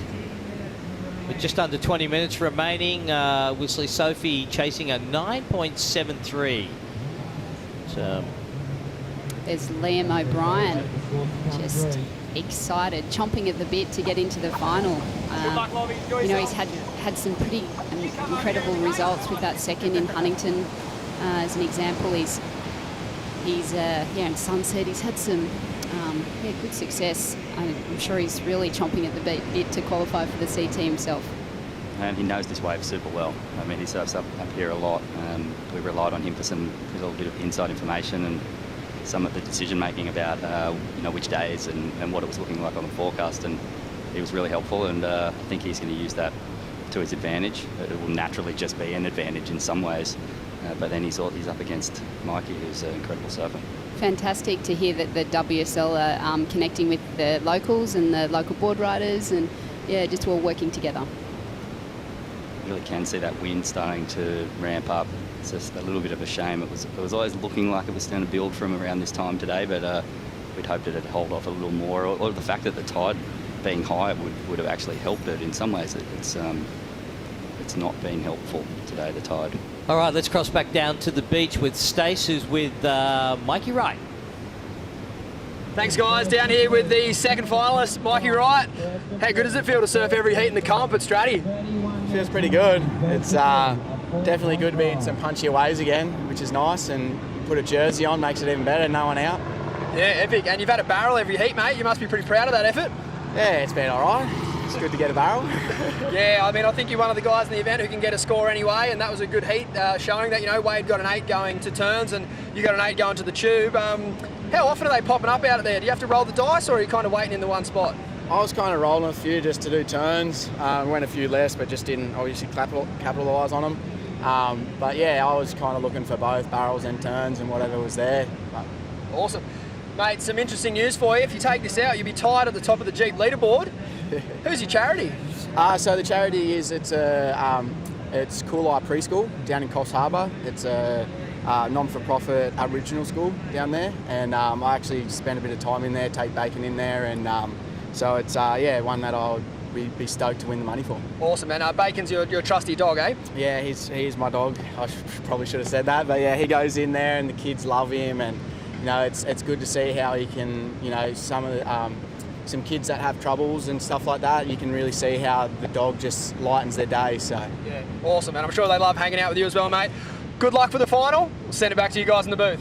Good on you, Stace. Thanks very much. I had this mental picture of Mikey walking in with rashers of bacon under his arm, so I'm really glad he clarified that it was his dog, because I'm sure that the bacon wouldn't have gone straight down there anyway. There's an example of a great surfer and a great human. That's fantastic. Absolutely. And if you didn't know that all of the surfers weren't competing for any prize money themselves, but there is $20,000 which goes to their charity, and that's a wonderful initiative. We just had a bit of action in the break there, a bit of a significant moment, I think. Soph went a little one and lost priority, and now Bella's got priority. That, you know, it's halfway through the heat, but it could make a bit of a difference. Still plenty of time remaining with 16 minutes on the clock. That's the one beauty of a wave like this. You can catch two waves literally in the space of 1 to 1.5 minutes if you're lucky and you get in position, back on the ski, straight back out. So you can't count anyone out really at this point, but yeah, definitely a strong place to be for Isabella. All right, we'll leave the action just for a tick and we'll go to a bonsai brew break. We'll be back shortly.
We're back live at South Stradbroke for the Boost Mobile Pro Women's Final.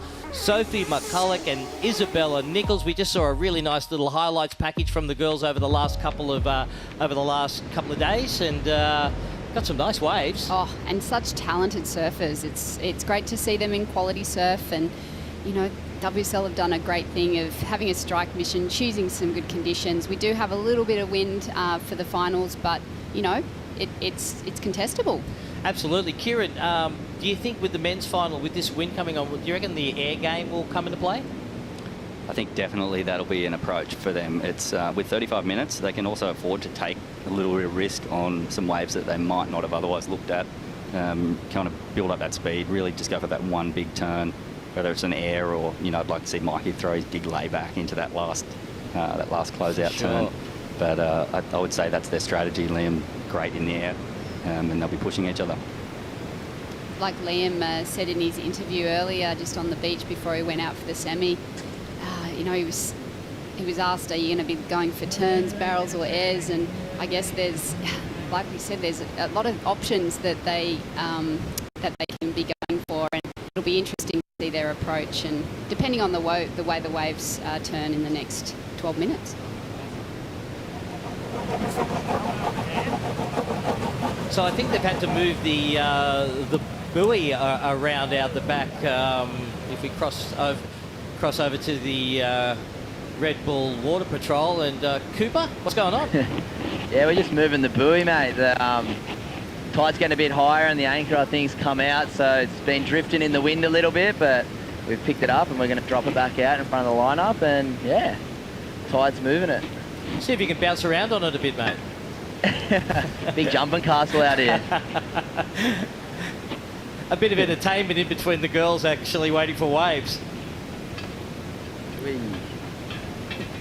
Good on you, Cooper. Thanks for that. Cheers, guys. Make sure you're anchoring. Yeah, we're getting the anchor in now. So 11 minutes 44 remaining. I'd say Soph is starting to think, I want to get a wriggle on here. But like you said, Karen, there's definitely an opportunity where in the last 3 minutes she can get 2 scores. We've seen that happen in other heats. And Soph's had that happen to her before with a heat in Bella. In last 2 minutes in Manly, like I said earlier, she got the score and got the better of, and got the win on Soph. So and that's a devastating feeling when that happens, and you're in the sort of in the driving seat in some way, like Bella is now. It's really upsetting when someone gets you like that really quickly.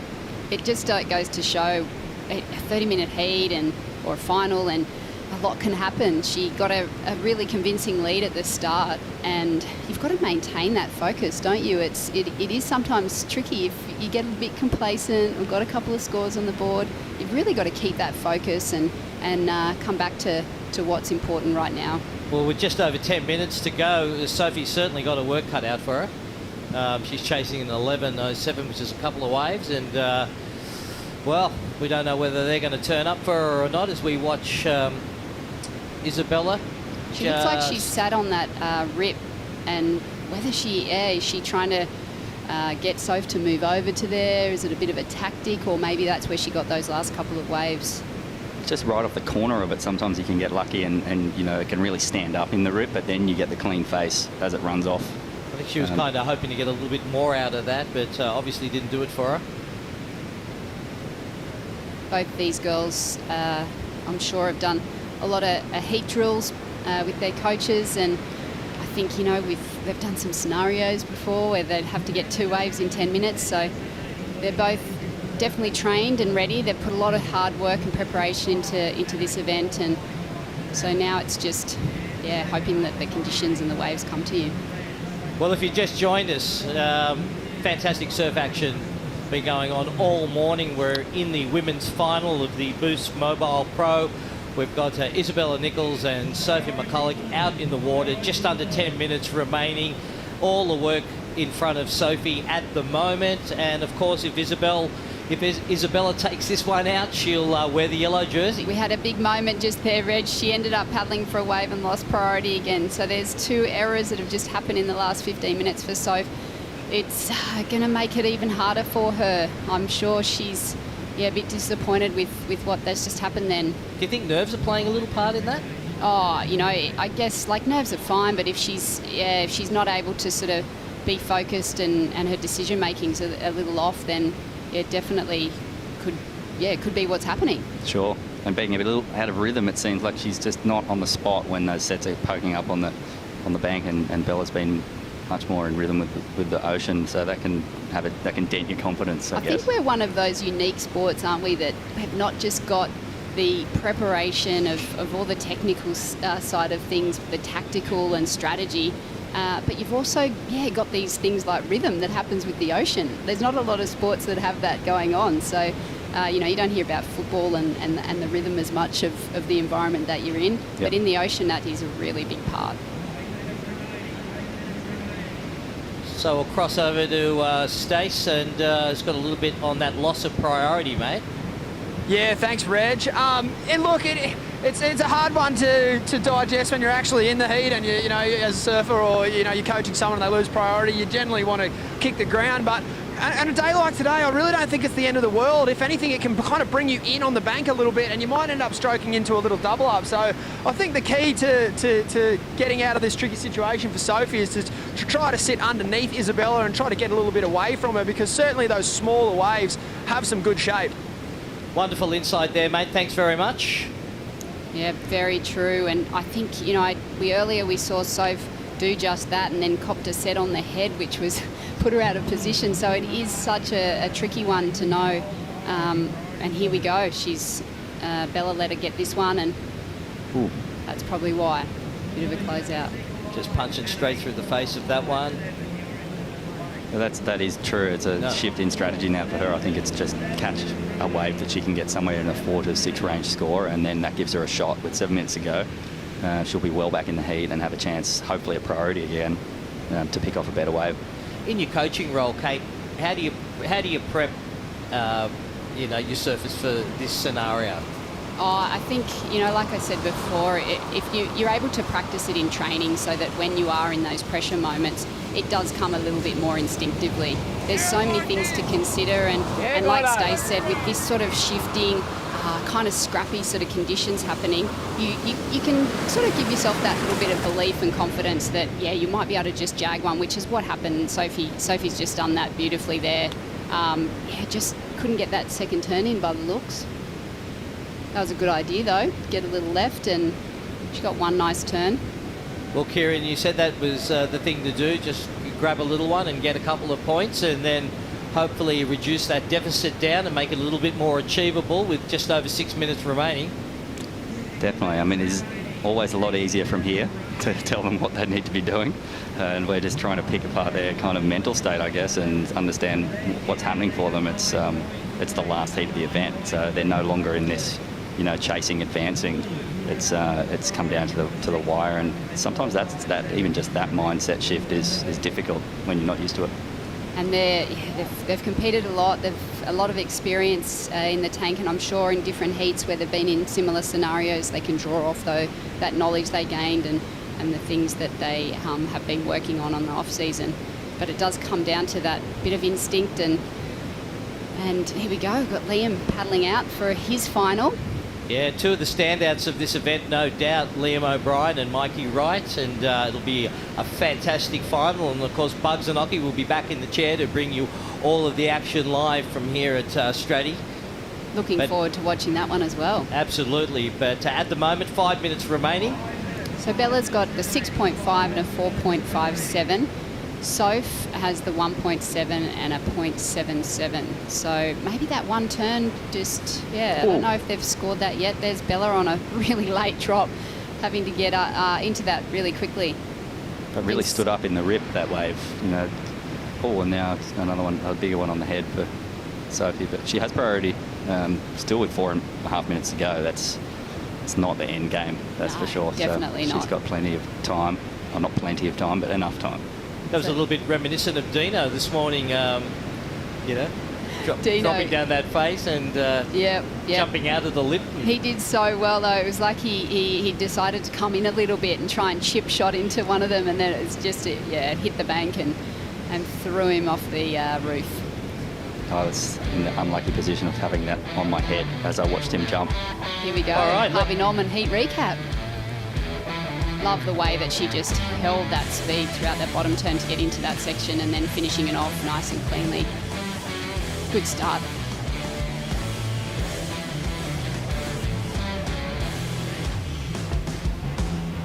You can see that rip. She's, like you said, Kieran, on the edge of it, just taking advantage of the open face. Was able to throw fins, bit of release, and then finishing it off. Not too much risk on that end section, but enough to still be critical and ride out nice and smoothly. We've seen a lot of really heavy sections coming at the surfers, and how they've navigated that chop and power. It makes it look easy on the big screen, but when you're out there, it's a challenge. Totally. I mean, that's probably what kept that score a little suppressed, because the first turn was great. If she'd been able to come into that last turn with more speed and a little bit more push with the fins, probably would have been similar to her first score. So with 3 minutes remaining in this women's final, Sophie chasing 9.3. Wow, yep. it's a big mission in front of her, absolutely. I did think I saw that left. She did do one hook, but maybe it didn't get to see the whole wave.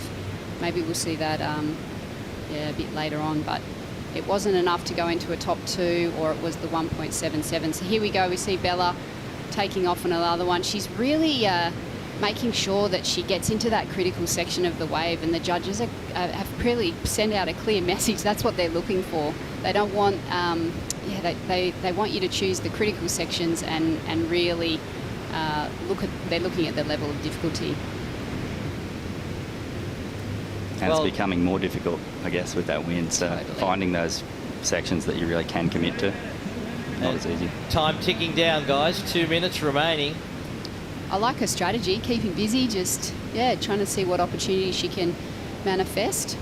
Well, it looks like she's having fun out there. It does. He's so fun of wedge. It's just, is it going to run off from her too quickly? She's pulled into the barrel. Oh, there was a little spit there, but it wasn't up far enough to come out of that. But great attempt, and we saw her do that in one of her first rounds and knock Tyler out. So yes, definitely she's having a good dig. That was great. I mean, that wave just really let her down, I guess. She did everything right, positioning that late drop, and got the speed pump up into the barrel, and it was a thick little wave. That would have been, that would have been a huge score if she managed to find a way out. Yeah, that was, it's paying off, all the work that she's doing, coming down to the Gold Coast and working with Bottle and coming to Straddy and practicing out here. It's definitely showing in her surfing. That just ran off, and it does often do that at Straddy, hits that bank and runs off pretty quickly. A little bit more south swells needed. You think, Kieran, what's your take on that? It would be nice to have a little south in the swell. I think a southeast angle probably offers a little bit more opportunity for the rights that are going to push down the beach like that. So right now it's wedging in quite hard, causing more closeouts to happen, like you said. Well, guys, 30 seconds remaining of this women's final in the Boost Mobile Pro here at South Straddy. We'll have Bugs and Occy to call all the action from the men's final in around about a couple of minutes. But at the moment, Isabella Nichols looks like she's going to take out this event and move into the top of the leaderboard. She's had a consistent performance this event too, Reg. It's been really exciting watching her. And obviously she's really hungry to get on the CT and loving putting the jersey on. Absolutely, and big congratulations to both of the girls. They've surfed fantastic throughout the whole event. And a special congratulations to Isabella, deservingly the winner of the women's final of the Boost Mobile Pro here at South Straddy. We'll be back shortly with Bugs and Occy, who will bring all the action from the men's final. Mikey Wright and Liam O'Brien. What a spectacular that's going to be. Oh, looking forward to it so much. You can see the girls out there now. They're having a good chat in the water, and no doubt Soph's a bit disappointed, but she'd be happy for Bella at the same time, I'm sure. Incredible surfing by Bella through the whole event, really. Fantastic to see her take the win. Yeah, the barrel she got earlier on in the event, and Soph did too. They've both put on such a great show for everyone around the world, and showing that they deserve to be there. All right, we'll be back live from South Straddy for the final of the men's Boost Mobile Pro. Liam O'Brien and Mikey Wright, called by Occy and Rabs. Over to theirs, guys, and wow, it's been fun.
Well, there we see Isabella Nichols coming up.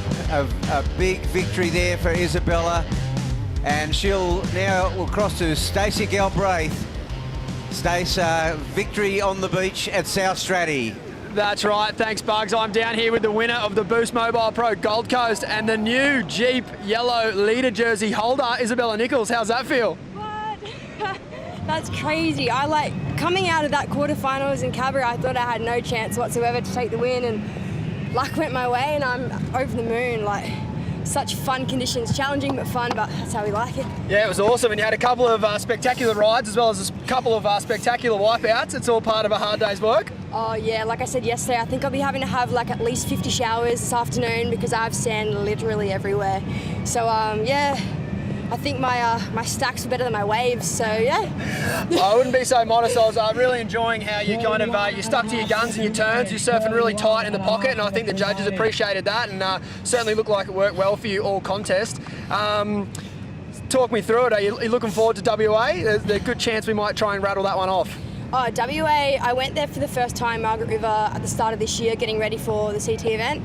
And it's probably one of my favourite places in the whole world. So I'm fingers crossed that it's going to run, and if not, I mean, it's good for me, I guess. Yeah, you're in the lead, that's right. But I mean, any chance, get out of home and actually go travel and see another part of Oz. So yeah, fingers crossed. And yeah. Sounds good. Well, thanks a lot for your time. Coming up now, men's final.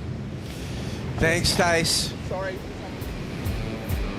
What have we got here? Oh my goodness. Liam O'Brien in a throaty barrel there, Rap. He's going to look for a big manoeuvre here to finish it off. I'll tell you what, this is the next big thing out of the Gold Coast.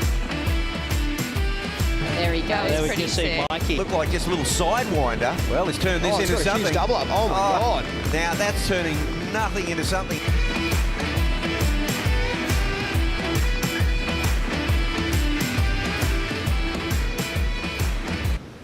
The men's final of the Boost Mobile Pro right here at South Stradbroke Island. What a classic lineup. Mikey Wright, Liam O'Brien, joined by Mark Okalupo and Kieran Perot. Guys, we're in for it. I'm looking, Kieran, I'm looking, and I can see some doozy scores for one in particular competitor, and he's on your right, and his name is Mikey Wright. We will bring that to you, but oh my goodness, he has bolted. What's that, 9.83? 6 points? Well, wow. In the back of Isabella when she was doing the interview, we saw the jet ski coming across carrying Mikey Wright, and that was coming around for the second time. He opened up with a 6-point ride. We haven't seen that one yet. The 9.83, are you kidding me? Are you kidding me?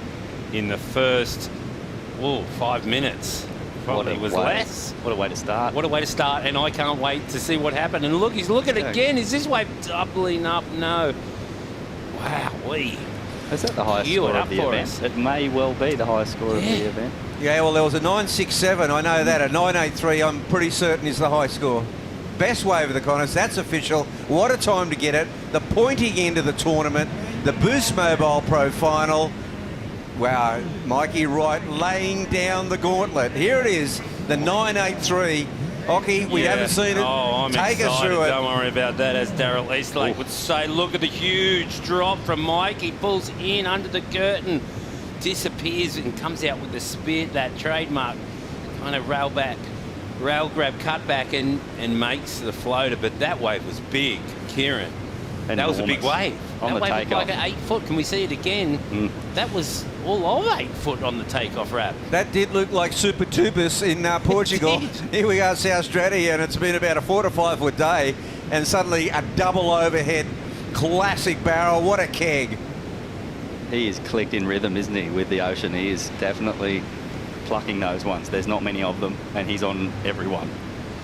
Been seeing a lot of footage of him here, up here, over social media over the past couple of months, and it sure is paying off. He loves those big waves, and that wave just came together. Let's have another look, Kieran. Come on, tell us this size. I mean, look, this wave paddling came into together. this, the level of excitement is pretty high for him right now. He knows he's going to just, if he pulls this drop, steep underneath it. Really pushed it, and had that chandelier kind of coming over him as he got into the barrel. Gets a little turn on the open face, nothing super special, but all the work was done, and he finishes off cleanly. Oh, well, you're not bad for a sloppy day on the Gold Coast, guys. Exactly, Rab. I was going to say for this time of the day, you know, and that kind of wave, hence the big score, because the judges wouldn't have been expecting this at all. That's a great angle. Took the judges by surprise. That's what you've got to do in a final. They wouldn't have expected this to happen at all. A wave that size and a barrel, and he made it look relatively easy. That takeoff was extra hard. Finished it off, and now Liam O'Brien has got a lot of work to do. We still haven't seen the 6 yet.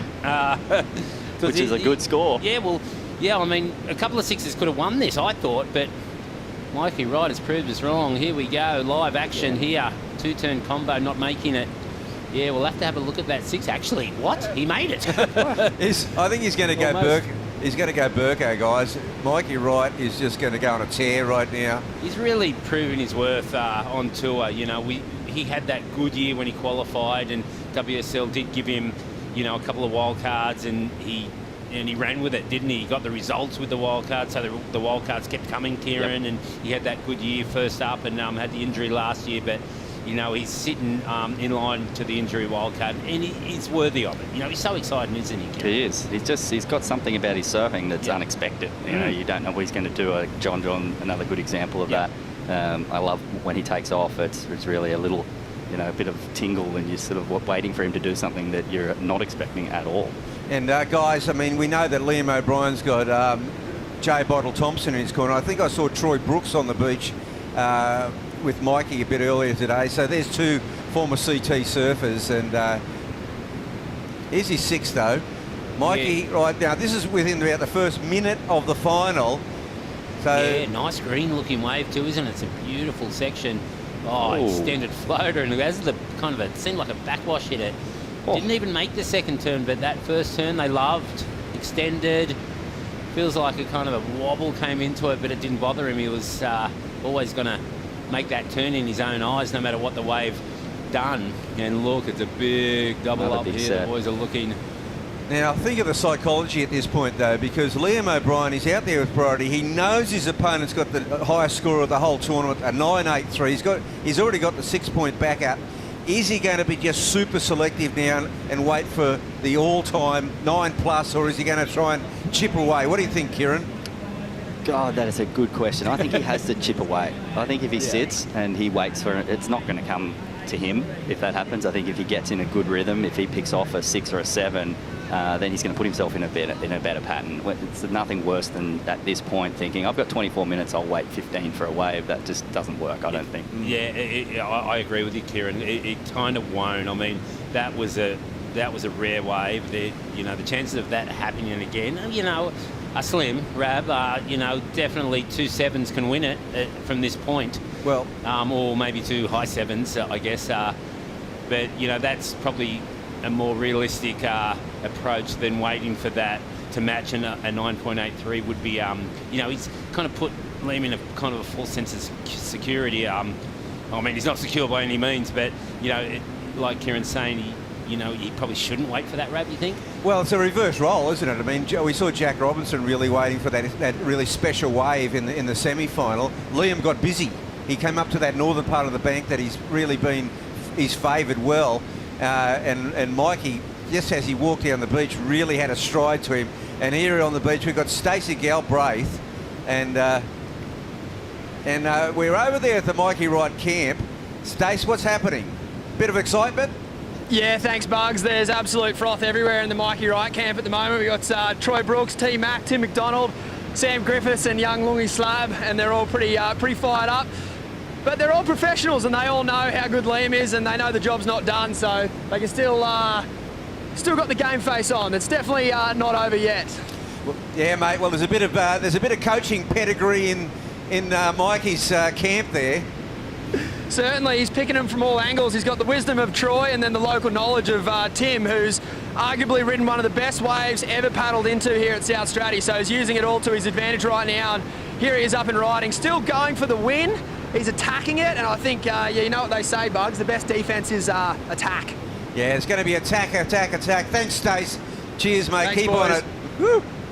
He's really taking that strategy of Liam's kind of out of the equation, really. I mean, that keep him busy thing, probably Liam's thinking isn't going to work at this point. You know, I mean, you know, the busy game has worked a lot for a lot of competitors. A couple fives, a couple sixes can get you through, but not against a 9-8-3 and a 6. Yeah, well, you know, Bottle will be on the beach going, well, okay, there's plan A gone. Let's look at plan Z here. I mean, he's going to have to really pluck one out of the air here to pull something off here. This will be a miraculous comeback if Liam O'Brien can get himself in here. Now Cooper is, what's happening, Coops? Yeah, mate, it's one of those classic finals where somebody's just taken an absolute blow at the start with Mikey, and I was a bit sceptical about the final, thinking the conditions were deteriorating, but Mikey really proved that wrong, and it seems to happen pretty often in finals, hey, boys, when somebody gets a big score and they end up having the biggest heat score of the comp in the final, and I think it just comes down to the flow and rhythm of the surfer, and Mikey seems to be really finding that out there right now. Well, Cooper, even in the semi-final against Wade Carmichael, remember it was looking pretty sus about halfway through that, and we were calling maybe we were looking for a barrel, not possible, and then of course Mikey Wright got that barrel right at the end of that semi-final, and he's kind of just picked it up where he left off. Yeah, he's just carrying that rhythm over to the final. It'd been nice to see Lobby have a 6 or a 7 to put himself in the heat and give us a showdown at the end, but that rip's actually moved down towards the north right now. It's the first time I've seen it this strong down the north today. That's kind of where Lobby and Mikey were sitting in the previous heat. So the boys have moved up towards the pipe to the still water right now. And yeah, hopefully we can get a few more big waves to come through at the end and maybe a couple barrels for the boys. One more question, Coop. Just to verify it on screen, it's kind of hard to tell the wind direction. Is it predominantly, is it northerly more than easterly now? It'd be good to know. I'd definitely call it east-northeast still. Yeah, it's pretty onshore. There's a little bit of chatter on the face, but I mean, obviously the boys are still finding some waves, so yeah, it's going to be a good ending. Yeah, a little bit of north in the wind's only going to help for these airs. I'm just trying to think of a way for Liam O'Brien to get out of jail right here, and it could be the air. They just want to see a point of difference. If it's not going to be the big barrel, he's got to do something, just that regular 2-turn snap. He's not going to reach that high score, but maybe one of those inverted huge airs might, you know, wake the judges up and get him up into that score that he does need. Yeah, well, Coop's out there. He's got his eye on the ball, and we've got a pretty difficult scenario here faced by Liam O'Brien, because he's got to overcome a monster score. That 9.83 looms large.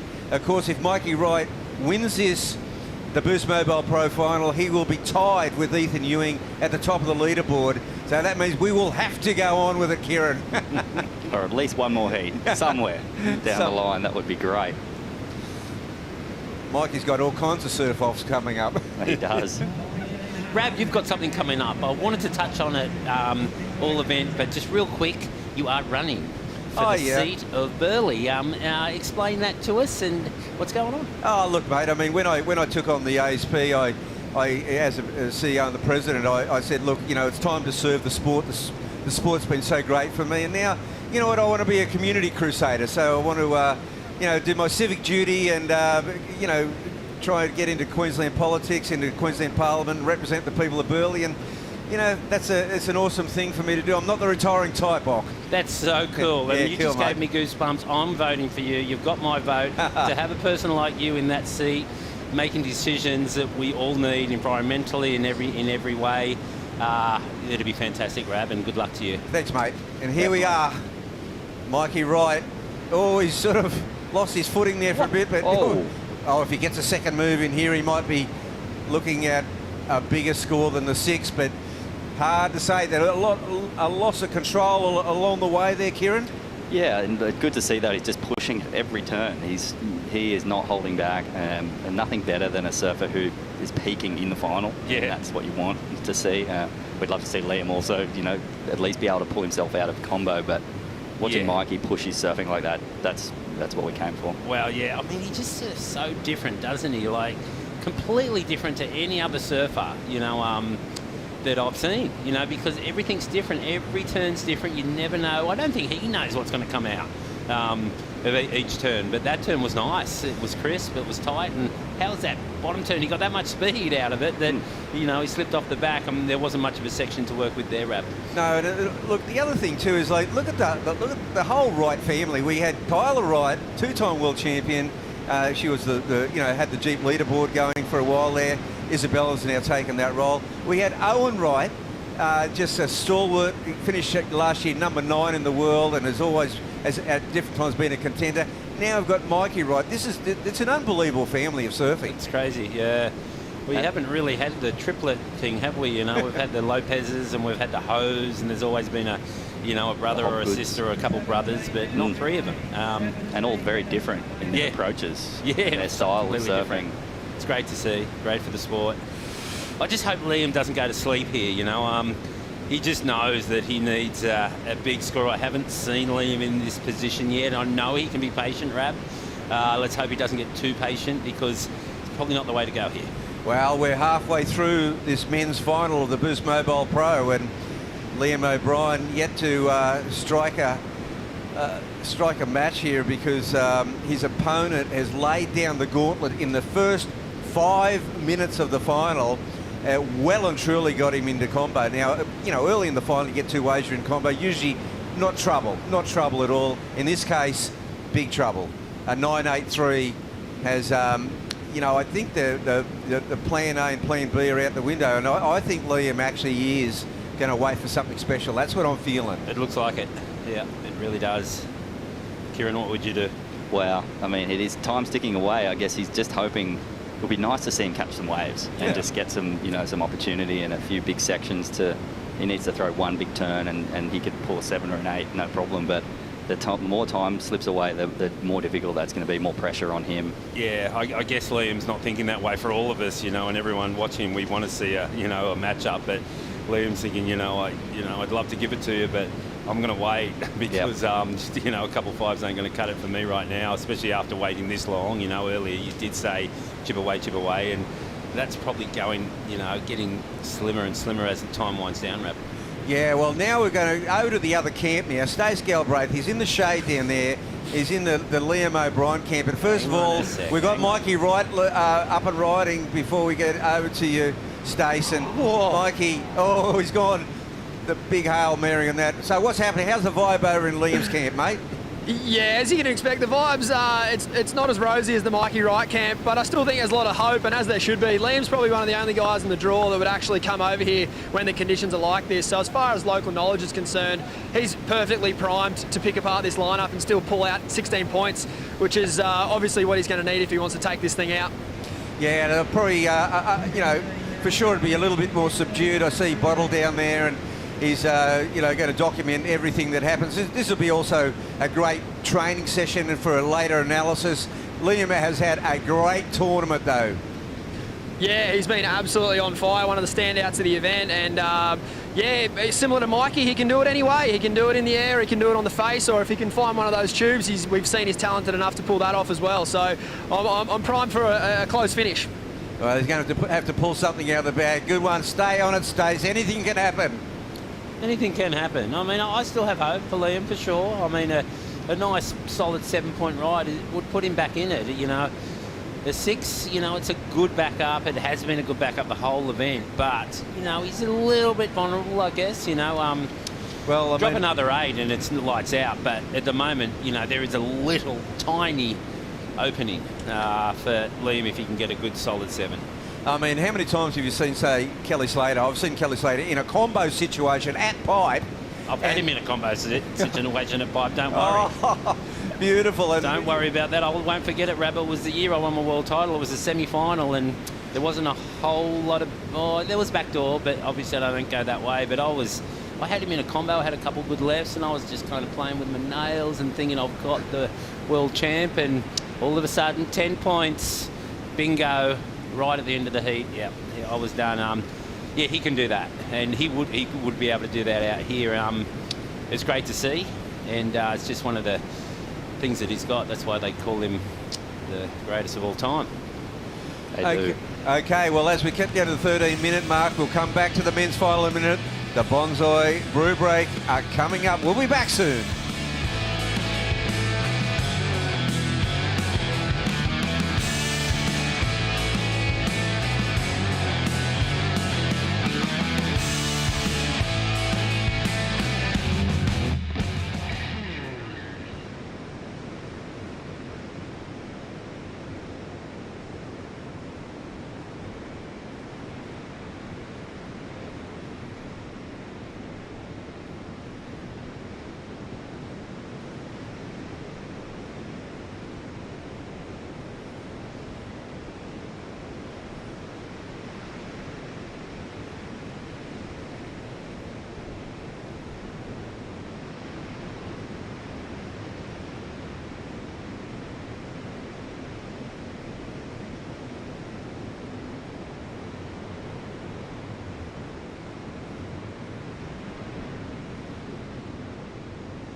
I was a kid, I grew up at Kira above the Healthy Bee, right across the road from the beach.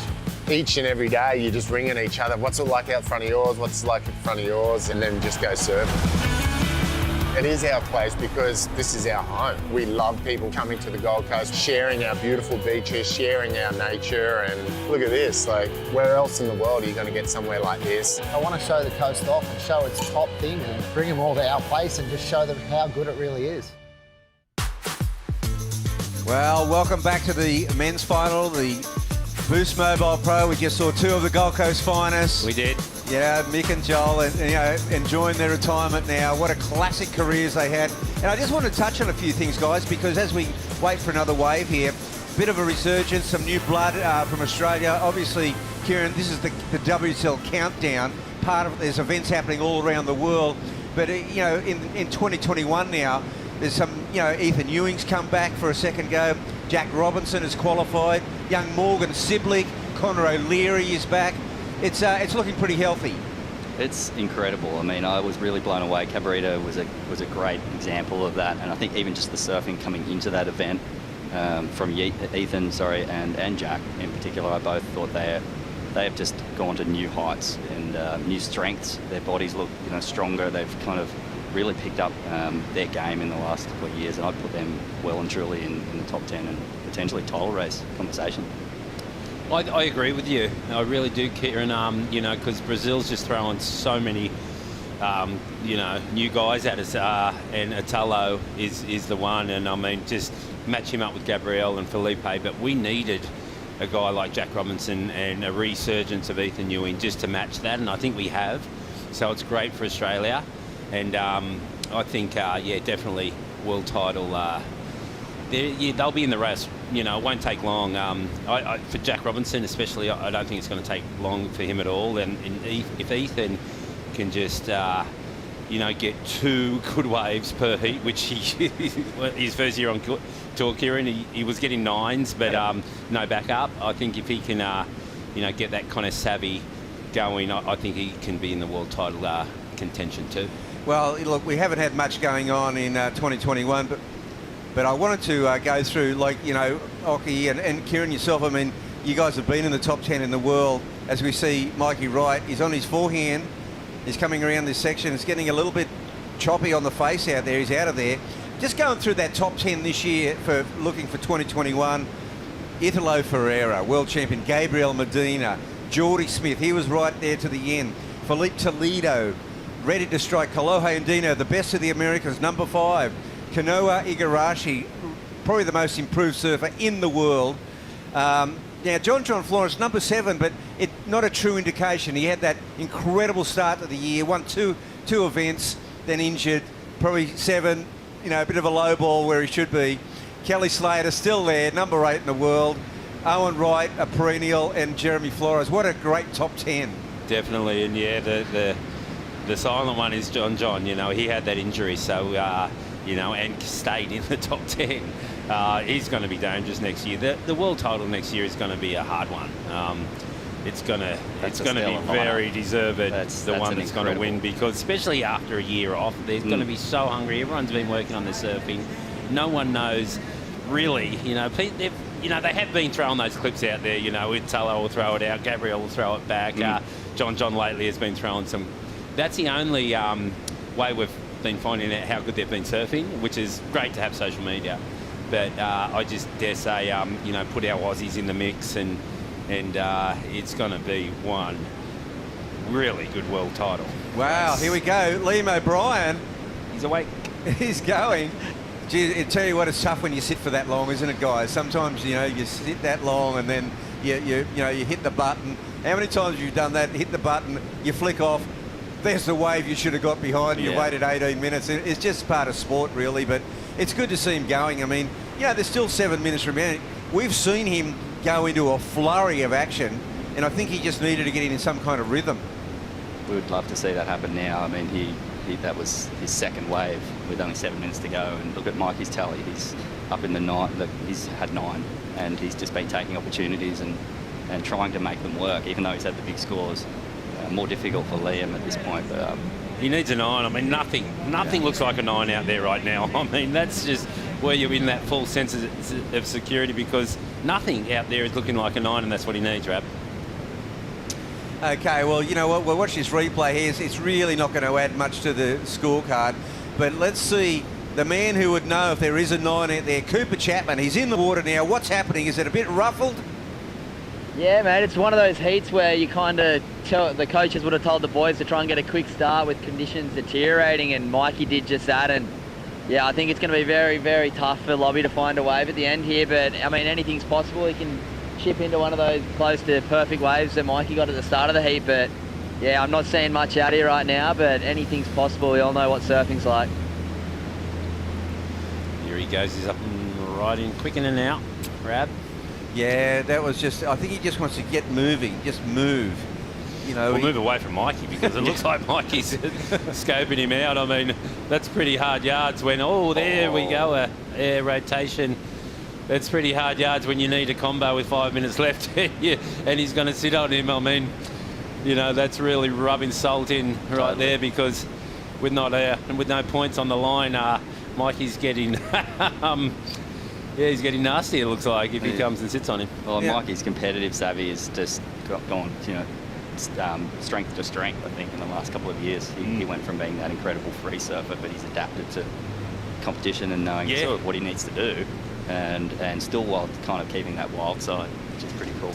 And he's done a good job at that. I want to get you guys' perspective on this too, because, you know, breaks like this, we've actually seen very, very few airs that, you know, pulled off here on this break. You see very few at Super Turbos, very few at Pipeline.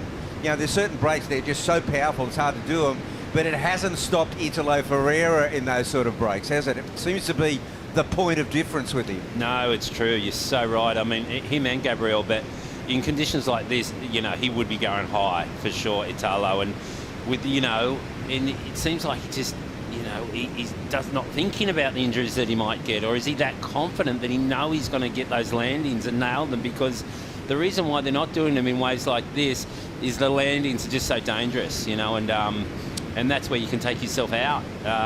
We've seen so many surfers do that, free surfing or in competition. You know, you land wrong, your ankle's done, your knee's done, and you're out for 6 to 8 months. So it's dangerous, but it doesn't seem to bother Italo Ferreira. You're right. Have you seen his legs? Yeah, I was going to say, you know, genetics, I mean, of all people to talk about, Mark Ogalubo, but I mean, you know, genetics, I mean, you know, he's kind of that compressed, kind of stocky build, you know, and I mean, he's lower centre of gravity, and maybe, you know, he doesn't elongate as much, and the risk isn't as great, Ockie. Yeah, right. Totally good call there. Oh, nice backhand snap for Liam, trying to get back in this heat. The wave is not going to allow a second one, so that won't break this combination, Kieran. Time's down. We'd have to kind of give it to Mikey Wright already. I mean, you know... it's not looking great. It's not looking great. Mikey Wright's got the big beard.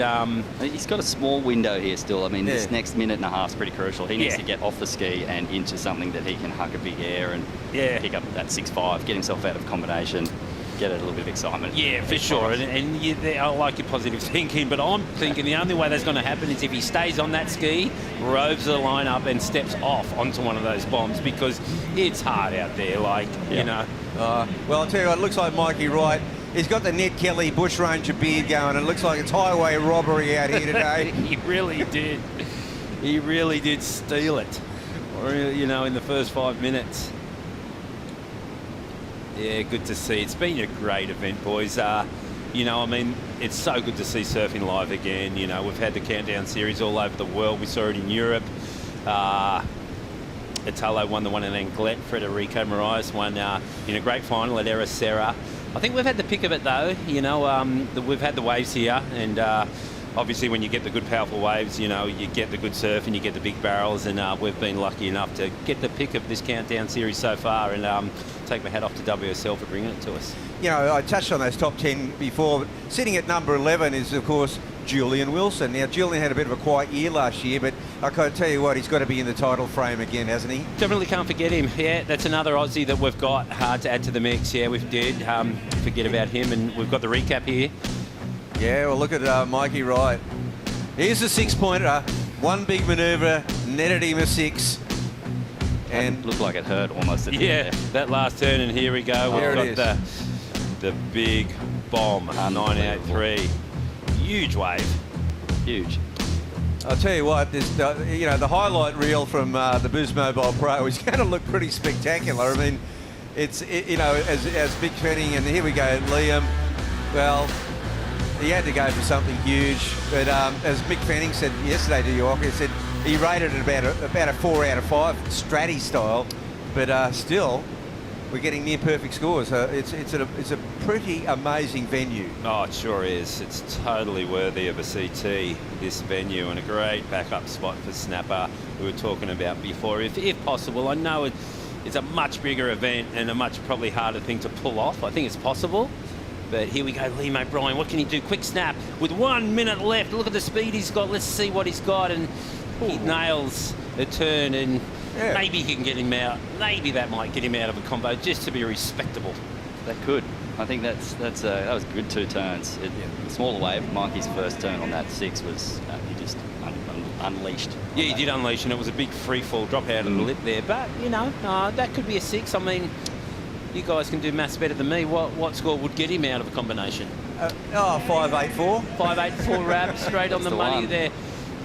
He did go to Probably school. isn't going to matter, unfortunately. And that's an awkward ride on the ski right there for Liam. He's just like, get me out there as quick as possible. He's going to have to get on the back of the sled, wasting a little bit of time there. All seconds are crucial with 15 seconds left. You got to love him for trying. He's just like, just launch any wave. I don't care if I fall off. Just get me out the back with 2 seconds left, please. There's no time to waste. Just straight through the impact zone. There it goes, Mikey Wright, the champion.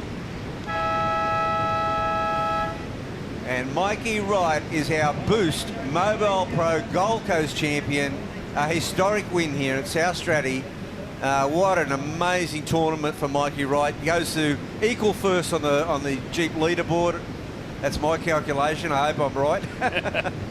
Well, he's had a nice victory lap, a nice air. Wow, almost makes it. Be careful there. Would have been nice to see him make that. But yeah, the job was done, Kieran. Early in the part. He spent a lot of time up here, obviously, probably not as much as Liam, growing up at Burleigh and coming up here a lot, but Mikey Wright spent a lot of time here and loves the big barrel. Deserved winner for him. He really, just proves the point that he deserves his spot on the World Tour. Totally. He did not miss one of those opportunities that came his way. So he, those waves are incredibly difficult, as you guys know, and so he was on the spot, made the drop. Late drops, always kind of in the right position to just thread that barrel. And there wasn't many of them, but he made pretty much every one. I don't remember him not coming out of the barrel. No, you're right. And the thing was, he didn't use his hands. There was no holes, with the arm in the wave. There was none of that going on. They were clean drops from behind the horseshoe section, and you got to love that. That's real tube riding. It's exactly what the judges want, coming from behind. No holds barred. No holds barred. Look at him. He's got to be happy. He's had problems with, with his lower back recently, and he looks like he's moving really well. Must have been working on that, getting his body right. Gets a big hug from Troy. Troy Brooks has been working with Mikey since he's been really, really young. So it's a great team right there. Troy's put a lot of work into Mikey, and that's the dividend right there paying off. Yeah, some well wishes on the beach.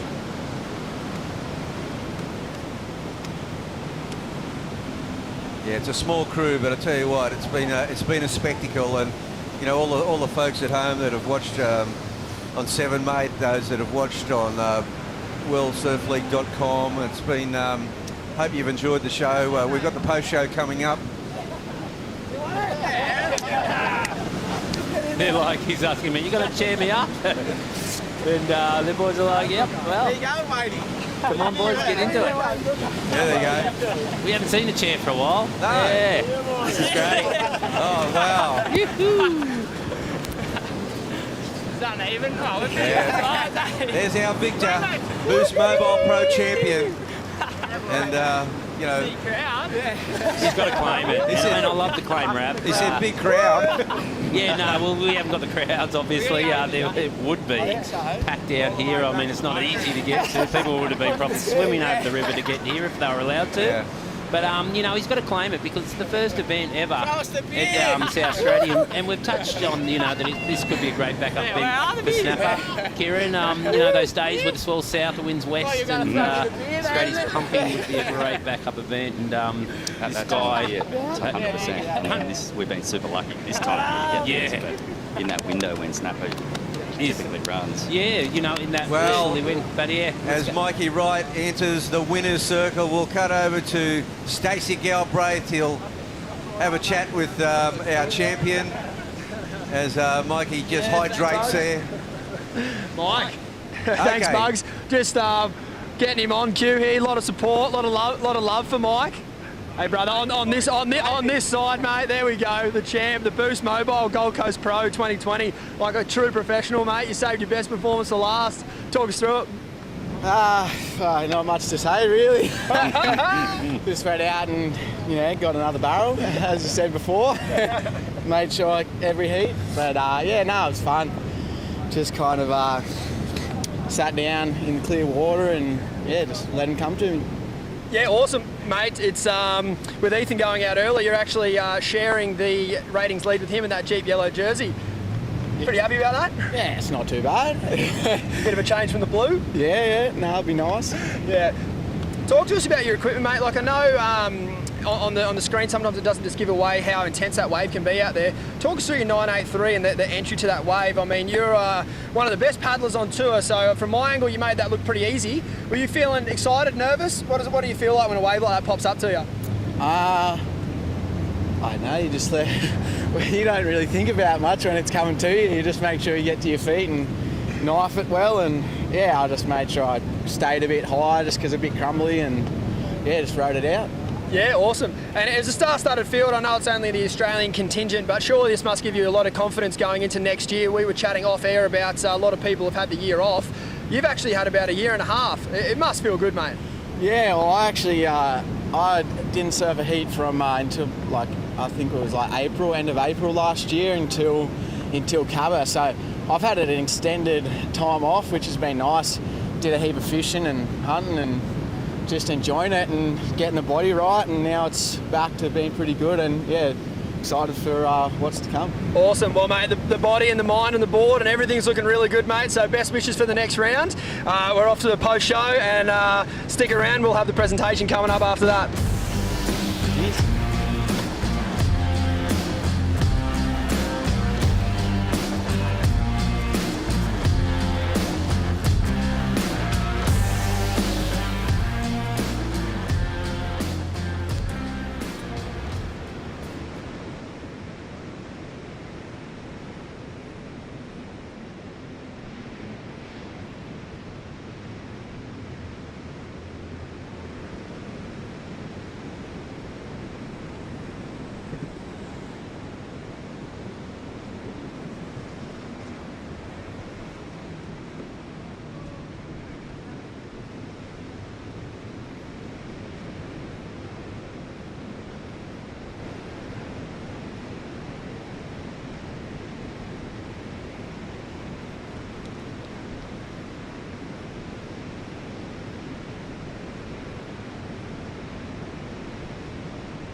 welcome to the official presentation of the 2020 Boost Mobile Gold Coast Pro, the second event of the WSL Australian Grand Slam Series.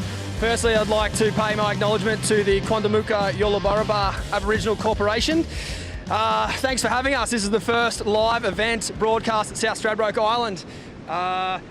If you were watching along at home, I hope you enjoyed it as much as we did.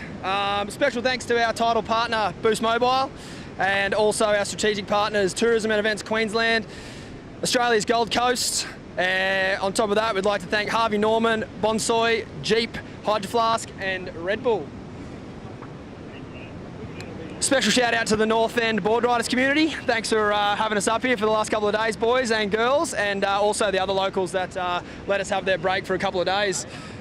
All right, without further ado, we'll introduce the winner of the Women's Gold Coast Boost Mobile Pro, Isabella Nichols. Congratulations. Thank you. Have you had time to settle in? Not really yet, no. It's all kind of a blur, like that last heat came and went real quick, and yeah, I'm just happy to surf the contest again. And that rash is looking pretty snug. You're going to leave that on all day and all afternoon into the after party? Oh, I'm going to get out of this as soon as I can. I'm going to go home and have like 20 showers and lie on the couch and do nothing. Yeah, awesome. And with WA up next on the cards, what's your preparation look like for that?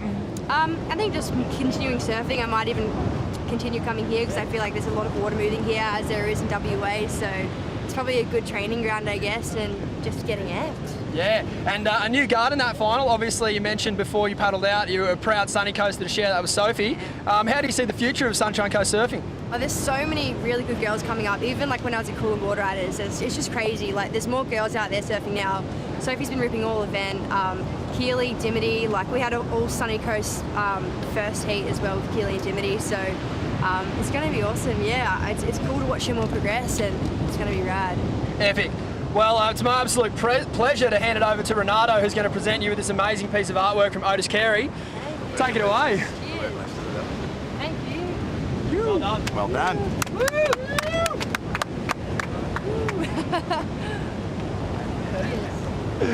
Well done, Bella. Awesome. Cheers. Should we get the mongrel up here? Oh, right here. Blending in, mate. Hey, good to see you again, mate. That was a quick turnaround. Mate, we're on the middle of an island, you know, not a lot of public access, but you've certainly got a lot of support, mate. That's got to feel good. Yeah, bloody oath. Brought the, we came up this morning in the car, same as yesterday, over on the ski together. That's been good. Yeah. Yeah, and it's an historic event up here on the Gold Coast. You know, thanks to Boost Mobile for getting right behind this one. It's the first live broadcast event here at South Stradbroke Island. You actually took the defending champ's name from Chris Friend. He was the last person to win an event here. Mate, I know the conditions weren't exactly what we were hoping for, but I'm sure you're happy with how you adapted through the day. I don't know, I kind of guess this is what I was hoping for. To end the day with like big, junky, kind of windy stuff, it's like, I couldn't ask for anything more. Yeah, awesome. And you know, WSL have done a really good job bringing us all together with the Grand Slam format. Does it bring back a lot of memories surfing against the juniors and stuff like that? Oh, I think it's just fun, you know, like it makes you want to do more. It kind of gives you a little bit of fire, and also too, like just putting back on a jersey again and surfing and, you know, going heat after heat, where like in that last heat before this one, I was rooted. I could hardly paddle, so I was like, I'm going boardies and just like get that extra energy. Awesome. Mate, yeah, it's my pleasure again to present another one of these trophies. They're absolutely beautiful, and you know the man really well behind this one. A beautiful trophy from Otis Carey. Pleasure to hand this to you. Well done, mate. Thank you. Yeah, Mikey. Fuck yeah. Thanks again, Mike. Well done. And we'll send it back to Reg, Ockie and Kate in the booth for the post-show.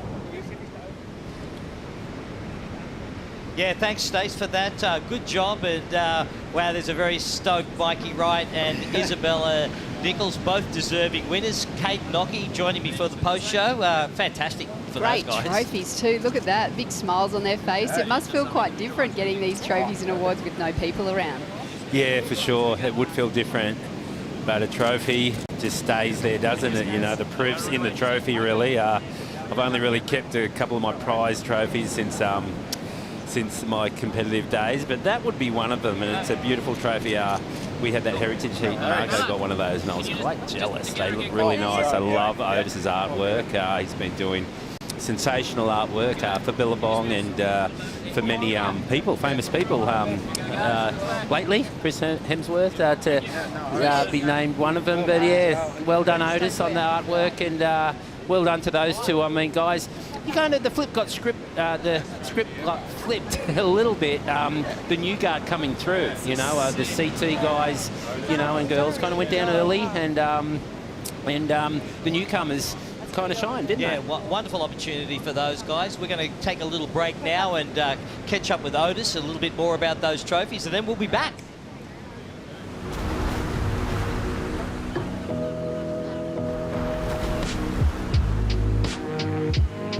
My full name is Otis Hope Carey, and I'm from Coffs Harbour, northern New South Wales. I'm a proud Gumbanga Bundjalung man. My passion for painting started about 5 years ago now. I paint contemporary Indigenous art. I use traditional symbols and I'll exaggerate them out and use them in a soft contemporary form.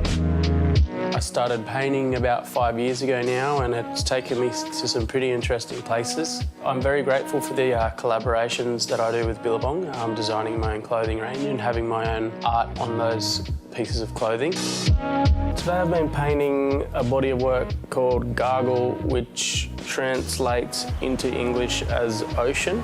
I thought that would be quite a fitting piece of body of work to paint on the trophies. I'm using dot work and line work. I think it's a really layered, soft, beautiful piece of body of work that fits quite well on the trophies. Any cultural outlet in an artistic point of view is a great outlet to create equality and change. It's a great starting point for a positive conversation. Combining surfing with art, for me, surfing's more of a release, more of a spiritual connection, and the art is more of a space for me to share my connection and culture with everybody.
Well, we're back with the post-show here at South Stradbroke after a fantastic event. I mean, wow, guys, what a location, awesome surfing, fantastic weather, incredible waves.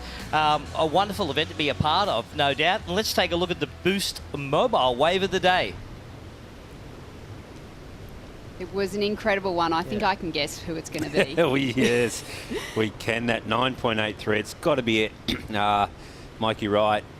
Probably. It looked a lot harder, you know. He made it look a lot easier than it was, because when it's not perfectly offshore and there's big ribs in that, it's so hard to pick your line, which he did perfectly. Like he said, he stayed high. just expecting a chandelier would come through that, which it probably did, but just knifed it in there perfectly, stayed high, big barrel. I'm calling that wave 8 foot, and I'm definitely calling it the wave of the day. That takeoff was sensational, and what a great angle that was, seeing how he just slotted in underneath that curtain. Definitely not easy, and even just navigating that end section, he did make that look a lot easier than what it would have been. I'd like to see the breakdown of the judges' score sheets just to see if anyone actually gave him a 10 for that. Yeah, well, I was thinking maybe they did, you know, if it was 9.83. It was weightless there on the drop. It was just a beautiful big drop, and that was one of the waves at Straddy right there, an empty one. But sensational way to finish the event. And he took out the event with that wave. Yeah, so best wave of the event, I think. Biggest wave of the event, best wave of the event in the final. Went to script perfectly. And, yeah, he shone through. And a very worthy winner, no doubt. All right, we're back for the post-show. Let's take a look at the top 5, starting with the heritage heat. Right at the beginning. Please don't show that wave that that clipped me fair square in the head and sent me over the falls. You had the right idea, mate. I did. You went out there hungry. You were looking for the lefts like every true goofy footer. You know, you got a wave, a pretty good one right before the hooter went. Yeah, before the hooter, but I was really happy that a really good friend of mine, Brendan Margison, took it out. I was with 4 really good friends, guys I've competed with over the years. B. Durbridge, right there. He did well to navigate that. It looked like he was going to go right and quickly swung to go left. And this is Margot's winning wave. Margot, nice tube. Margot's been surfing really good lately. He deserves the win. I took the boat ride with him over and over on the way back, and he was so chuffed. He's you know, he's got a new girl, he's got a new outlook on life, and well done to Brendan. Really good friend of mine. I was quite happy. Yeah, well, you can see the stoke on his face. All right.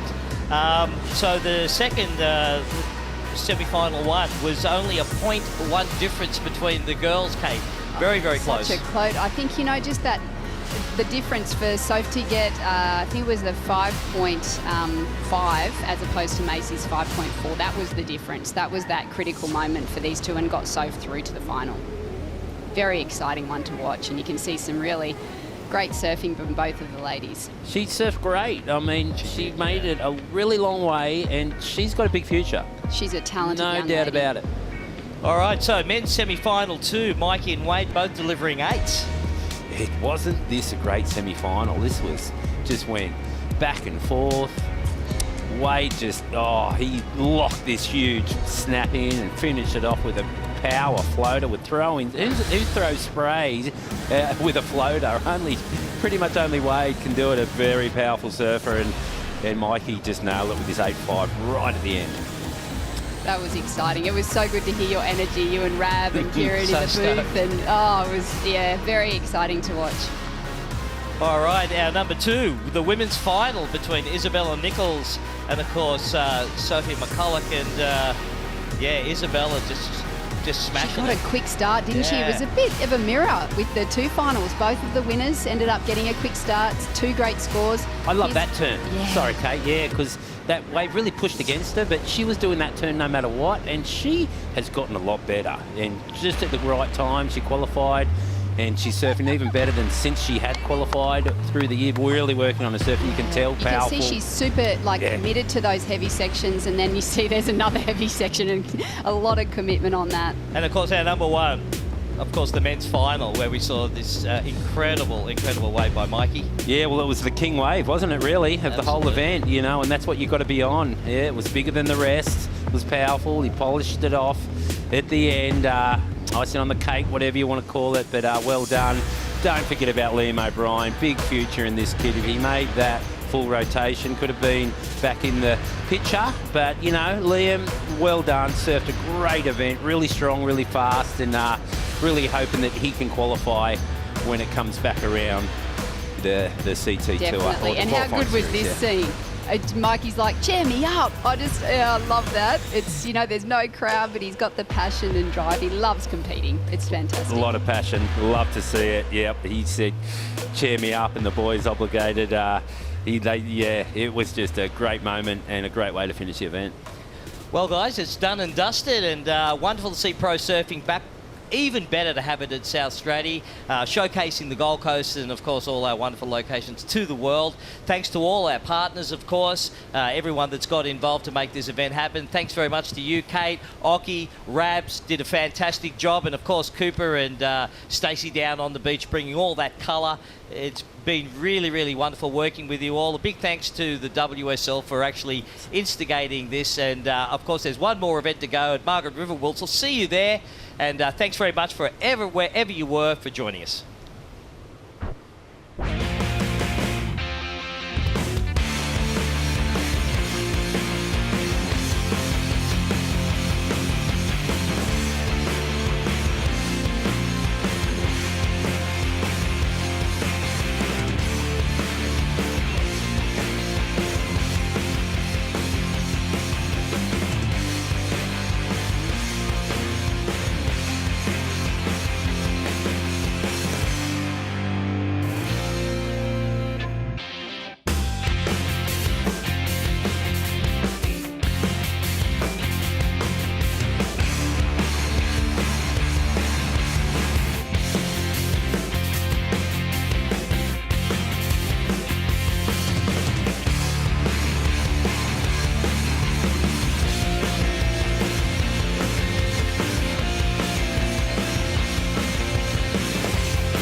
This copyrighted event broadcast is produced by the World Surf League for broadcast around the world and may not be retransmitted, reproduced, rebroadcast, or otherwise distributed or used in any form without the written consent of the World Surf League.